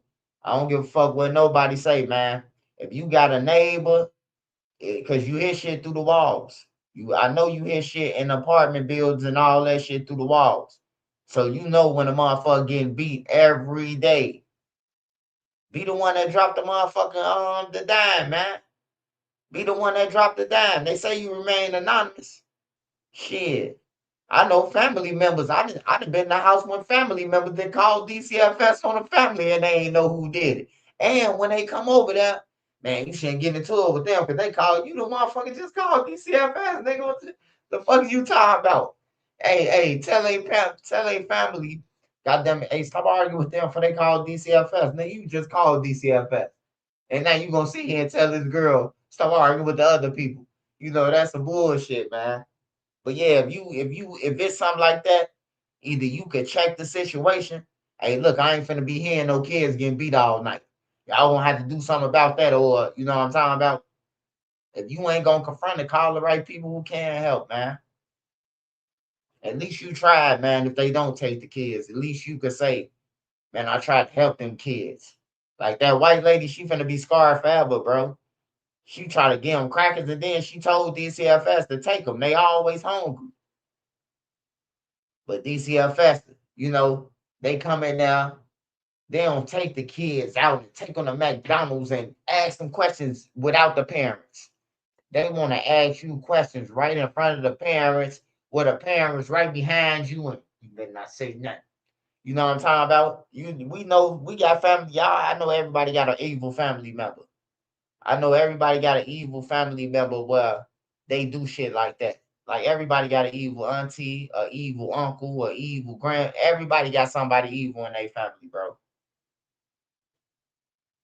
That want to beat people. My auntie was like that. She wanted to beat a motherfucker. Her life was fucked up. She looked like a dyke from Set It Off. You know what I'm talking about? She was a little chubby motherfucker. Had one eye. Because she got into a fight with this lady, and the lady had ice paint the eye. And goddamn it, she took it out on us. Because she had to look in the mirror with one eye. I used to hate seeing my auntie coming, man. Y'all going over Frida house. Shit. I'd rather run away than go to her house. Shit, she finna whoop some ass. You hear me? You can't do nothing. You sneeze wrong. Why you sneeze? Get in the corner. I'm like, shit. Motherfucker just sneeze. You know? She ain't say God bless you or shit. She get in the corner. Motherfucker end up standing in the corner for the whole motherfucking Miss Doubtfire movie and another movie. And then when it's almost the end, you can go over there and have a seat before bedtime. Well, damn, I might as well stand up until bedtime then. Shit. Fuck, I'm finna sit down for 30 seconds and then have to bounce back up. My legs are already strong from standing up, miss. Yeah, no. You know how you stand up for a long time, but then you sit down, your shit start cramping up and get that look, get that Charlie horse in there.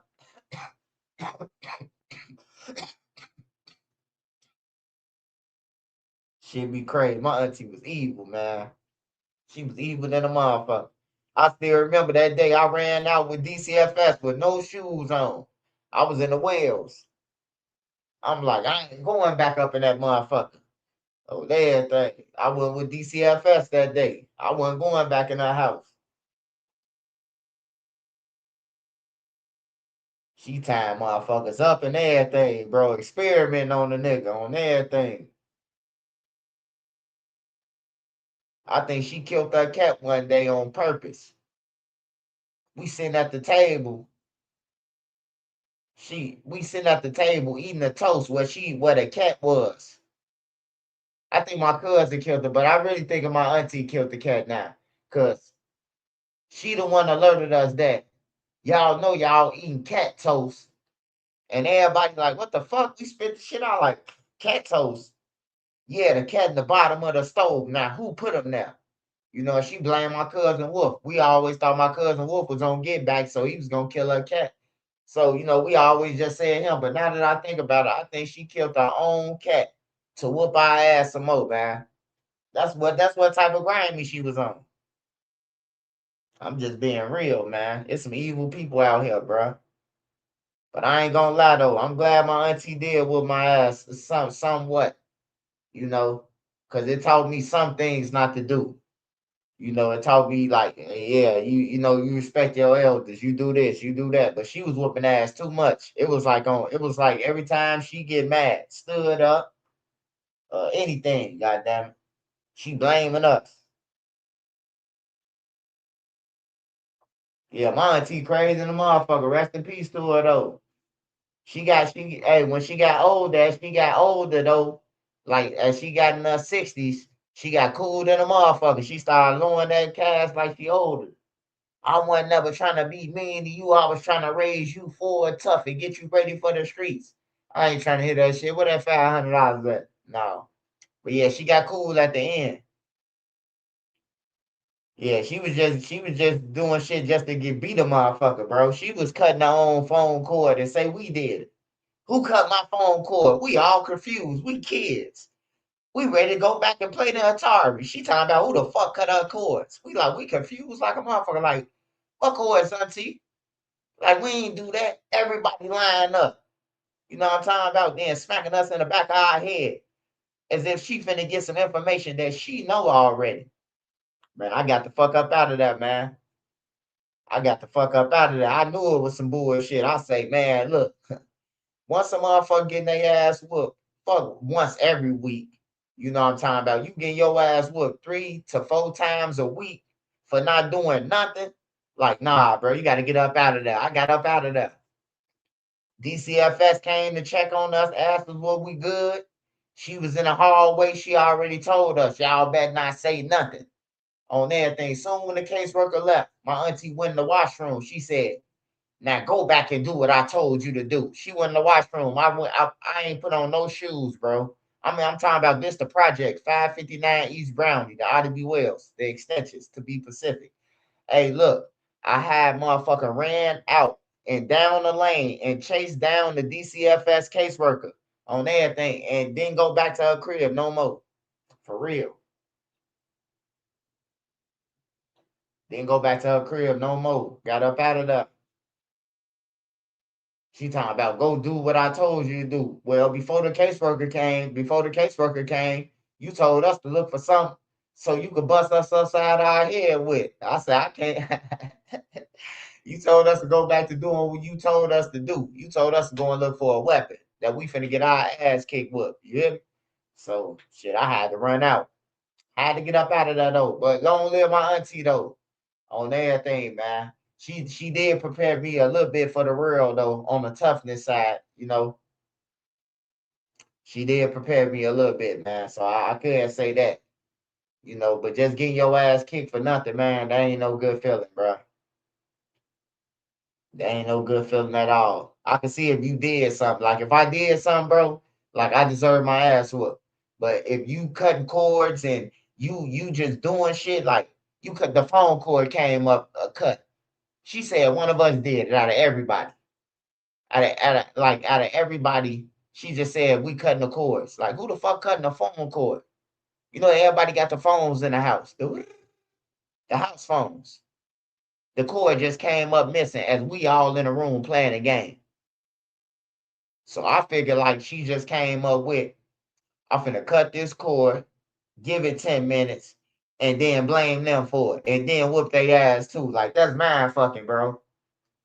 You know, I learned that I was bright at a young age, man. Something told me to get up out of there, brother. That's all I can tell you, man. But yeah, I had an evil ass auntie, man. I know a lot of people go through it. I couldn't go through it, bro. I wasn't used to that. My cousin then was used to having scars on their heads and shit like that. I wasn't used to that shit, bro. Like for real. My mama ain't never whoop us. Like I said what to my mama one time, bro, and my brother smacked my ass over the table, bro. I was like 6 years old, 7 years old, bro. My brother say, what the fuck you say to mama?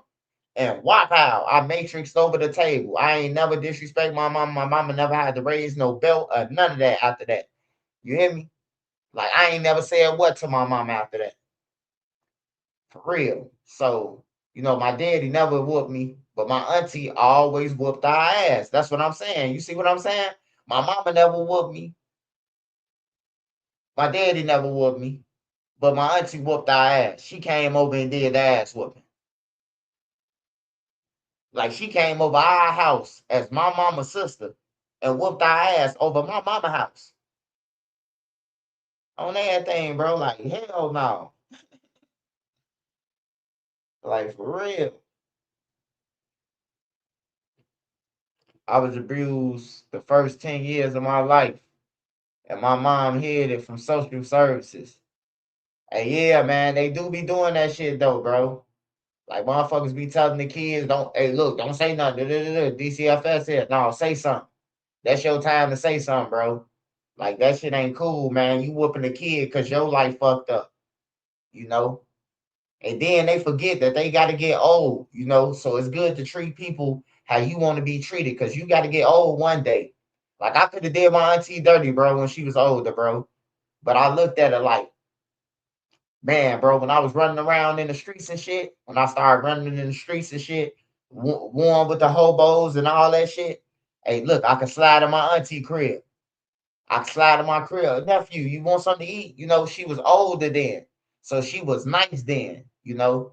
My auntie, she didn't got nice as she got older. I guess when you get older, all the bullshit, you start to realize that you need help. You know, that you need help with shit. You can't reach shit no more. She in a wheelchair, you know, so she got real nice, man. I'm telling you. She had me move a box from the back door to the front door of the living room and gave me $500. I say, yeah, something gotta be, she must be on her deathbed or something. She must have been to clock out this motherfucker. She gave me 500 for real. Even my brothers and them said it.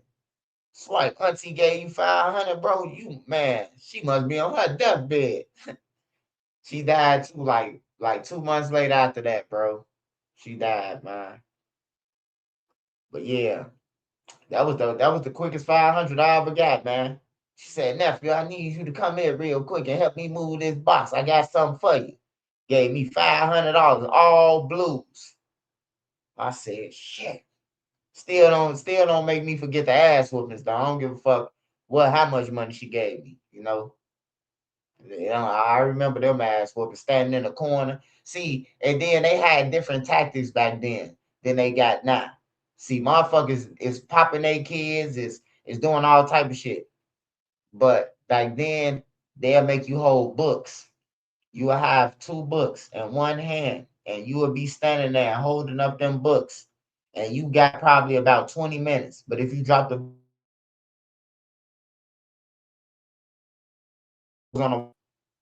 if your nose move off the wall, you got to start over. You know, it was a lot more tactics and shit that they had to try to break you. But I was bad too as a project kid. I was bad. I was breaking windows and doing all the shit. I got us kicked out the projects. I got us kicked out of Newtown. Before I went to DCFS, I got us kicked out.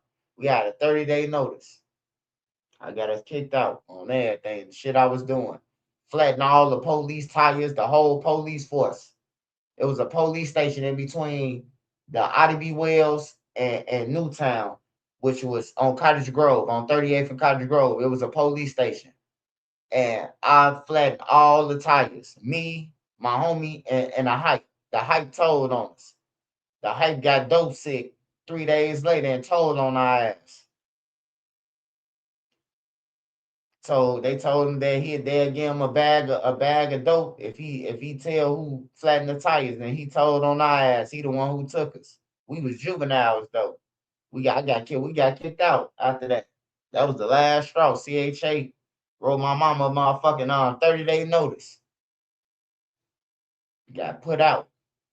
The whole police force, I put they shit on the flat.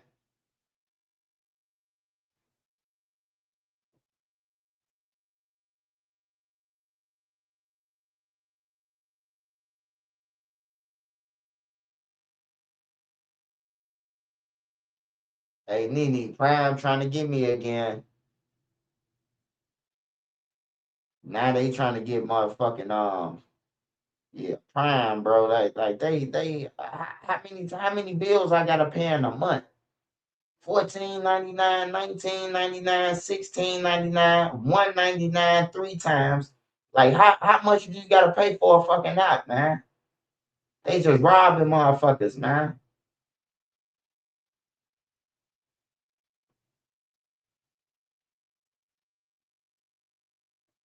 That's a highway robbery, bro. Put your card in to pay for a meal, and then they just start taking money out of nowhere. Fuck you gonna tell me, like DoorDash. How the fuck y'all gonna make me pay for a DoorDash pass? Like, I ain't signed up for no motherfucking DoorDash pass. What the fuck you gonna make? You gonna take off some money off my card for a DoorDash pass? Like, come on, man. They getting out of bounds with that taking money off people's card shit, man. Tommy, I know you stayed getting whooped.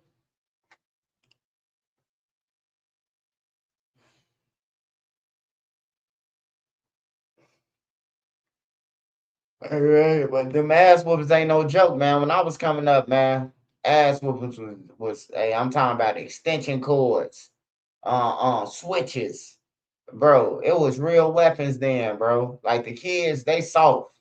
The kids soft as hell, not like they couldn't take an ass whooping for nothing. They gonna kill their parents. They get their ass whooped. You might die. You hit your kids now. They so spoiled.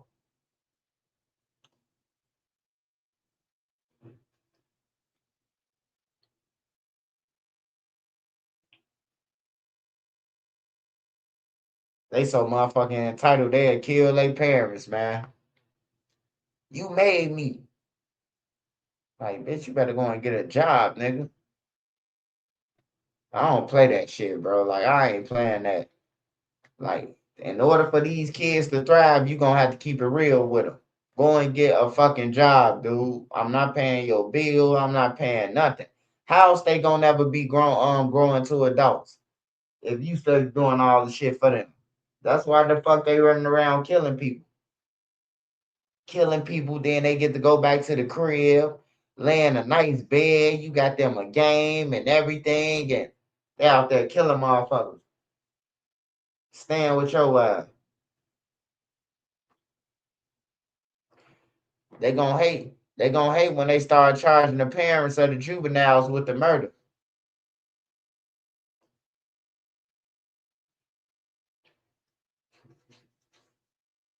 Yeah, they soft, man. Adil, what's up, Adil?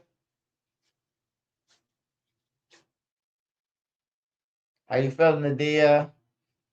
Motherfuckers felt something and put the auto pay. Yeah, bro, they put auto pay on your shit automatically, bro. I'm talking about I'm steady seeing Prime, Amazon Prime, bro. I done paid Amazon Prime 3 times within 2 days, bro. $16.99, $19.99. They took $3.99 3 times. I mean $1.99 3 times. Like, damn, bro, you can't even lock and leave your card open. They stealing shit. You can't even put your card on the internet, bro. Like, once you put your card on the internet, order you a new one, man. It's over with for that card. Order you a fucking new one.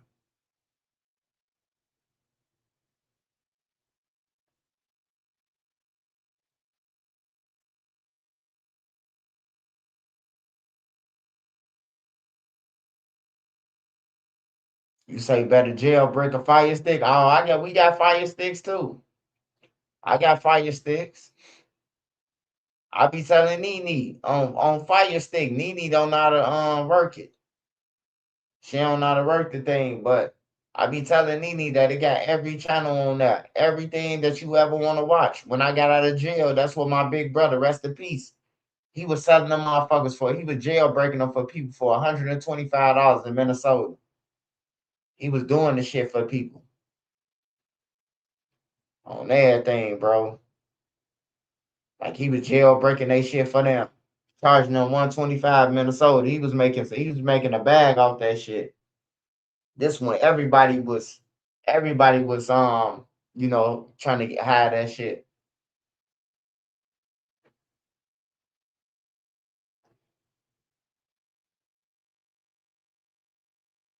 My account has a card number I can use online, but it changes.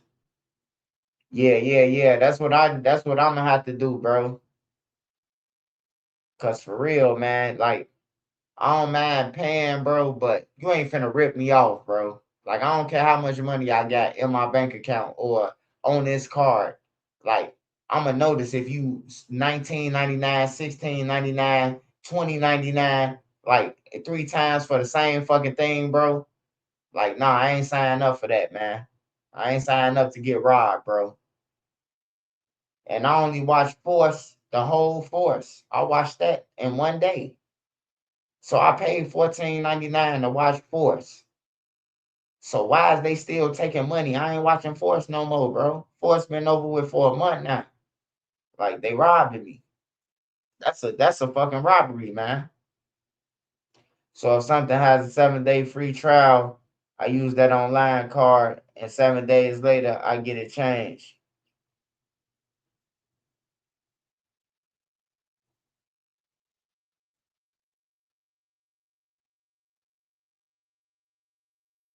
Hey, I ain't gonna lie, man. Hey, bro, Cash App used to piss me off, right? Cause it was like soon when I owed this some money on Cash App. This before YouTube, I'm talking about.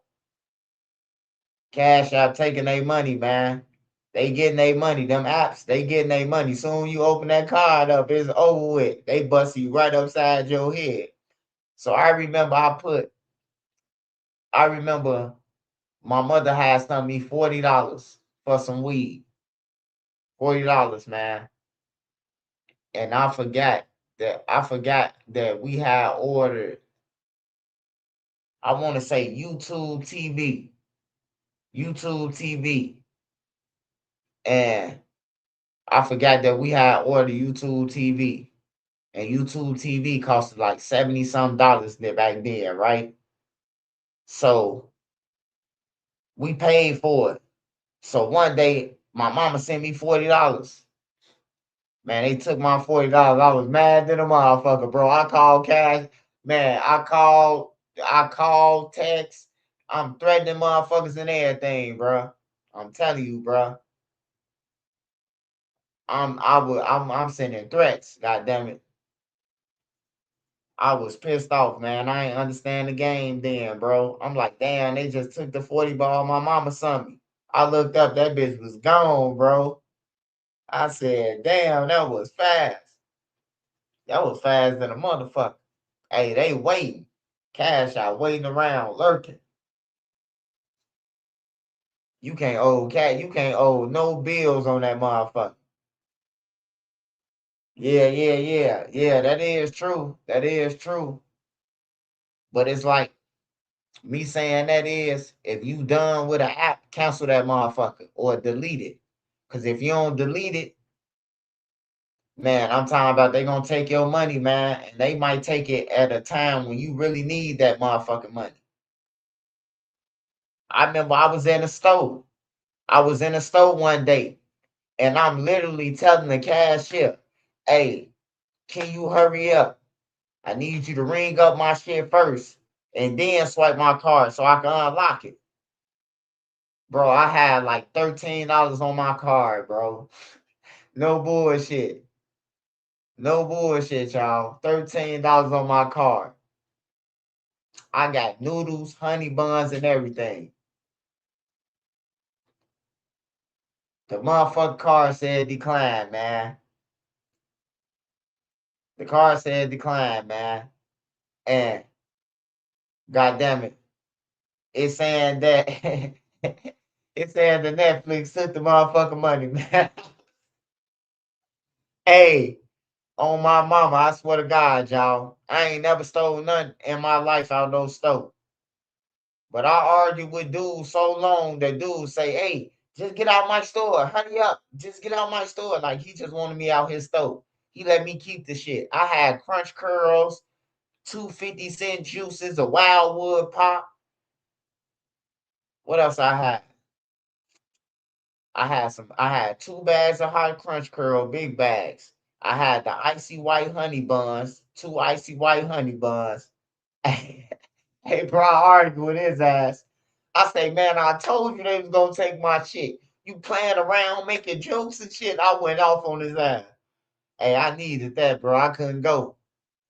Bro. I had $13 on my shit. I got to the counter and told him, before I open my card, bro, I need you to ring this shit up. So, cause they taking shit, these apps. I got again, man. On some real shit. But I argue with them on that shit though. Rocket Money will find all the subscriptions for you and help you cancel them. Yeah, I need to get on Rocket Money then. I'm finna download that shit tomorrow. Because I'm tired of these apps. They rob me every month. They getting at least $200, these apps. They catching me slipping, bro. Shit, Prime said the other day they tried to take $64.99 off. I'm like, what the fuck? We don't order no fights. We don't even watch Prime. We watch Hulu.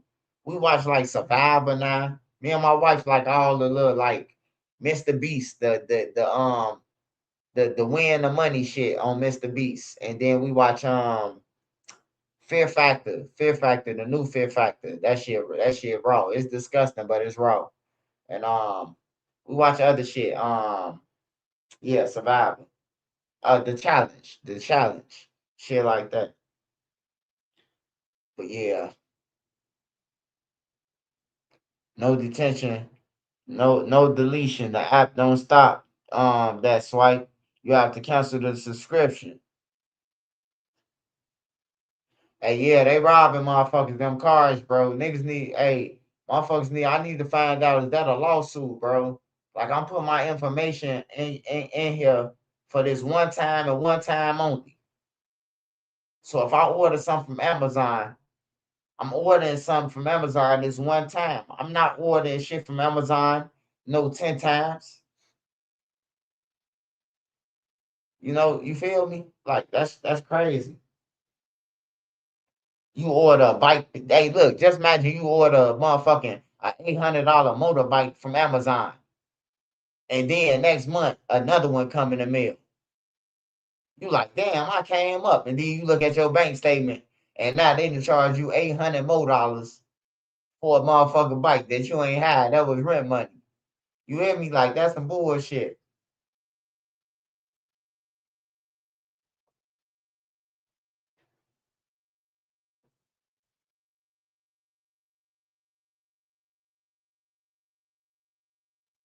No, man, I ain't got it on automatic pay. I swear to God, bro. Like DoorDash, bro. Like, who the fuck put automatic pay on DoorDash? You gonna order something for DoorDash probably this month and then don't order nothing else. You see what I'm saying? So I look up, they talking about $10. You owe $10 been declined because you trying to a DoorDash pass. I don't need no motherfucking DoorDash pass. I don't need no DoorDash pass. Shit. Now that I know this though, I think I'm finna get another off card, like a blank Visa card or something. Just load money on that motherfucker, so I won't have to put in none of my shit. You can't even order shit with your bank card, man. Like, they stealing. They literally stealing, bro. Y'all need to check it out. All your apps that you got on your phone, you need to check it, man. These people are thieves. I'm telling you. That shit add up, man. If they taking fucking $14.99 from 1,000 people at one time, bro, they millionaires. They literally millionaires, bro. If they taking this shit all the time, bro, across the world, 50,000 people they get for $14.99, man, at one time, and don't nobody complain about it.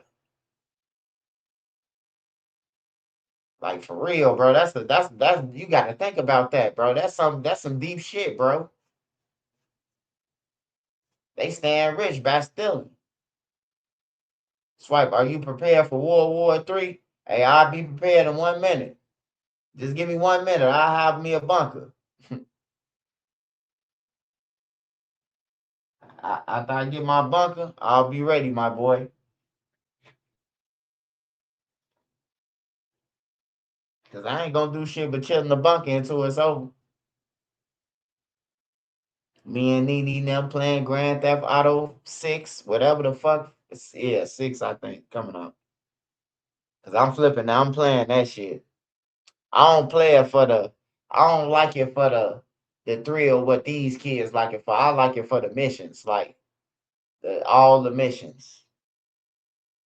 Like, that shit was dope. It was dope. But the kids take it out of order. They don't understand. Like, it's one thing to play a game, bro, but it's another thing to think you in the game and think real life is a game. Like, it's a big difference, man. But I know I understand the addiction that Grand Theft Auto does have, because my wife went to sleep at 10 o'clock at nighttime. Nene went to sleep. She woke up at 3 in the morning. She said, damn, babe, you still playing? I'm like, yeah. She woke up at 7 in the morning. I was still playing that motherfucker. She went back to sleep. Woke up at 10 o'clock, got up, went to Dunkin' Donuts. I was still playing Grand Theft Auto. Like, for real, I've been up all night. I pulled the 24. I pulled the 24, bro, to flip the game. Once my son showed me how to play the missions, I was on all missions all night, bro. Helicopter chasing me, the bank mission, all type of shit, bro. Like, so I understand the addiction now. That shit is addictive, bro. Like, you will get real, you will get stuck, bro. You will lose yourself. I see why the kids be sitting in the chair, don't shower, hair growing. Like, it's a real addiction. If you let that shit get to you, bro, time will pass you by, bro. And you would think you having a good time, but really, you just forgot to pay your bills and everything, man.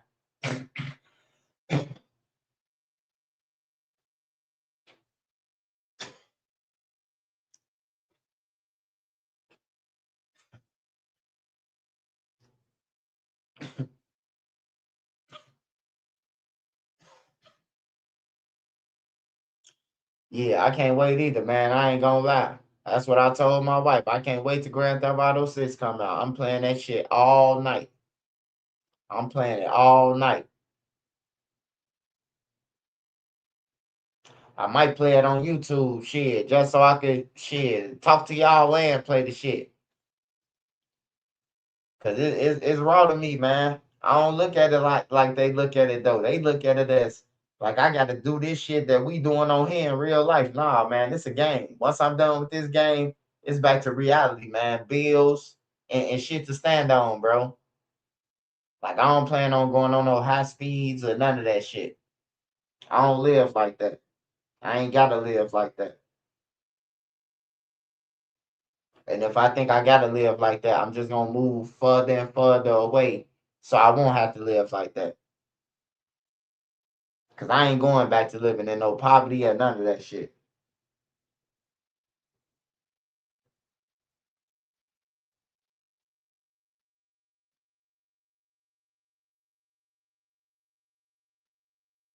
And to my boy Edall, man, start you a podcast, Edall. I seen the roaches in your crib, man. Start you a podcast.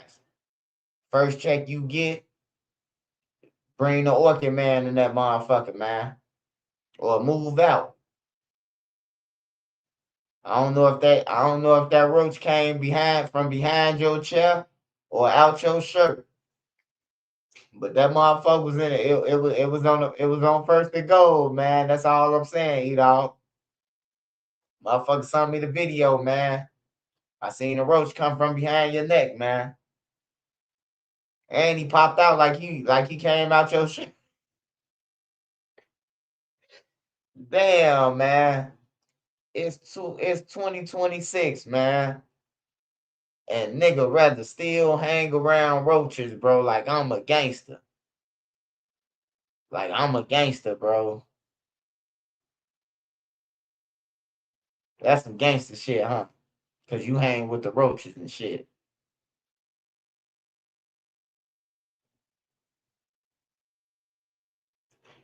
Dro the mobster. What's up, Drosky? What's up, Drosky?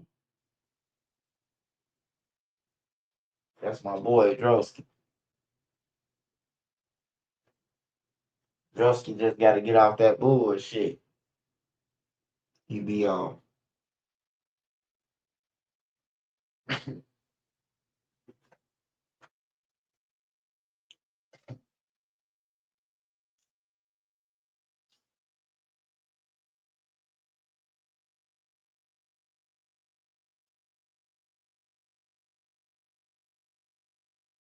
I'm finna get back to YouTube, man. I'm finna get back to it. I got to get back in it, man. I lost it a little bit. I ain't lose nothing, but I lost it a little bit, man.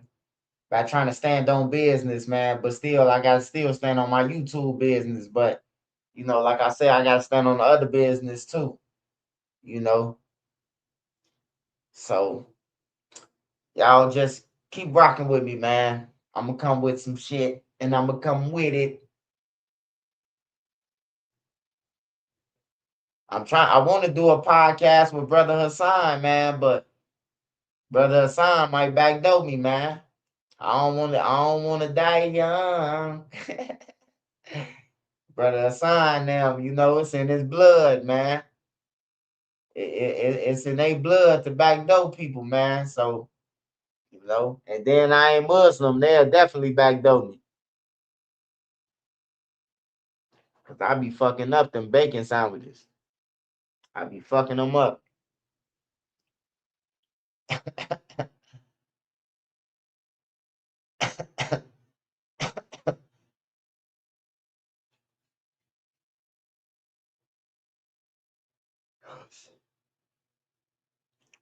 Man, Brother Hassan, hey Dro, Brother Hassan gotta finish telling us Lil Durk and his son Future, man. We only heard a quarter of it. He got more to tell us. Money going down, though. I can tell y'all that. He ain't finna get no motherfucking 25 years after I'm done on everything. This motherfucker filed a restraining order on me, an order of protection from the federal prison. How was he able to do it? How did he get a Cook County judge to sign off on the motherfucker with his signature on there? How? I'm suing, bro.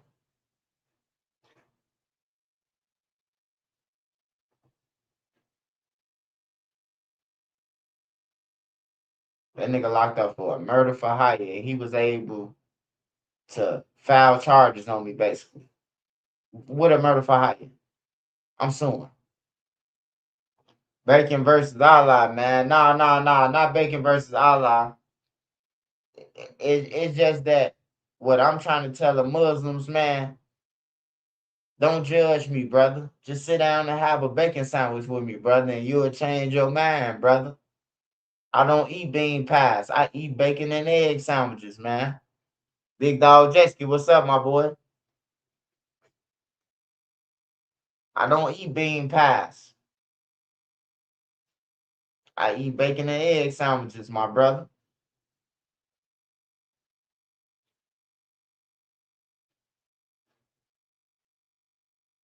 I just want to know when niggas stop eating bacon, man. Like, that's the biggest thing. That's the biggest problem that I got right now.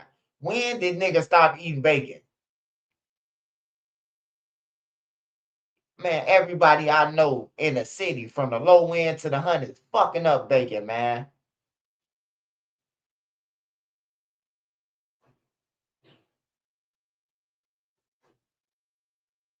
Hey, man, you can flip on the block, you can flip on the streets, man, but don't flip on your God, man, for no motherfucking clout, man.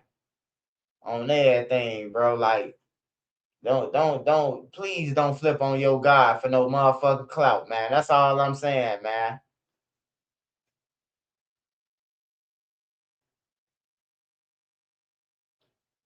Cause I'm from Chicago. Well, we ain't eating no eggs without bacon.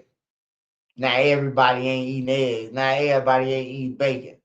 I eat turkey bacon. Nigga, you ain't eat no turkey bacon, man. That shit was costing, nigga. We had turkey bacon in the group home because they had money. But you ain't had no motherfucking turkey bacon, man. Nigga was getting that motherfucking pork, that pizzord, nigga.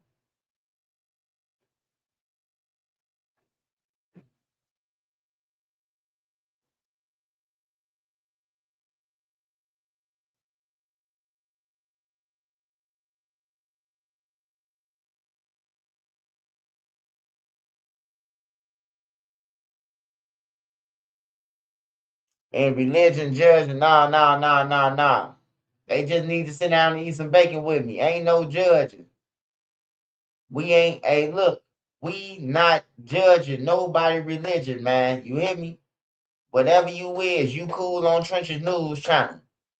But what I'm saying, brother, if you really want to be cool with Trenches News, brother, for me to trust you, you got to sit down and eat a bacon and egg sandwich with me. Other than that, then I ain't going to trust you.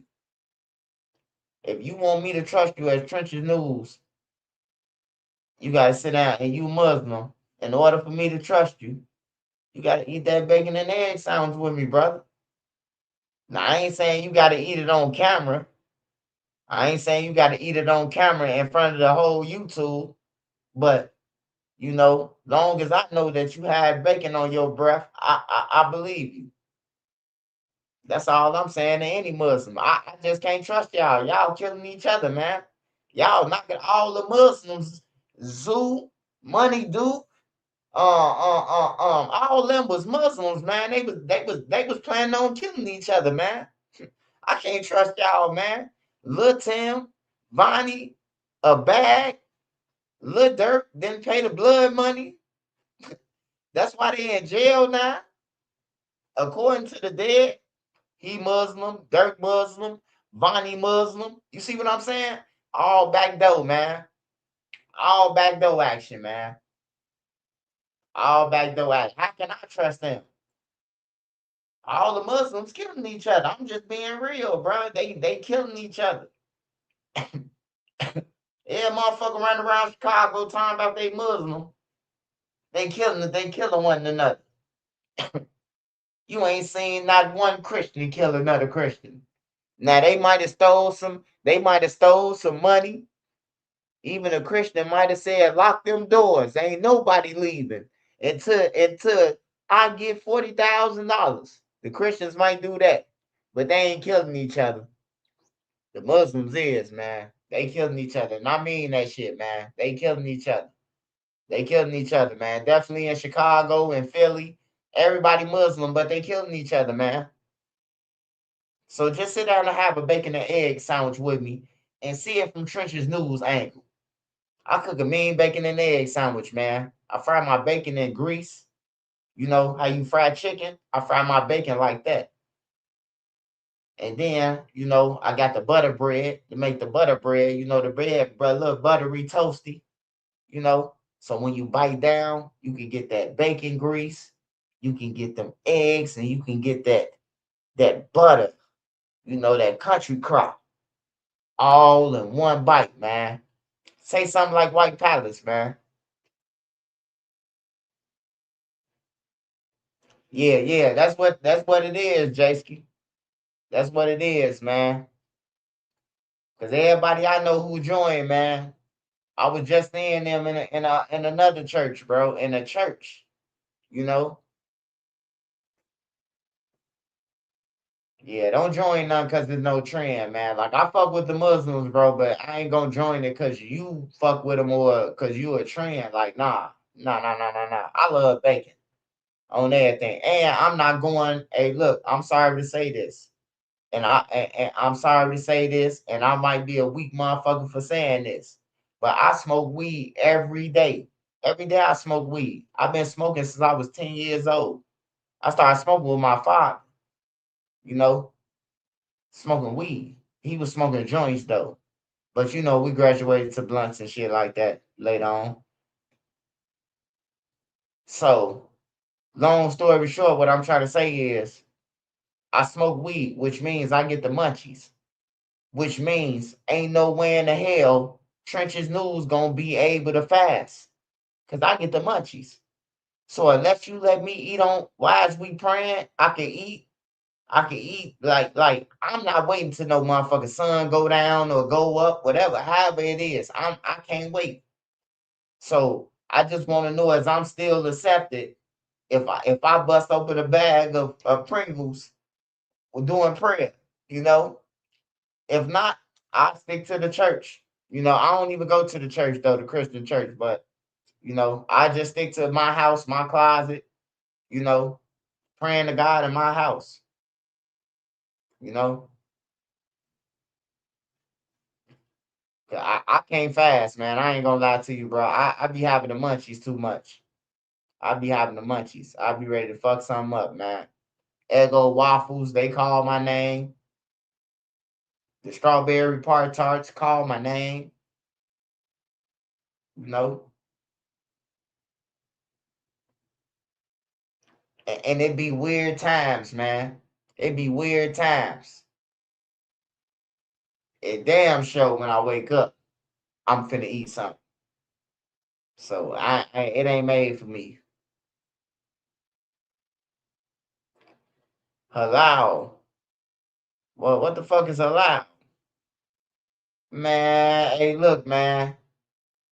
Hey, look, I don't care if my meat halal, well, wow, boo, bow. Hey, look, let me tell you something.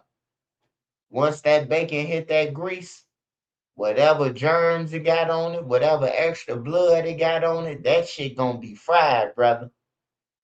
Hey, hood fella, all you gotta do is have a bacon sandwich with me, brother. Have a bacon sandwich with me. Oh, that's hood fella. Hey, what's up, hood fella? Just have a bacon sandwich with me, hood fella. I make the best bacon sandwiches, man. Bacon and eggs, can't nobody fuck with me, man. And I put milk in my eggs too. You know, I use milk. You know, just to fluff them up a little bit.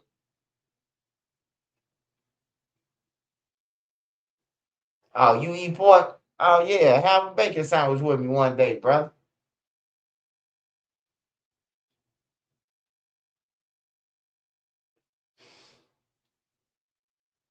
Hey, I'm frying bacon like chicken on everything, bro. You think I'm lying? I drop my bacon straight in the grease. I ain't playing. I got to have it.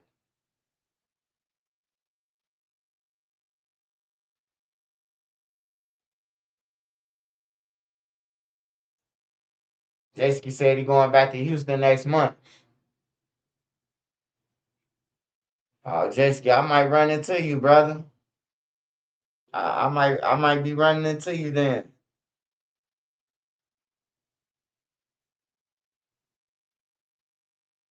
Yeah, I might be running into you, Jessica. Hold on.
Hey, you talking about pepperoni right now? Shit, I just ate a pepperoni a home run in pepperoni and sausage. Matter of fact, a home run in busting.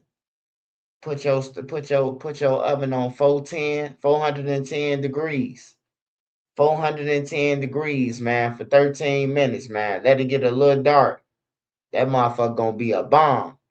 Sauce everywhere. Yeah, yeah, yeah.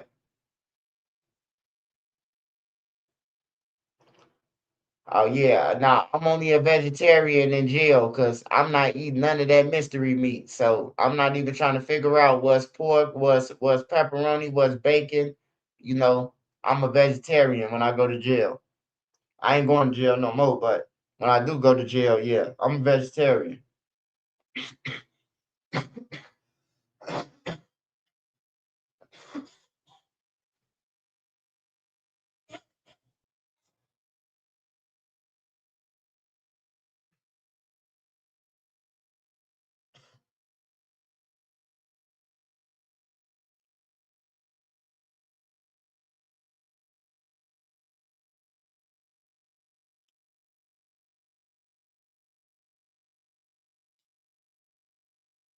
Them fools ain't serious Muslims. Home run in is my ex PMO.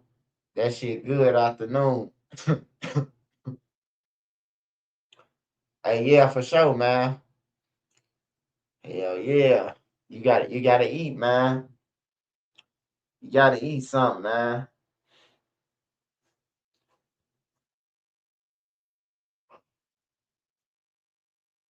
with all the peanut butter. A big MF. Big MF, you know what I'm talking about. See, you smart on my mama. I'm an art number in jail. I ain't no damn fool. I know damn well if I say I'm a vegetarian in prison, I finna eat way better than y'all. Cause they finna have to give me 50 peanut butter packets, 50 peanut butter and jelly packets. They finna have to give me 10 pieces of bread. They gotta match everything that they cooking. So if they cook fried chicken, they gotta give me enough peanut butter to equal up to the meats. You know, they gotta give you enough food to equal up. I'm telling you, man, I ain't no damn fool. People used to be like, damn, bro, how the fuck you get that swipe? Like, bro, if you go to jail 100 times, bro, you gonna learn some trick of the trade, bro. You gonna learn how to eat better than everybody. And claiming vegetarian, I ate better than everybody, bro. They was cooking me stir-fried rice and Stateville and everything, bro.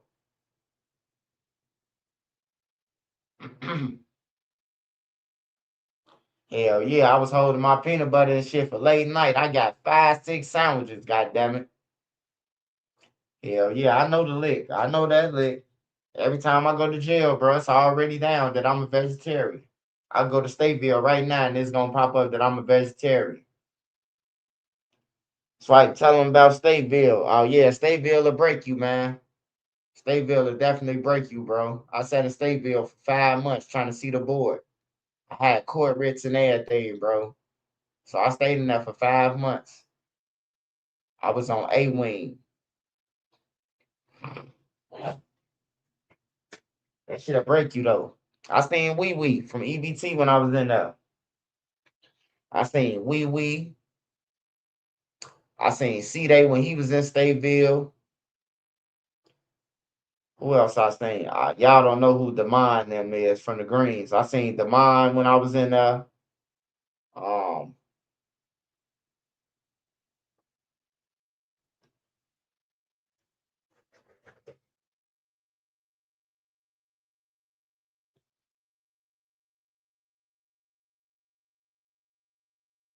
Yeah, Stateville, NRC, that shit.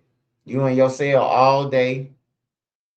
If you go outside in the morning, they gonna keep your ass outside all day to fucking 4, 5 hours. You gonna stay in that cage, whether it's cold, it could be below zero. If your ass go outside, you gonna stay outside for 5 hours in a dog cage. On everything, bro. Froze than a motherfucker. You could kick on that metal door all you want to. They not coming to open it. On some real shit, bro. They start let you go to commissary now in Stateville. They used to don't let you go, but now they let you go. They let the wings go to commissary now.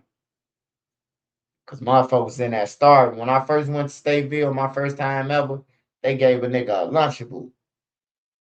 I'm like, damn, bro, this dinner. They're like, yeah, that's your dinner. A Lunchable, bro, matching a Lunchable tray. You giving to a grown ass man a Lunchable tray for dinner. Like, that's when I knew, like, my last time though going, I said, I ain't never going back, bro. I ain't never going back to jail, bro. I don't give a fuck. For real. Cause hey, the niggas who say they gonna be there for you ain't gonna be there for you. They not gonna send you $1. Not in Cook County, not in prison. They gonna be out here saying free you and bro coming home. Cause they don't answer your phone calls, but they know when you coming home because they Google on their phone when your out date. So they get on there stunning and shit. Ain't sent you a quarter.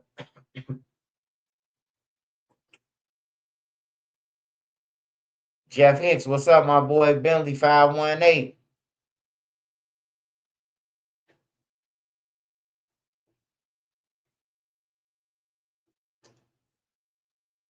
Oh yeah, the brown bags when you transfer to the joint, when you leave in Stateville and you meet them up at Lincoln, the brown bag consists of a cookie, 2 cookies, a juice, a bogus ass lunch meat sandwich, It's a mystery meat. I don't know what the fuck that shit is. That's a mystery meat right there. That meat at Stateville is mystery. We still don't know. That ain't no salami or none of that. That ain't no bologna. It ain't salami. That's motherfucking squirrel. But yeah, that's what it consists of. And a bag of chips. And you get one brown bag, man. And the fruit might be a banana, might be an orange. But yeah, you ain't eating like you supposed to. And commissary, bro, like commissary a good thing, but then it's like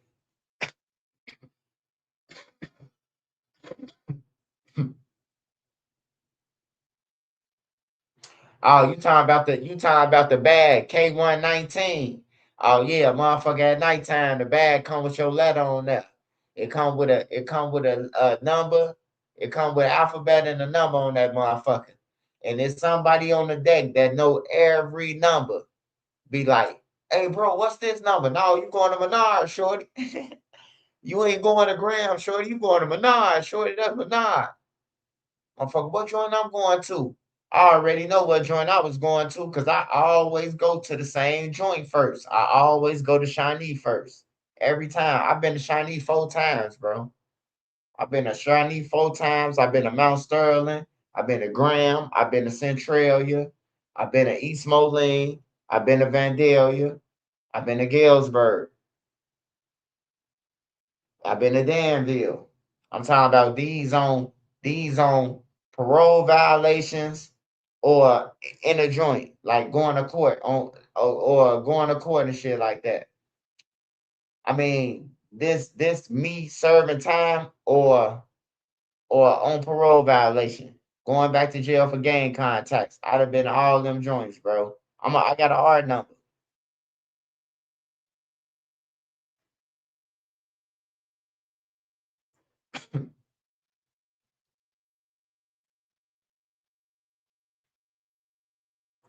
Hell yeah, man. Hey, a OG told me that though when I was in Vandalia. The OG was like, man, bro, just listen to him, bro. All you gotta do is, I'm like, man, I ain't following no motherfucking rules. Ain't no motherfucker finna tell me to shut up on no walk. And a motherfucker gotta do 3 years down here. So I left. They was like, you sure you want to leave here? They sent me to Menard Hill. They sent me on the hill to Menard. And then they sent me to Shawnee. Like 3 days later, sent me to Shawnee again. Like I walked myself from Vandalia, bro, because they was racist than a motherfucker. Yeah, K21 Danville.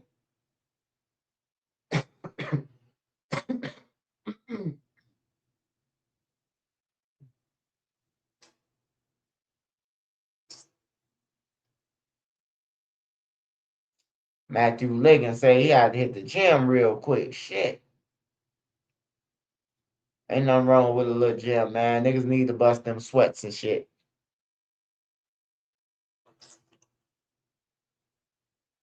I'm hungry than a motherfucking night, man. I'm gonna eat me a motherfucking I ain't gonna eat no bacon sandwich, but I might eat me some motherfucking some Apple Jacks mixed with Fruity Pebbles, or I might eat some Frosting Flakes mixed with Crunch Berries. I don't know yet. I done smoked too much weed though.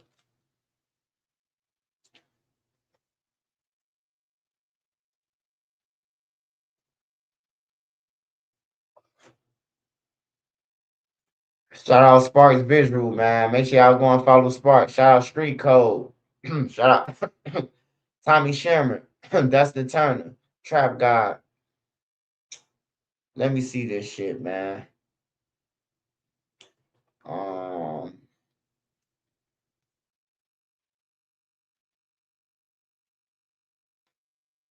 I gotta show y'all who Deja is, who got killed. Damn.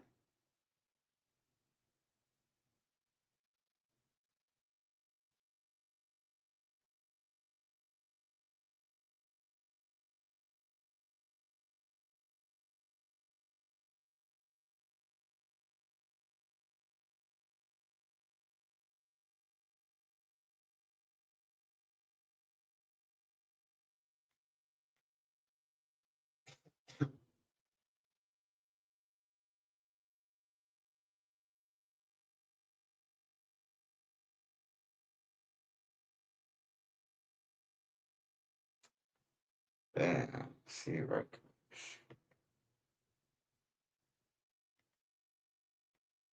Deja.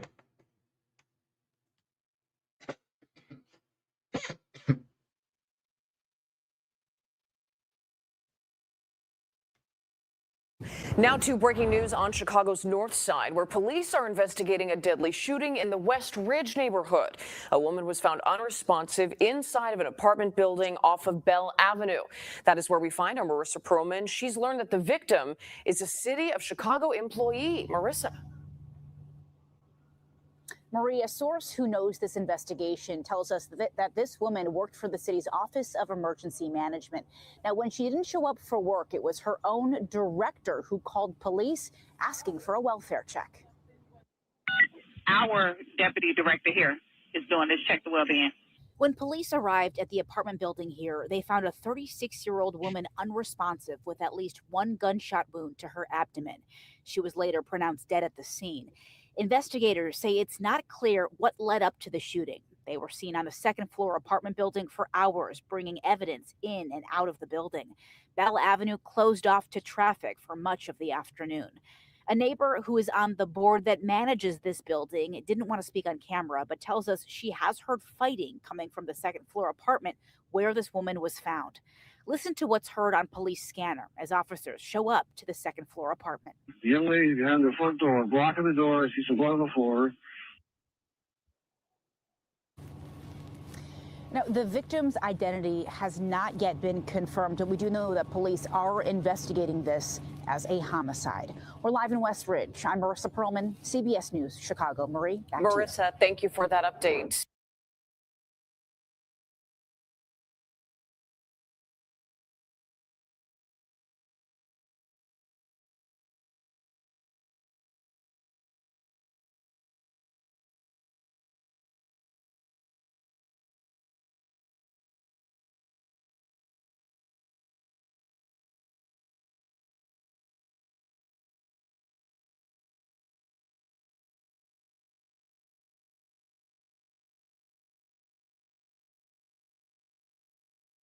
Is new, a 25-year-old man is shot to death in West Garfield Park. Chicago police say it happened in broad daylight near Lake and Cicero just after 9:30 this morning.